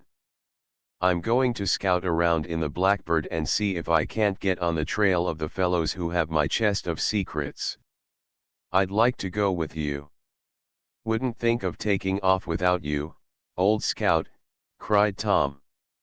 He guided the car down the street and out on a wide avenue, going along at a steady pace and with such an evident object in view that Ned asked, "Where are you heading?" "I thought I'd stop at the Nesters a minute," answered Tom. "Then let me out here and I'll take a trolley home," said Ned. "Let you out here? What's the idea?" cried Tom. "Well, you're going to call on Mary, and forget it," laughed Tom, clapping his chum on the back. "This is a sort of joint call, and you're coming in. Mary isn't fussy that way, and she always likes to see you. Thanks, murmured Ned. The two young men were no strangers in the Nestor home, Tom especially, and soon the whole family was in conversation. Tom mentioned the fact that he and his chum had just called on Mr. Fawn but found that he had left for the West 2 days before. Left for the West, exclaimed Mr. Nestor. That's queer. Why so? Tom asked. Because I saw him in town yesterday morning. And he couldn't have been going to Chicago. Are you sure? Inquired Ned. Of course. I know the man as well as I know you. He was limping along, tossing his left elbow out every now and then as he has a habit of doing. Ned and Tom glanced at one another. If this was the case, it would explain matters. Fawn may have told his wife he was leaving for Chicago, and even have packed a bag to go. But he went to some other place and remained about Shopton long enough to take part in the robbery that night. Mr. Nestor's mention of the peculiar gait of the man and his habit of tossing his left elbow away from his body while walking or talking was almost positive proof that there could be no mistake. But Tom was not yet ready to let it be known that Fawn was caught in a falsehood. There were many more points to be cleared up before the affair was on the way to be solved. So, passing the matter off as though it did not amount to much, murmuring that possibly he had misunderstood Mrs. Fawn, Tom turned the talk into other channels. The chums left the Nestor home near midnight, Mary expressing her indignation at the loss inflicted on Tom and asking if she could not do something to help. "I'll let you know if you can," Tom told her as he pressed her hands. For a few minutes Tom and Ned rode on in silence, each busy with his thoughts, and then Ned asked, "Well, Tom, what do you make of it?" "You mean about Fawn not going to Chicago at all?" "Yes." "Well, it means he's a trickster surely, but more than that. He's in the plot, of course. And I'm beginning to believe that it's bigger than I thought. Fawn and Barsky both in the same town, both probably working together against Dad and me. It was a sorry day when I let that so-called Russian into my shop." "It surely was," agreed Ned. "But it's too late to think of that now. What is the next move?" "I want to get my hands on Fawn, as well as on the others." "We start scouting tomorrow morning," decided the young inventor. "It oughtn't to be hard to pick up the trail of this blue aeroplane. I had some inquiries made around Lake Carlopa, and she seems to have headed west. That, naturally, would be the best place for the robbers to go. Plenty of open places to land, and with widely scattered cities and towns they wouldn't run so much risk of being captured. We'll start scouting in the morning." Accordingly the Blackbird was made ready. This craft was not as small nor as speedy as the Hummer, but she would carry 3, and Tom decided to take Koku along to identify the robbers if possible. "Good luck, Tom," called his aged father, as he was ready to take off the next morning. "Bring back that chest." "I'll do my best," was the answer. Chapter XXII. A strange message. Though he had no more than very slight clues on which to pursue the robbers, Tom Swift was not without a definite plan on which he proposed to operate. As he had mentioned to Ned, he had obtained information which indicated that the big blue aeroplane, after the robbers had put the chest on board and had left Koku tied to the tree, had departed toward the west. Of course there was no guarantee that it would keep on this course, and absolutely no way of telling how long it would hold it. "But we can stop from time to time," said Tom to Ned, "and make inquiries about the plane. A big blue aeroplane isn't easily hidden from sight." "It sounds like good dope," agreed Ned. Koku was no stranger to aeroplane rides, and he felt perfectly at home in the Blackbird. Indeed, as those of you remember who have read the earlier books of the series, Koku was brought from his home in a strange land by an airship. He rather liked to ride in them. So Tom, Ned, and Coco flew off on their strange quest. Up into the air soared the Blackbird. She was a powerful machine, and, as has been said, was roomy. Really, she was built to carry four, but on account of the size of Coco a partition between two cockpits had been taken out, making a large space where he could dispose of his enormous legs and big body. Before starting on the search for his chest of secrets, Tom had caused inquiries to be made about the missing Barsky. But the man seemed to have disappeared completely after leaving Tom in the cistern. Though of course he might have been, and probably was, one of the gang that took the chest and bound Coco, suggested Ned. For several hours the trio of adventurers soared along, not going so high but what they could from time to time make observations of the earth below them through field glasses. For of course it was possible that the blue aeroplane might be on the ground. She also might be soaring along in the air, and Tom and Ned did not neglect to scan the heavens for signs. Once they saw a plane coasting along, and gave chase. But when within good viewing distance they made out that it was one of the government mail carriers, and they turned back on their original course. It was near noon when Ned heard Tom give a sudden exclamation. "See anything?" asked the young manager. "Nothing that gives me any pleasure," replied Tom grimly. "I see a leak in one of the oil pipes and that means we've got to go down and mend it. Lucky I discovered it in time. An aeroplane engine, or for that matter an auto motor, that does not receive copious and continuous lubrication is going to overheat, bind and stop in a surprisingly short time." A look over the side showed Tom that they were flying across fairly open country, and, picking out a broad meadow as a suitable landing place, he, having shut off his motor, headed for it. Coco, half asleep in his enlarged cockpit, sensed that they were going down and asked, "We catch robbers?" "Not yet, Coco," replied Tom, with a grim laugh. "So far they are a couple of tricks ahead of us, but the game has only started." The Blackbird made a perfect landing under Tom's skillful guidance, and when it had come to a stop after a run over the somewhat uneven field, Tom and Ned got out to begin work on repairing the oil pipe. Ned had some knowledge of mechanics, and could at least help his chum. "It isn't as bad as I thought," Tom said, after a careful inspection. "It's just a loose union connection, and not a break. I won't have to solder anything, and I think I have a spare union in the toolbox." It was while he was looking for this and while Coco was strolling about, heaving big stones for his own amusement, and possibly with the sensation that he was thus treating his enemies, that Ned called, "Someone's coming, Tom." The young inventor, who had found the union connection he was looking for, looked up and saw a farmer approaching across the field.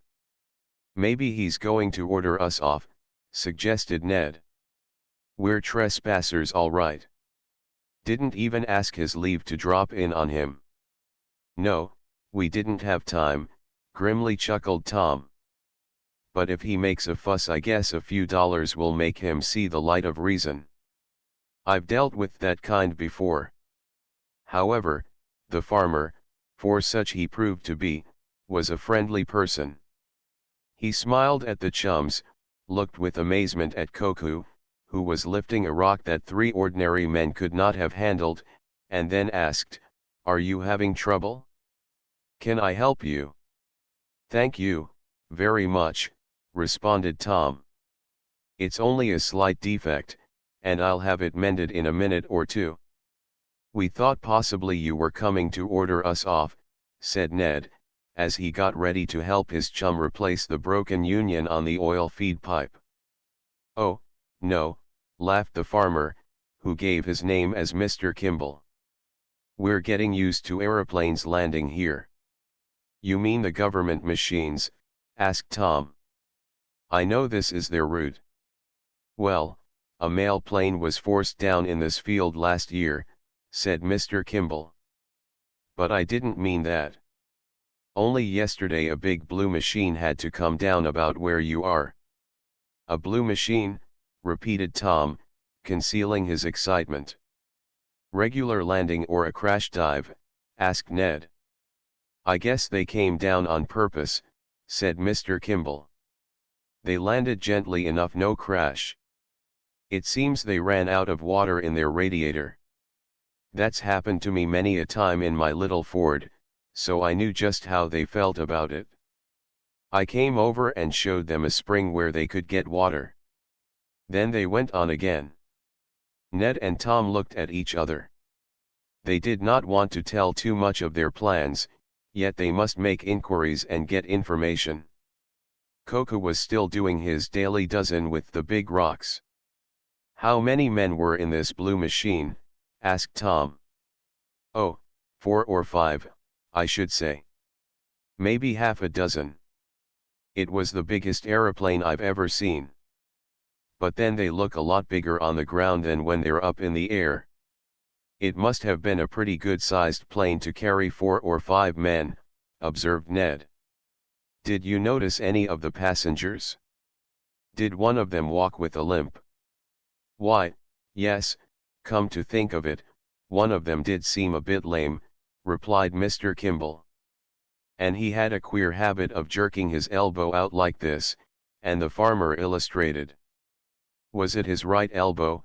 Asked Tom, emphasizing the word that indicated the dexter hand. No, let me see now. No, it was his left. Why? Do you know him? Yes, answered Ned, with a queer look at Tom. We know him. I suppose they're friends of yours, both of you being in the airship business, so to speak, went on Mr. Kimball. Neither of the young men answered that, but Tom, after he had taken off the damaged union coupling, asked, Did you happen to notice if one of the men had red hair? The farmer considered for a moment, and then replied, No, I didn't see anyone like that. This was not surprising, considering that Barsky's hair was so short that its redness could not be noticed until he took off his hat. And very likely he would be wearing a leather helmet in the aeroplane. But Tom and Ned had established the fact that the blue aeroplane containing the robbers had passed this way recently. Tom made a cautious inquiry about the chest, but Mr. Kimball had not noticed that. And, very likely, it was stowed away in the fuselage of the craft, out of sight. How long did they stay? Asked Ned. Oh, only long enough to buy some food off me and take on water, then they soared away again. Headed west? Asked Tom. Headed west, answered Mr. Kimball. The farmer remained, an interested observer, while Tom and Ned made the slight repairs needed. When they had finished and were about to go on, Mr. Kimball, with a glance toward the giant, asked, Is he yours? Yes, in a way, replied Tom. Why? I only want to say if you ever want to get rid of him I'd like to hire him. What a hired man he'd make. My, the chores he could do without getting tired. He'd be worth 3 ordinary hired men and they're so hard to get now. But I don't suppose you want to let him go. No, answered Tom, with a laugh and a glance at Coco, who, to amuse himself, was tossing up great rocks and catching them in his bare hands. Well, I don't know as I blame you, said Mr. Kimball. Having made repairs and gotten some unexpected and valuable information, Tom and Ned called to the giant, took their places in the machine again, and, after Coco had spun the propeller, once more were off. All that day they traveled, Tom and his chum keeping a lookout for the blue machine, but not seeing it. The young inventor had so laid his plans that before it got too dark he descended in a broad field on the outskirts of a big city. As the aeroplane was large enough to permit of sleeping in it and as Tom had brought along blankets, they decided to spend the night in the Blackbird. It was the next morning about 9 o'clock, and just about the time Tom and Ned were taking off again on the second day of their trip, that Mr. Swift was summoned to the telephone in his office. "Days somebody dat wants to talk to you tickler like," reported Eradicate. "Perhaps it's a message from Tom," exclaimed Mr. Swift. "He may have caught the robbers and gotten back his chest." "No, sah, it don't sound like Massa Tom," said the colored man. The voice to which the aged inventor listened was not that of his son. Instead, over the wire came strange tones asking, "How much will you pay us for the return of your chest of secrets?" Mr. Swift was so surprised that he almost dropped the receiver. Chapter XXIII The Blue Machine. Barton Swift was the true father of his energetic son, and Tom inherited his qualities from his father. Which is to say that in his youth Barton Swift had been fully as active and quick as was now the young inventor. Though age and illness had to some extent dimmed and enfeebled the powers of the man, still it needed but the spark, that strange telephone message, to galvanize him into action. After the first shock of hearing so unexpectedly about the stolen chest of secrets, Mr. Swift was ready to take active measures to trace the voice coming out of the machine. "What's that you say?" he asked, nerving himself to carry on an ordinary conversation about a most extraordinary topic. "Who are you and where are you?" "Don't you wish you knew?" came back the challenging inquiry. "Are you ready to talk business?" "Of course I am," answered Mr. Swift. "We want that chest back, and we'll pay any reasonable amount." "I'm not saying the amount will be reasonable," was the reply, and emphasis was laid on the last word. "But you'll pay our price or you don't get the chest. And I warn you that if you try to communicate with the police or set the detectives on our trail, we'll immediately break off negotiations." Trying to get in touch with the police was just what Mr. Swift was then doing. Ned Newton's father had entered the office, and, seeing him, Mr. Swift at once took pencil and paper from his desk, and while he talked in a rather general way with his unseen listener, he jotted down a few words, explaining matters, and suggesting that Mr. Newton go to another telephone to learn from the central operator where the mysterious call was coming from. There were several trunk telephone lines running into the Swift office, so it was a comparatively easy matter for Mr. Newton to go to another instrument to get the information needed. Meanwhile Mr. Swift was holding the other man in conversation. Having started Mr. Newton to ferreting out some information, the aged inventor asked, "How much do you want to return the chest, and how can I get in touch with you?" "If you will take $50,000 in unmarked bills, make a bundle of them and bring them." But at that moment the criminal either heard something, perhaps the movements of Mr. Newton, or he suspected something, for he sharply broke off what he was saying and cried, "It's all off. You're trying to double-cross me. Now you'll never get your chest back." There was a click which told that the distant receiver was hung up, and then the line went dead. "Wait a minute. Wait just a moment. I want to talk business with you," cried Mr. Swift, rapidly moving the hook of the receiver up and down. But it was too late. Only silence ensued until finally the operator, attracted by the flashing light which resulted when Mr. Swift moved the hook, asked, "Number, please." "I was talking to someone, but I was cut off," said the inventor. "Can you get them back for me? It's important." "What number were you talking to?" the girl asked. "That's just what I want to know," said Tom's father. "I'm sorry, but if you don't know the number I can't ring it for you." Mr. Swift knew only too well that this was the case. It was not the girl's fault, it was the fault of the system, and not so much the fault as the limitation. "If I had only had Tom's photo telephone attachment hitched on here, I could have seen who it was I was talking with," lamented Mr. Swift. "How about it, Mr. Newton? Did you succeed in getting any information?"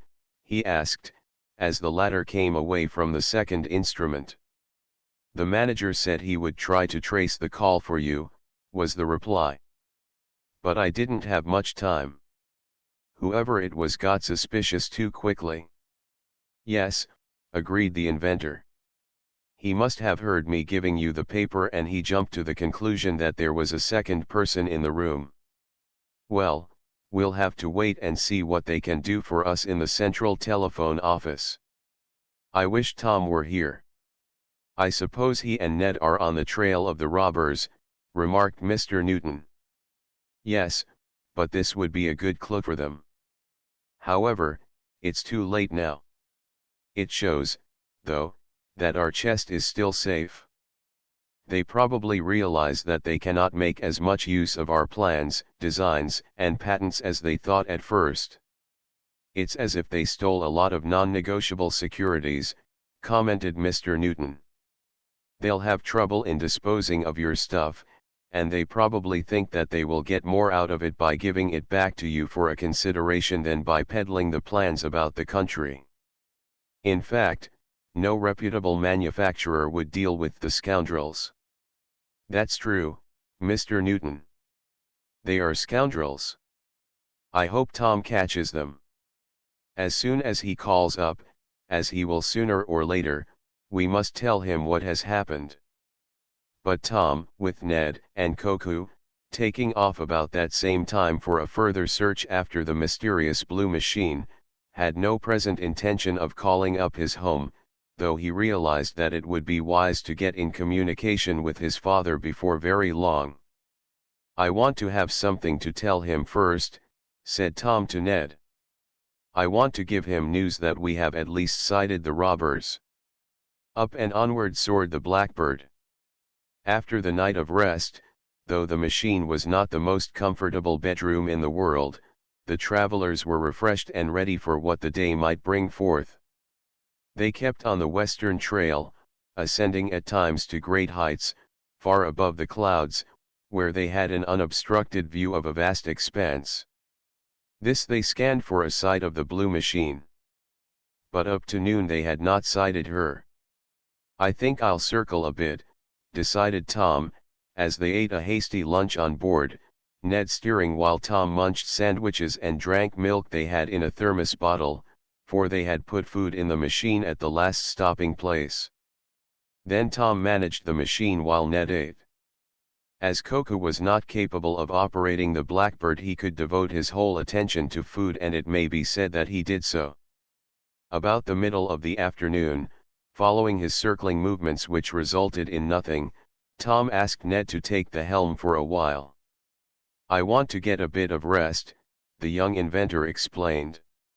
Sure, give me a chance to distinguish myself, suggested Ned, who liked to handle the craft. Tom made himself as comfortable as possible in his cockpit, and for an hour Ned guided the Blackbird, giving Koku the glasses with which to make observations. The giant had remarkable sight.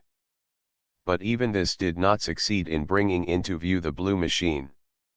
Ned presently saw trouble ahead of him in the shape of ominous black clouds, and, recognizing them as a storm and not caring to trust to his abilities in this emergency, he awakened Tom. "It's only a thunder shower," said the young inventor. "Run through it, Ned." They had often done this, sometimes shooting up above the edge of the storm and getting into clear air higher up, and sometimes skirting the edge of the disturbance. This time Tom Swift miscalculated the size of the storm, or else it suddenly developed larger proportions after they entered it. No sooner had the Blackbird pushed her beak into the bank of black clouds than Tom awoke to the realization that they were in considerable danger. Not only had they rashly entered the area of a thunderstorm, but a hailstorm as well. In another instant the Blackbird was all but overwhelmed by a fierce wind, while big hailstones fell on the wings with such force that one or two of them ripped through the stout fabric. The thunder was like the sound of big guns in the ears of the travelers, while the lightning hissed about them in blinding sheets and jagged forks until it seemed a miracle that they were not struck. "This is awful," cried Ned. "You'd better take the wheel, Tom." Tom thought this himself. He bent his head to the blast and endeavored to ascertain the direction of the storm that he might steer out of it. Coco did not seem at all afraid.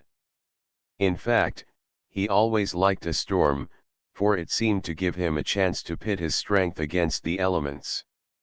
He laughed and shouted and caught up handfuls of hailstones from his cockpit, throwing them over the side. "Stop it," commanded Tom. "We've got trouble enough without that. Sit still." For the giant was moving about so that he endangered the craft, tossed as it was in the furious wind. However, Tom Swift had not managed aeroplanes several years without learning how to handle them in fair weather and foul, and in a short time he took the Blackbird out of the storm and up above the burst of almost tropical fury. "Whew," whistled Tom, when he could relax for a moment. "That was a humdinger."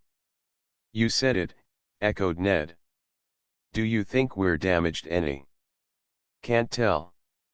It will be best, I think, to make a landing and look ourselves over.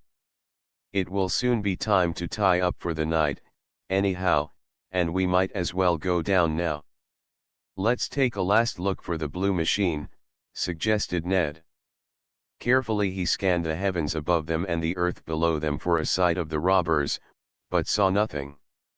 Then, having passed far beyond the thunderstorm, they made a descent in a lonely field where they passed the night. It was about 10 o'clock the following morning and they had been underway for about an hour when Tom, using the glasses while Ned ran the Blackbird, suddenly uttered an exclamation. "What is it?" asked his chum eagerly. "The blue machine, I think," cried Tom. "I think I see her hidden down there under some trees. Circle a bit to the left, Ned." When this had been done, Tom meanwhile looking down, the young inventor cried, "There she is. We've spotted them. The blue machine is down there. Now for a trick." Chapter XXIV A Night Watch. Tom Swift made up his mind quickly. He generally did so in an emergency, and this was one of those times. While he still held the powerful glasses focused on that clump of trees amid the green of which he had spotted that glimpse of blue, he called to Ned, "Put her about 5 points to the south." "The south?" cried Ned. "What's the idea?" "I want to throw those fellows if they're down there, as I think they are off the track," explained Tom. "It's just a trick which may work and may not. They'll either see us or hear our motor down where they are. And if they see us sheer off to the south they may take us for a mail plane. At any rate, they may not suspect that we're after them." "I guess that's good reasoning," murmured Ned. Accordingly, he shifted the steering wheel until the Blackbird did as many of her namesakes do when winter approaches. She headed for the south. "How far on this course?" asked Ned as his chum continued to gaze down through the glasses. "Just far enough to take us out of their sight. Then we'll go down." "Go down?" cried Ned, in some surprise. "Yes. We'll make a landing and then come back by auto. I've got it all planned out. If we try to make a landing near those fellows they'll spot us and light out, taking my chest with them. But if we go down in some spot a few miles off and then come back by auto, we can get pretty close to them before they suspect anything." "More good dope," decided Ned, after thinking it over. "Do you think they're the fellows you want, Tom?" "It's hard to say. That's a blue aeroplane down there, I'm sure. But whether it's the same one the robbers used isn't so sure. However, I'm taking no chances." It did not take long for the Blackbird to put enough distance between her and the place where the blue aeroplane had been sighted to make it safe to descend. Now that he could no longer hold the glasses focused on the clump of trees, Tom put them aside and took charge of his craft. "Do you think you can get back to the same place in an auto?" Ned questioned, as they looked about for a good field in which to land. "I think so," was the answer. I picked out a few prominent objects by which to plot a return course. This was all that could be done under the circumstances, and a few minutes later, noting a broad and level field below them, Tom began to guide the Blackbird downward. "I hope we meet as good a chap as our farmer friend, Kimball, was," remarked Ned, as they lightly struck the grass-covered earth and taxied across it. "I hope so," echoed Tom. "But we'll buy our way if we have to. It's important to get back as soon as we can to where those fellows are."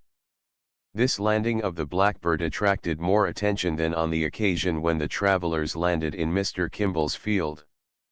No sooner was the machine at rest, and while Tom, Ned, and Coco were alighting, than a crowd of men, women, boys, and girls began to flock toward it. "Guess they think we're giving an exhibition," laughed Ned. "Shouldn't wonder," agreed Tom. "But the first thing we've got to do is to make sure our machine will be all right if we leave it here. Then we've got to hire a car to get back to the place where those scoundrels are." "A lot of work ahead of us," commented Ned. There was little time to say more, for by this time the advance crowd of the curious ones was at the Blackbird. The boys, especially, would have overrun the craft and climbed up on her in their eagerness, but Tom told Coco to act as a guard. Even the sight of the giant was enough to drive back the most venturesome of the lads, while Coco's actions, in parading around the craft with a big stick he picked up, served as a further effective deterrent. Curiosity, too, was about equally divided between Coco and the machine. Among those who came rushing to the field to see why the aeroplane had landed, was the owner of the property. At first he seemed a bit belligerent, and it looked as if he would make trouble. But Tom knew just how to handle his kind. "We want to rent this field for a while, just to store our machine here," said the young inventor in a business-like way. "I'm willing to pay well for the accommodation. And I'd like to engage you or some of your men to act as caretakers while we are away. No one must meddle with this machine." "I'll see to that all right," answered the farmer, who changed his manner when he learned that he was to make money out of the affair. "Now you fellows get away from here," he cried.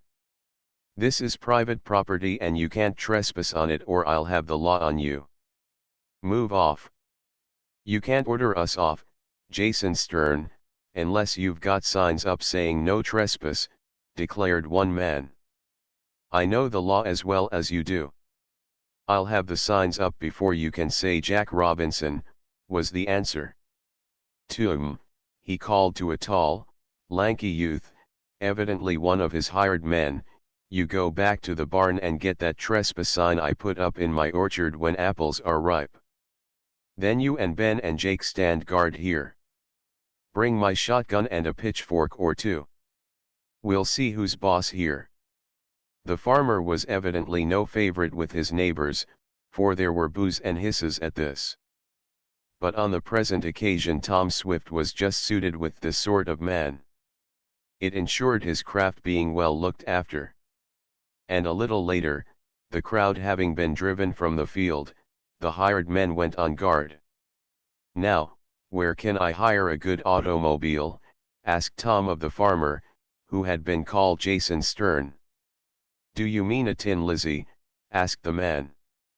"We call them pretty good cars around here." "They are good," conceded the young inventor. "But I'm afraid I'll need a bigger one.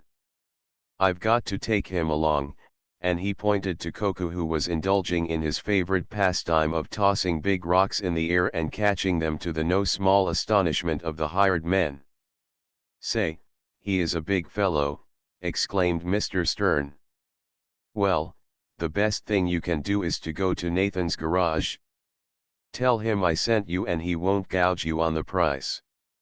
He's dealt with me before," and Jason Stern said this with an air that boded no good for Mr. Nathan should the latter try any unfair tactics.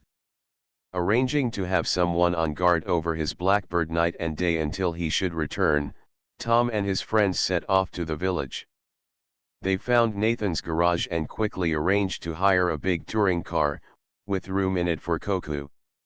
"We'll put in something to eat and take some blankets along," decided Tom. "No telling how long we may be on the road, and I don't want to have to stop and put up at a hotel. We'll either camp out in the open or sleep in the car. The nights are warm." "Suits me," agreed Ned. Of course, saying nothing of their object, the travelers started off in the machine, Tom heading it to the north and as near as he could judge in the general direction of the bandits and where the blue machine had last been observed. Tom Swift's training had made him a careful observer, and it was not idly that he had told Ned he had marked the place where the trees sheltered the blue aeroplane. After one or two false turns, the young inventor got on the right road, and as evening was falling he guided the machine along a country thoroughfare in a sparsely settled neighborhood. Coming upon a lonely cabin where an aged man and his wife lived, Tom inquired whether they had heard of an aeroplane landing in that vicinity lately. "Yep," replied the old man. "A big blue flying machine come down in a lot over by the river early this morning. I went over to see it. Say, I didn't ever believe there was such things. I'd never seen one before except in pictures. Hattie here, she won't believe I saw it." "You can't tell me," declared the man's wife. "Nobody can fly in the air. I never believed it and I never will. It's agin' nature." Leaving the queer couple, but satisfied that they were on the right track, Tom and his companions rode on until further inquiries gave them the information that they were within half a mile of the place where the aeroplane, for some reason, had come down. "We'd better not take the auto very close," said Tom. "They might suspect something, though I suppose they have been as overwhelmed with curious ones as we were back there." "It will be better to go up easy, I think," agreed Ned. Accordingly, the auto was parked in a secluded place, and, taking Koku with them to identify the robbers should the men prove to be those under suspicion, the chums cautiously approached the clump of trees. As they drew near they could see that a sort of camp had been established about the aeroplane, which was painted blue. It was a large machine, as Koku had said. Several men were observed moving about a small tent that had been set up, and in the light of lanterns Tom and Ned counted 5 separate figures. They crept near enough to overhear some of the talk. "Well, Blodgett, what's the next move?" someone asked. Tom nudged Ned. "That's the man Mary heard spoken of," he whispered. "He's the one who was going to fix things." "He seems to have done so," murmured Ned grimly. "Listen." "Well, we might as well divide the stuff and separate," came the answer to the one who had asked Blodgett the question. And at the sound of this voice Tom whispered, "That's Barsky." "I'm sure of it." "Sounds like him," agreed Ned. "The plot is thickening." They listened further. "Yes," went on the man who had suggested dividing the loot, "I tried the old man on the telephone, but he got wise and tried to catch me by sending someone to another telephone to trace the call. I don't think he succeeded, however. If we could sell him the stuff back we might make more than by separating it. But since he won't deal with us we'll have to do something else." "We want our shares," exclaimed another voice, and at the sound of it Ned started. "What's the matter?" asked Tom. "I should know who that is," was the answer. "The voice is familiar. I'm trying to think where I've heard it before." There was some further talk among the thieves. "What are we going to do, Tom?"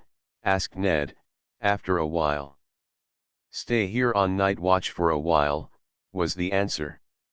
"If we get a chance we'll slip in and take away the chest. I want to get it back before they start dividing the papers. If that happens I may lose some of them forever. Those fellows will likely get careless and not keep guard all night. That will give us the chance we want." Coca can pick up the chest and carry it away for us. We'll stay here and watch for a while. It was about an hour later, while still keeping watch, that Ned caught a glimpse of a figure moving about the bandit camp. The man limped slightly, and as he was carrying a lantern Ned saw his elbow thrown out in a peculiar way. "Renwick Fawn," he exclaimed.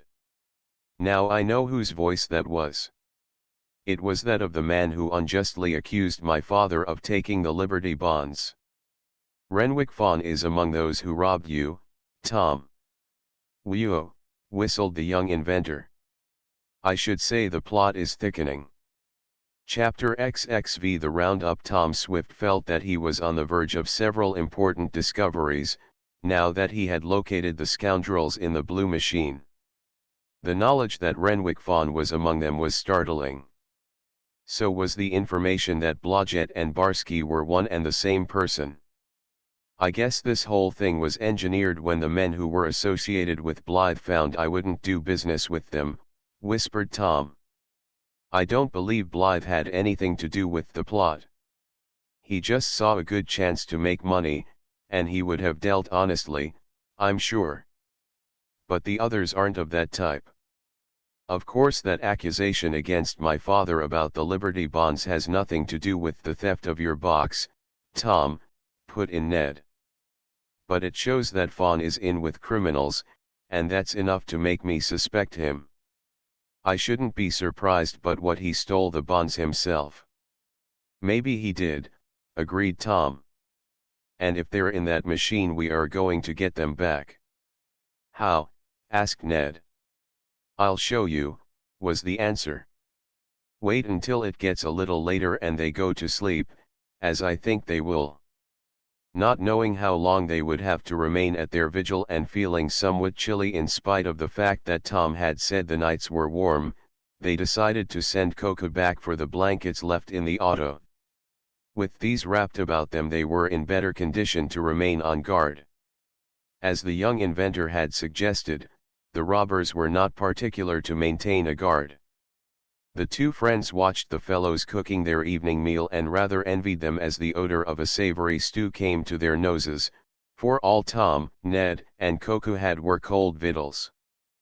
Finally the camp of the robbers grew quiet, though for a time an occasional figure could be seen moving about the tent.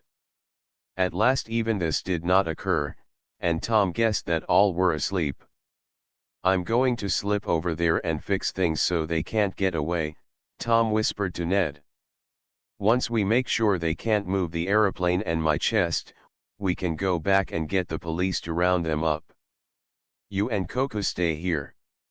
"What you do, master?" inquired the giant, in as low a voice as possible, when he saw Tom stealing out of the bushes where they were hiding. "I'm going to put them on the blink, Coco," was the answer. "You kill while sleep?" the giant asked, not understanding Tom's slang. "Let Coco kill." Tie Coco up now, Coco kill." The giant was eager to wreak vengeance on those who had so mistreated him.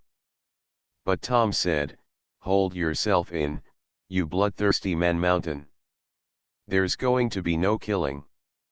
Anyway, I want to catch those fellows.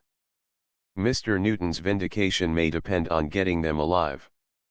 Losing interest when he found he could not attack the men with his fists, Coco sank back beside Ned while Tom, as cautious as an Indian, made his way toward the camp of the scoundrels. His object was to disable the aeroplane, rendering it incapable of rising in case the men tried to make a sudden flight. Knowing all about aircraft as he did, it was an easy matter for the young inventor to remove a small portion of the mechanism, one that would probably be the last thing to be missed by the robbers in case they looked for a reason for their machine not taking off. "I'll just take off the distributor," decided Tom. This was a small affair of hard rubber, about as big as one's thumb, and shaped not unlike it. On it were some pieces of metal, and it rotated in the timing case, distributing the electric current to the different spark plugs in the cylinders in proper order for firing them as the gas charge entered. Without its distributor, an aeroplane or a motor car is as helpless as though it had no gas. Slipping around behind the tent and moving so cautiously that he did not disturb the sleeping men, Tom climbed up on the big blue machine. His first thought was to look for his chest of secrets, and he saw it stowed away in the fuselage. He felt a fierce desire to bring Coco there and carry away the box. But he knew this would make a noise and arouse the men. With the help of his giant, Tom knew he could have beaten off the 5, but he wanted to capture them as well as get back his chest, and by crippling the aeroplane he thought this could be brought about. Having made sure that his chest was there, though of the contents he could not be so sure, the young inventor removed the distributor from the motor and slipped back to his friends. "Now, Ned," he told his friend, "it's your turn. Go back to the auto, ride into town and explain matters to the police. Arrange to have them assemble here at dawn and raid the place. Coco and I will remain on guard." "Right-o," whispered Ned, as he made ready to leave. Several hours passed, with Tom and Coco wrapped in their blankets, waiting. The camp of the robbers remained quiet and dark. At last there was a movement near Tom. He started, for he had fallen into a doze and for a moment he thought he was being attacked by the robbers. But Ned's voice whispered in his ear, "I've brought the police. They've surrounded the camp and they'll make the round up as soon as you give the word." "Wait until it gets a bit lighter," decided Tom, for dawn was breaking. "We don't want any of them to get away." "Coco catch 'em," muttered the giant. Ned had done his work well, bringing back the chief of police of Fenwick, the town near which the robbers were camped, and with the chief came a score of men, for no chances were being taken. A signal had been agreed upon, and when it was light enough to see, Tom gave it. There was a concerted rush upon the camp, and the robbers were taken completely by surprise. 2 tried to start the aeroplane, but though the propellers were spun there was no answering roar of the motor, for they were dead with the removal of the distributor which reposed snugly in Tom's pocket. Some of the men showed fight, but the police soon subdued them. Coco rushed up to Renwick Fawn and, catching hold of him, shook him as a dog shakes a rat. The giant then caught Barsky and was about to bang together the heads of the 2 men, and probably would have killed them, when Tom cried for him to stop. "Why stop?" demanded Coco. Tie me up in knots. Now I bust in mince pies." But he was prevailed upon to release the greatly frightened men, who were then handcuffed with the others and put in the police auto. "Well, Barsky, you didn't think I'd get out of the cistern so easily, did you?" asked Tom of the red-haired man. A snarl was the only answer. "Are these yours?" asked the chief of police, as he showed Tom a bundle of Liberty bonds. "We found them in a tin box in the tent." "They're mine," cried Renwick Fawn, throwing out his elbow in the peculiar manner that identified him. "I think they're the ones you accused my father of stealing," said Ned. "Hold on to them, Chief." "I will, young man," was the cool answer. Sullen and defiant, the prisoners were taken to jail. Then with Coco's help Tom's chest of secrets, with the papers, plans and patents intact, as the young inventor ascertained by a quick inspection, was taken to a storage vault in a local bank until it could be removed to Shopton. "I must telephone Dad the good news," Tom said, when the robbers were safely disposed of. And when Tom got into communication with Mr. Swift, the latter expressed his delight and also told of the mysterious message demanding a reward for the return of the box. "I'll pay myself the reward," chuckled Tom. Little remains to be told. As Ned suspected, the Liberty bonds were those stolen from the investment company, and it was proved that Fawn had taken them. Barsky and Blodgett were one and the same, as Tom suspected, and he was one of the prime movers in the plot to steal Tom's secrets. He and others were sent to prison for long terms. Mr. Blythe had acted in good faith, knowing nothing of the character of the men, who, for their own selfish ends, sought to have him act for them. They had plotted to get Tom's papers, thinking that when they had possession of them they could force him to come to terms in the sale of his tidal engine and other devices. Accordingly, after open measures had failed, trickery was resorted to. Blodgett, disguised as a Russian pattern maker, sought and obtained employment. When he found he could not sneak away with the papers, because of the big chest, he attacked Tom, put him out of the way, and then so arranged matters that his confederates entered the place in the night, overpowered Koku and left with the chest. The men made good their escape, after tying Koku to the tree, and they had hoped to fly to the fastness of the western mountains, where they expected to make terms with Tom. But one of the gang, who was anxious to get cash in a hurry, persuaded them to land in the place near the trees and try to get money from the Swifts by offering to return the chest. It was this that caused the robbers to go into camp. They expected to open negotiations again over the telephone.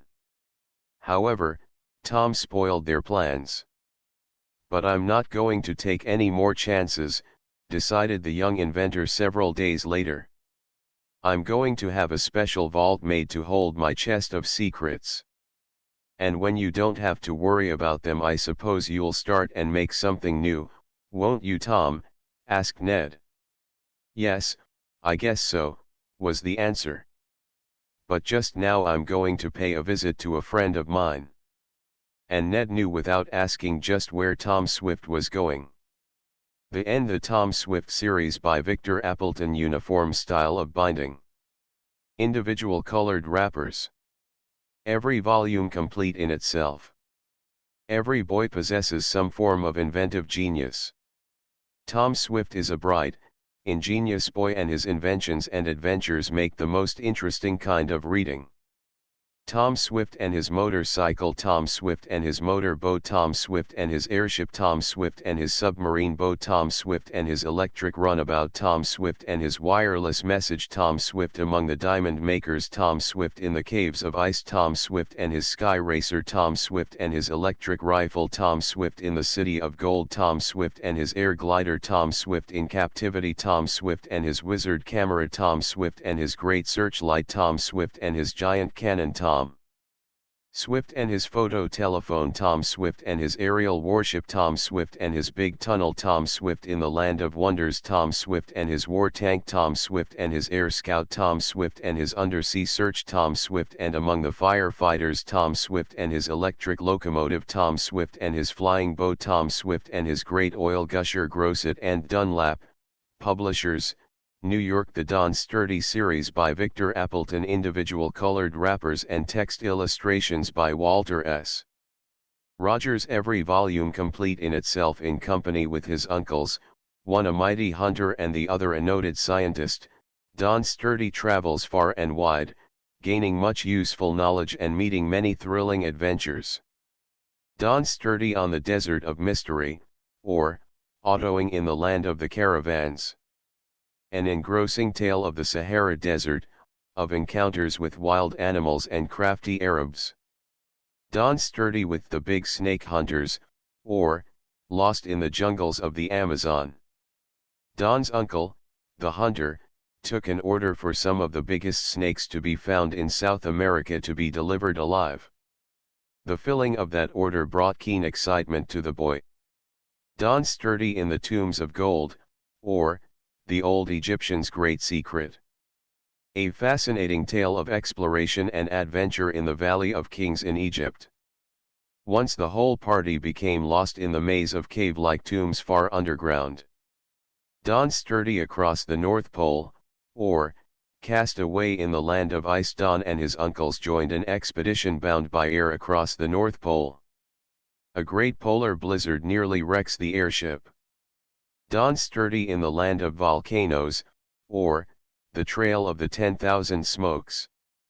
An absorbing tale of adventures among the volcanoes of Alaska in a territory but recently explored. A story that will make Don dearer to his readers than ever. Grosset and Dunlap, publishers, New York. The Radio Boys series, trademark registered, by Alan Chapman, author of the Railroad series, etc. Individual colored wrappers. Illustrated. Every volume complete in itself. A new series for boys giving full details of radio work, both in sending and receiving, telling how small and large amateur sets can be made and operated, and how some boys got a lot of fun and adventure out of what they did. Each volume from first to last is so thoroughly fascinating, so strictly up-to-date and accurate, we feel sure all lads will peruse them with great delight. Each volume has a foreword by Jack Benz, the well-known radio expert. The Radio Boys' First Wireless, or, Winning the Furberton Prize. The Radio Boys at Ocean Point, or, The Message That Saved the Ship. The Radio Boys at the Sending Station, or, Making Good in the Wireless Room. The Radio Boys at Mountain Pass, or, The Midnight Call for Assistance. The Radio Boys Trailing a Voice, or, Solving a Wireless Mystery. The Radio Boys with the Forest Rangers, or, The Great Fire on Spruce Mountain. The Radio Boys with the Iceberg Patrol, or, Making Safe the Ocean Lanes. Radio Boys with the Flood Fighters, or, Saving the City in the Valley. Grosset and Dunlap, publishers, New York. The Railroad series by Alan Chapman, author of the Radio Boys, etc. Uniform style of binding. Illustrated. Every volume complete in itself. In this line of books there is revealed the whole workings of a great American railroad system.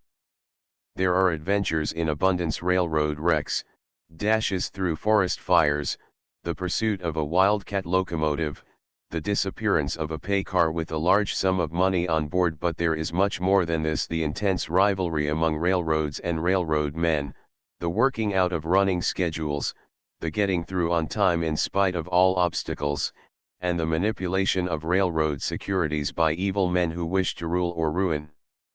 Ralph of the Round House, or, Bound to Become a Railroad Man. Ralph in the Switch Tower, or, Clearing the Track. Ralph on the Engine, or, The Young Fireman of the Limited Mail. Ralph on the Overland Express, or, The Trials and Triumphs of a Young Engineer. Ralph, the Train Dispatcher, or, The Mystery of the Pay Car. Ralph on the Army Train, or, The Young Railroader's Most Daring Exploit. Ralph on the Midnight Flyer, or, The Wreck at Shadow Valley. Ralph and the Missing Mail Pouch, or, The Stolen Government Bonds. Grosset and Dunlap, publishers, New York. Transcriber notes: misspelled words and printer errors have been corrected. Where multiple spellings occur, majority use has been employed. Punctuation has been maintained except where obvious printer errors occur. End of the Project Gutenberg ebook. Tom Swift and His Chest of Secrets. Updated editions will replace the previous one. The old editions will be renamed. Creating the works from print editions not protected by U.S. copyright law means that no one owns a United States copyright in these works, so the Foundation, and you, can copy and distribute it in the United States without permission and without paying copyright royalties. Special rules, set forth in the general terms of use part of this license, apply to copying and distributing Project Gutenberg trademark electronic works to protect the Project Gutenberg trademark concept and trademark. Project Gutenberg is a registered trademark, and may not be used if you charge for an ebook, except by following the terms of the trademark license, including paying royalties for use of the Project Gutenberg trademark. If you do not charge anything for copies of this ebook, complying with the trademark license is very easy. You may use this ebook for nearly any purpose, such as creation of derivative works, reports, performances, and research. Project Gutenberg ebooks may be modified and printed and given away. You may do practically anything in the United States with ebooks not protected by U.S. copyright law. Redistribution is subject to the trademark license, especially commercial redistribution. Start, full license. The full Project Gutenberg license. Please read this before you distribute or use this work to protect the Project Gutenberg trademark mission of promoting the free distribution of electronic works. By using or distributing this work, or any other work associated in any way with the phrase Project Gutenberg, you agree to comply with all the terms of the full Project Gutenberg trademark license available with this file or online at www.gutenberg.org/license. Section 1. General Terms of Use and Redistributing Project Gutenberg Trademark Electronic Works 1.a. By reading or using any part of this Project Gutenberg trademark electronic work, you indicate that you have read, understand, agree to and accept all the terms of this license and intellectual property, trademark/copyright, agreement.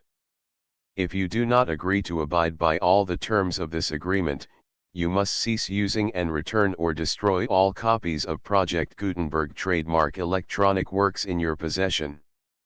If you paid a fee for obtaining a copy of or access to a Project Gutenberg trademark electronic work and you do not agree to be bound by the terms of this agreement, you may obtain a refund from the person or entity to whom you paid the fee as set forth in paragraph 1.e.8.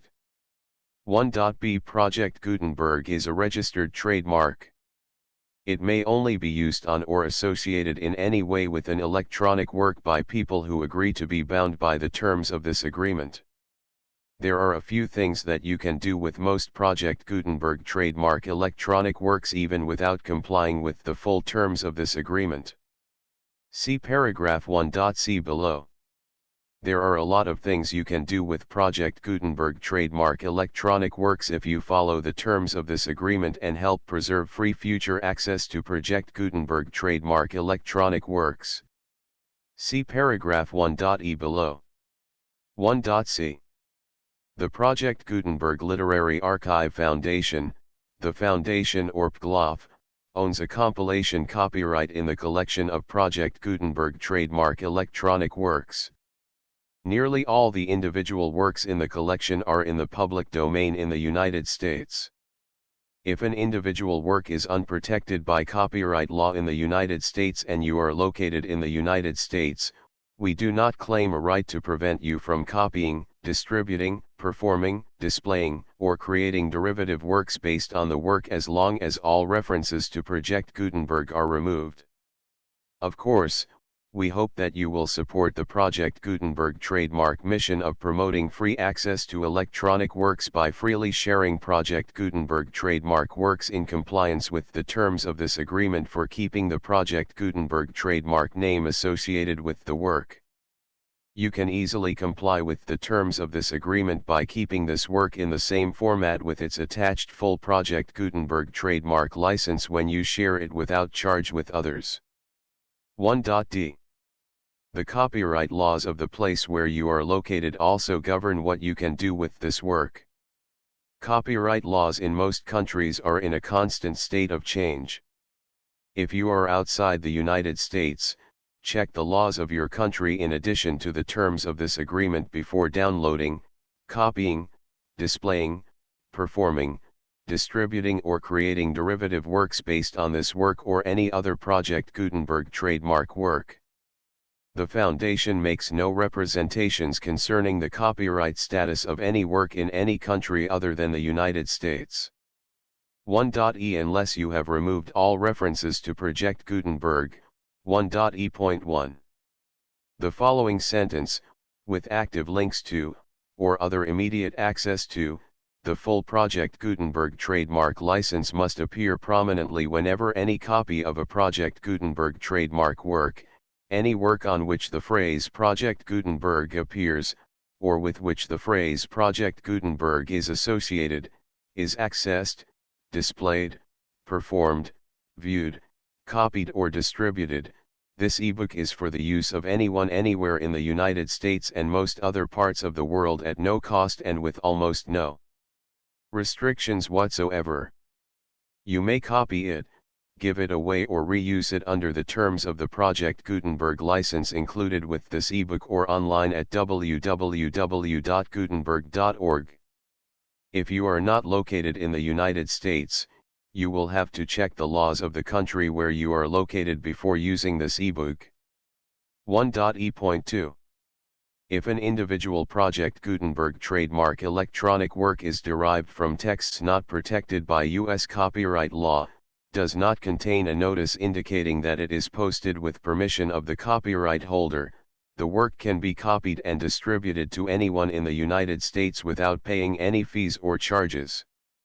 If you are redistributing or providing access to a work with the phrase Project Gutenberg associated with or appearing on the work, you must comply either with the requirements of paragraphs 1.e.1 through 1.e.7 or obtain permission for the use of the work and the Project Gutenberg trademark as set forth in paragraphs 1.e.8 or 1.e.9.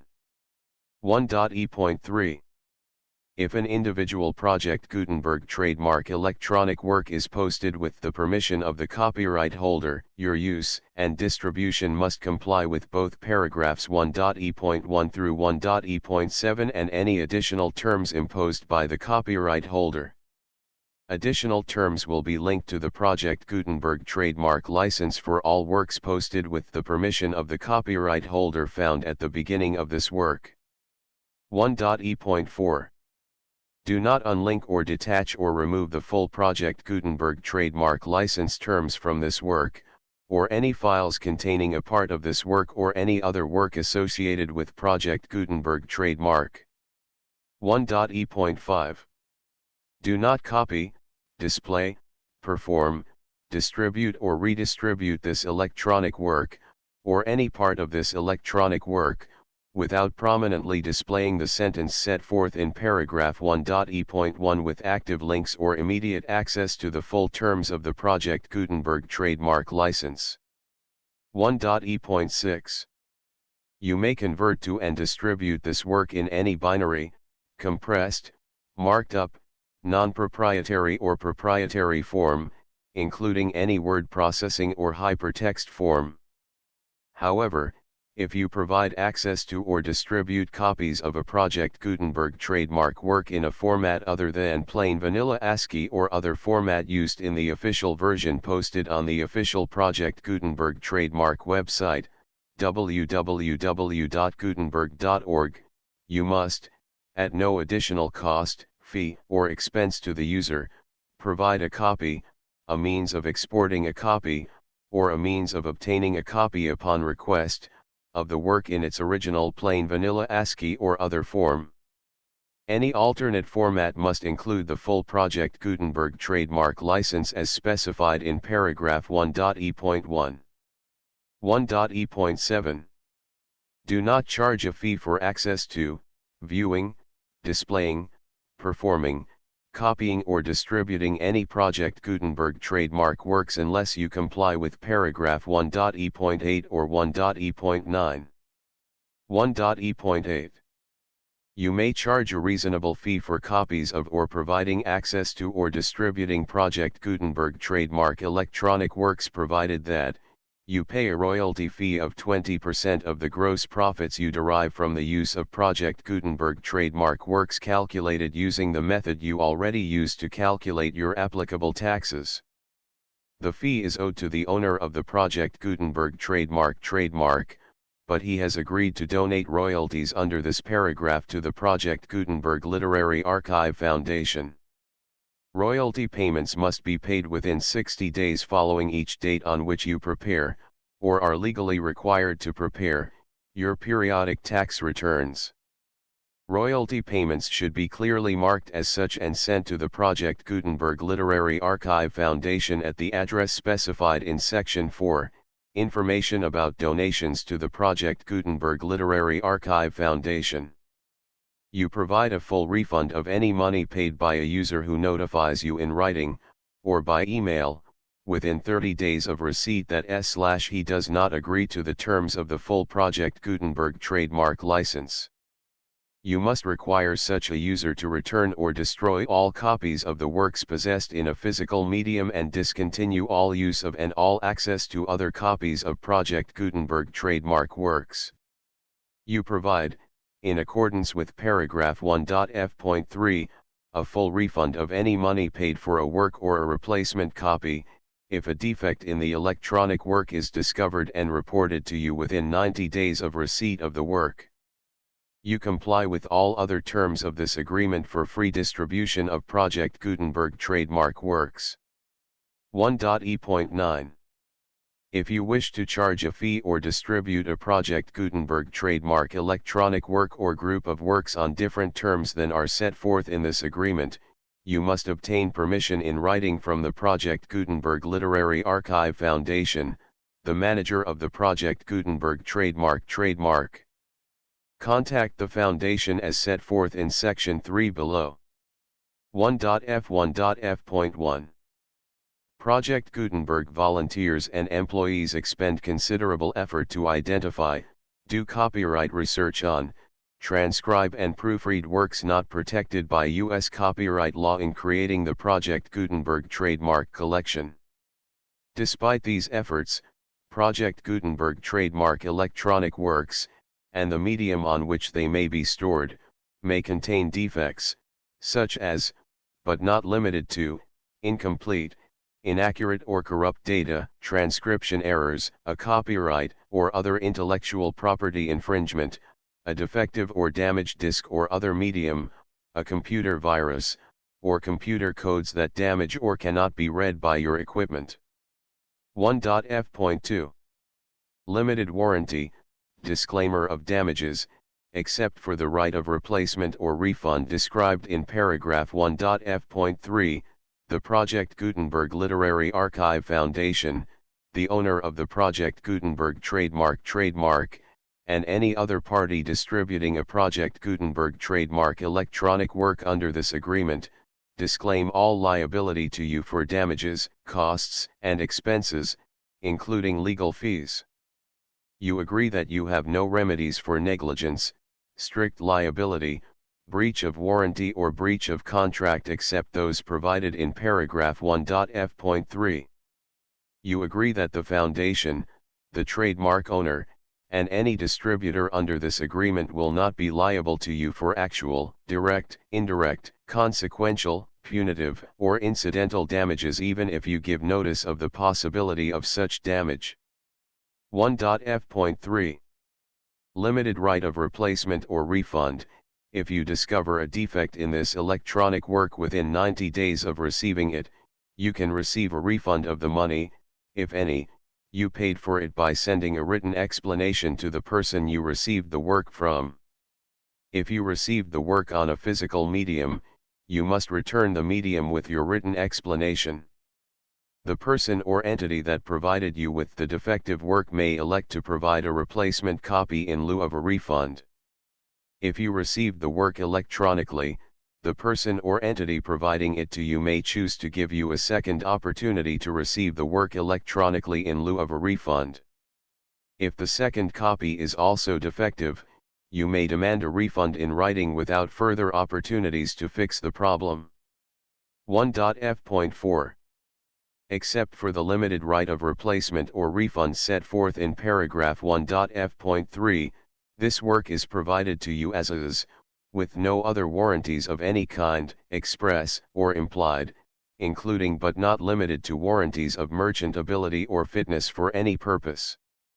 1.f.5. Some states do not allow disclaimers of certain implied warranties or the exclusion or limitation of certain types of damages. If any disclaimer or limitation set forth in this agreement violates the law of the state applicable to this agreement, the agreement shall be interpreted to make the maximum disclaimer or limitation permitted by the applicable state law. The invalidity or unenforceability of any provision of this agreement shall not void the remaining provisions. 1.f.6. Indemnity. You agree to indemnify and hold the Foundation, the trademark owner, any agent or employee of the foundation, anyone providing copies of Project Gutenberg trademark electronic works in accordance with this agreement, and any volunteers associated with the production, promotion, and distribution of Project Gutenberg trademark electronic works, harmless from all liability, costs, and expenses, including legal fees, that arise directly or indirectly from any of the following which you do or cause to occur. A. Distribution of this or any Project Gutenberg trademark work. B.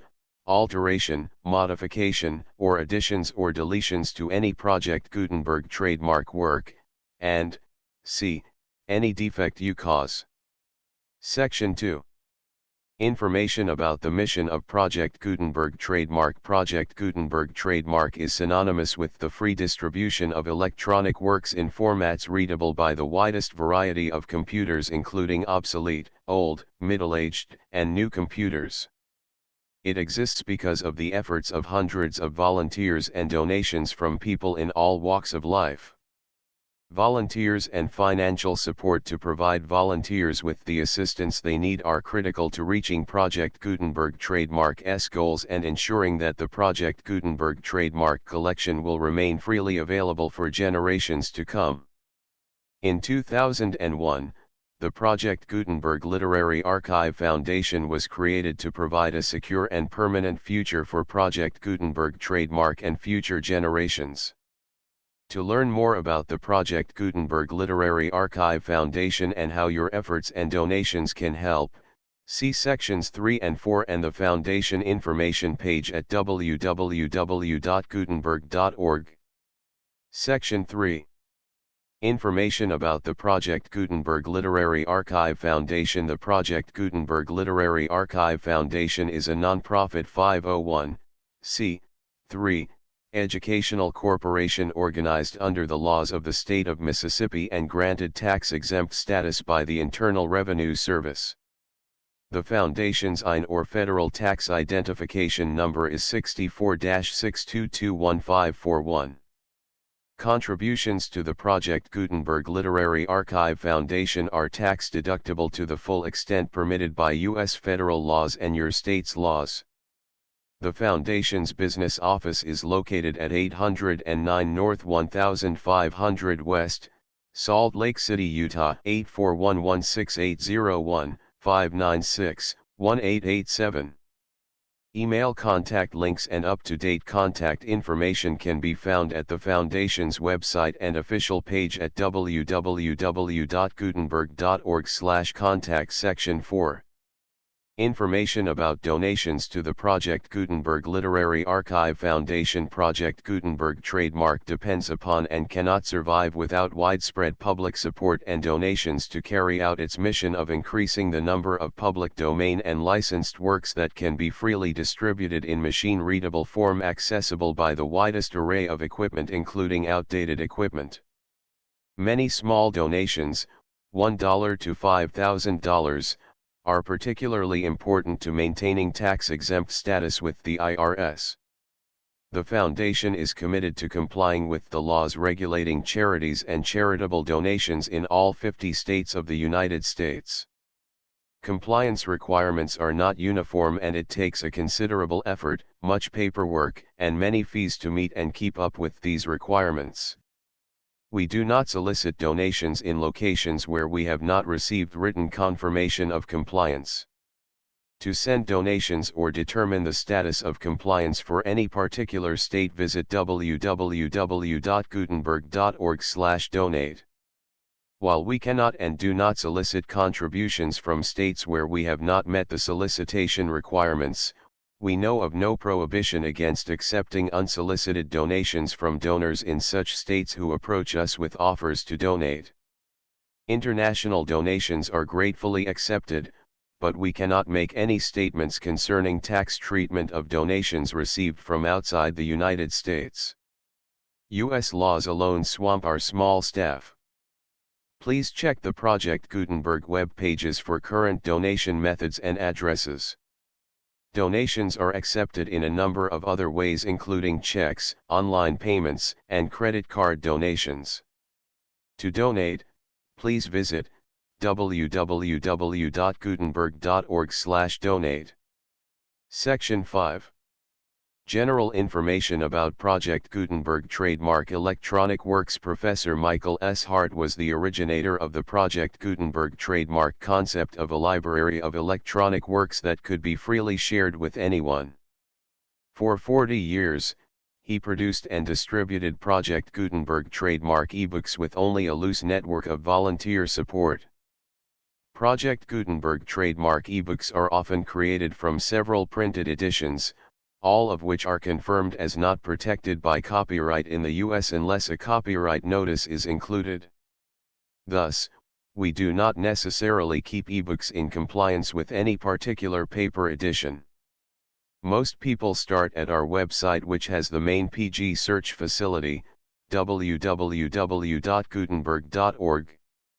This website includes information about Project Gutenberg trademark, including how to make donations to the Project Gutenberg Literary Archive Foundation, how to help produce our new ebooks, and how to subscribe to our email newsletter to hear about new ebooks. Chapter I, A Crash on the Roof. Chapter 2, Big Offers. Chapter 3, Dirty Work. Chapter 4, Liberty Bonds. Chapter V, Ivan Barsky. Chapter 6, Fire. Chapter 7, A Hurried Exit. Chapter 8, A Secret Listener. Chapter 9, Mary's Message. Chapter X, A Queer Story. Chapter 11, A Double Peril. Chapter 12, A Ring of Fire. Chapter 13, Just in Time. Chapter 14, A Queer Attack. Chapter 15, The Trap. Chapter 16, Bound in Darkness. Chapter 17, Out of the Cistern. Chapter 18, Two Disappearances. Chapter 19, KOKU is found. Chapter XX, Many Strange Clues. Chapter XXI, Scouting Around. Chapter XXII, A Strange Message. Chapter XXIII, The Blue Machine. Chapter XXIV, A Night Watch. Chapter XXV, The Roundup. The full Project Gutenberg license.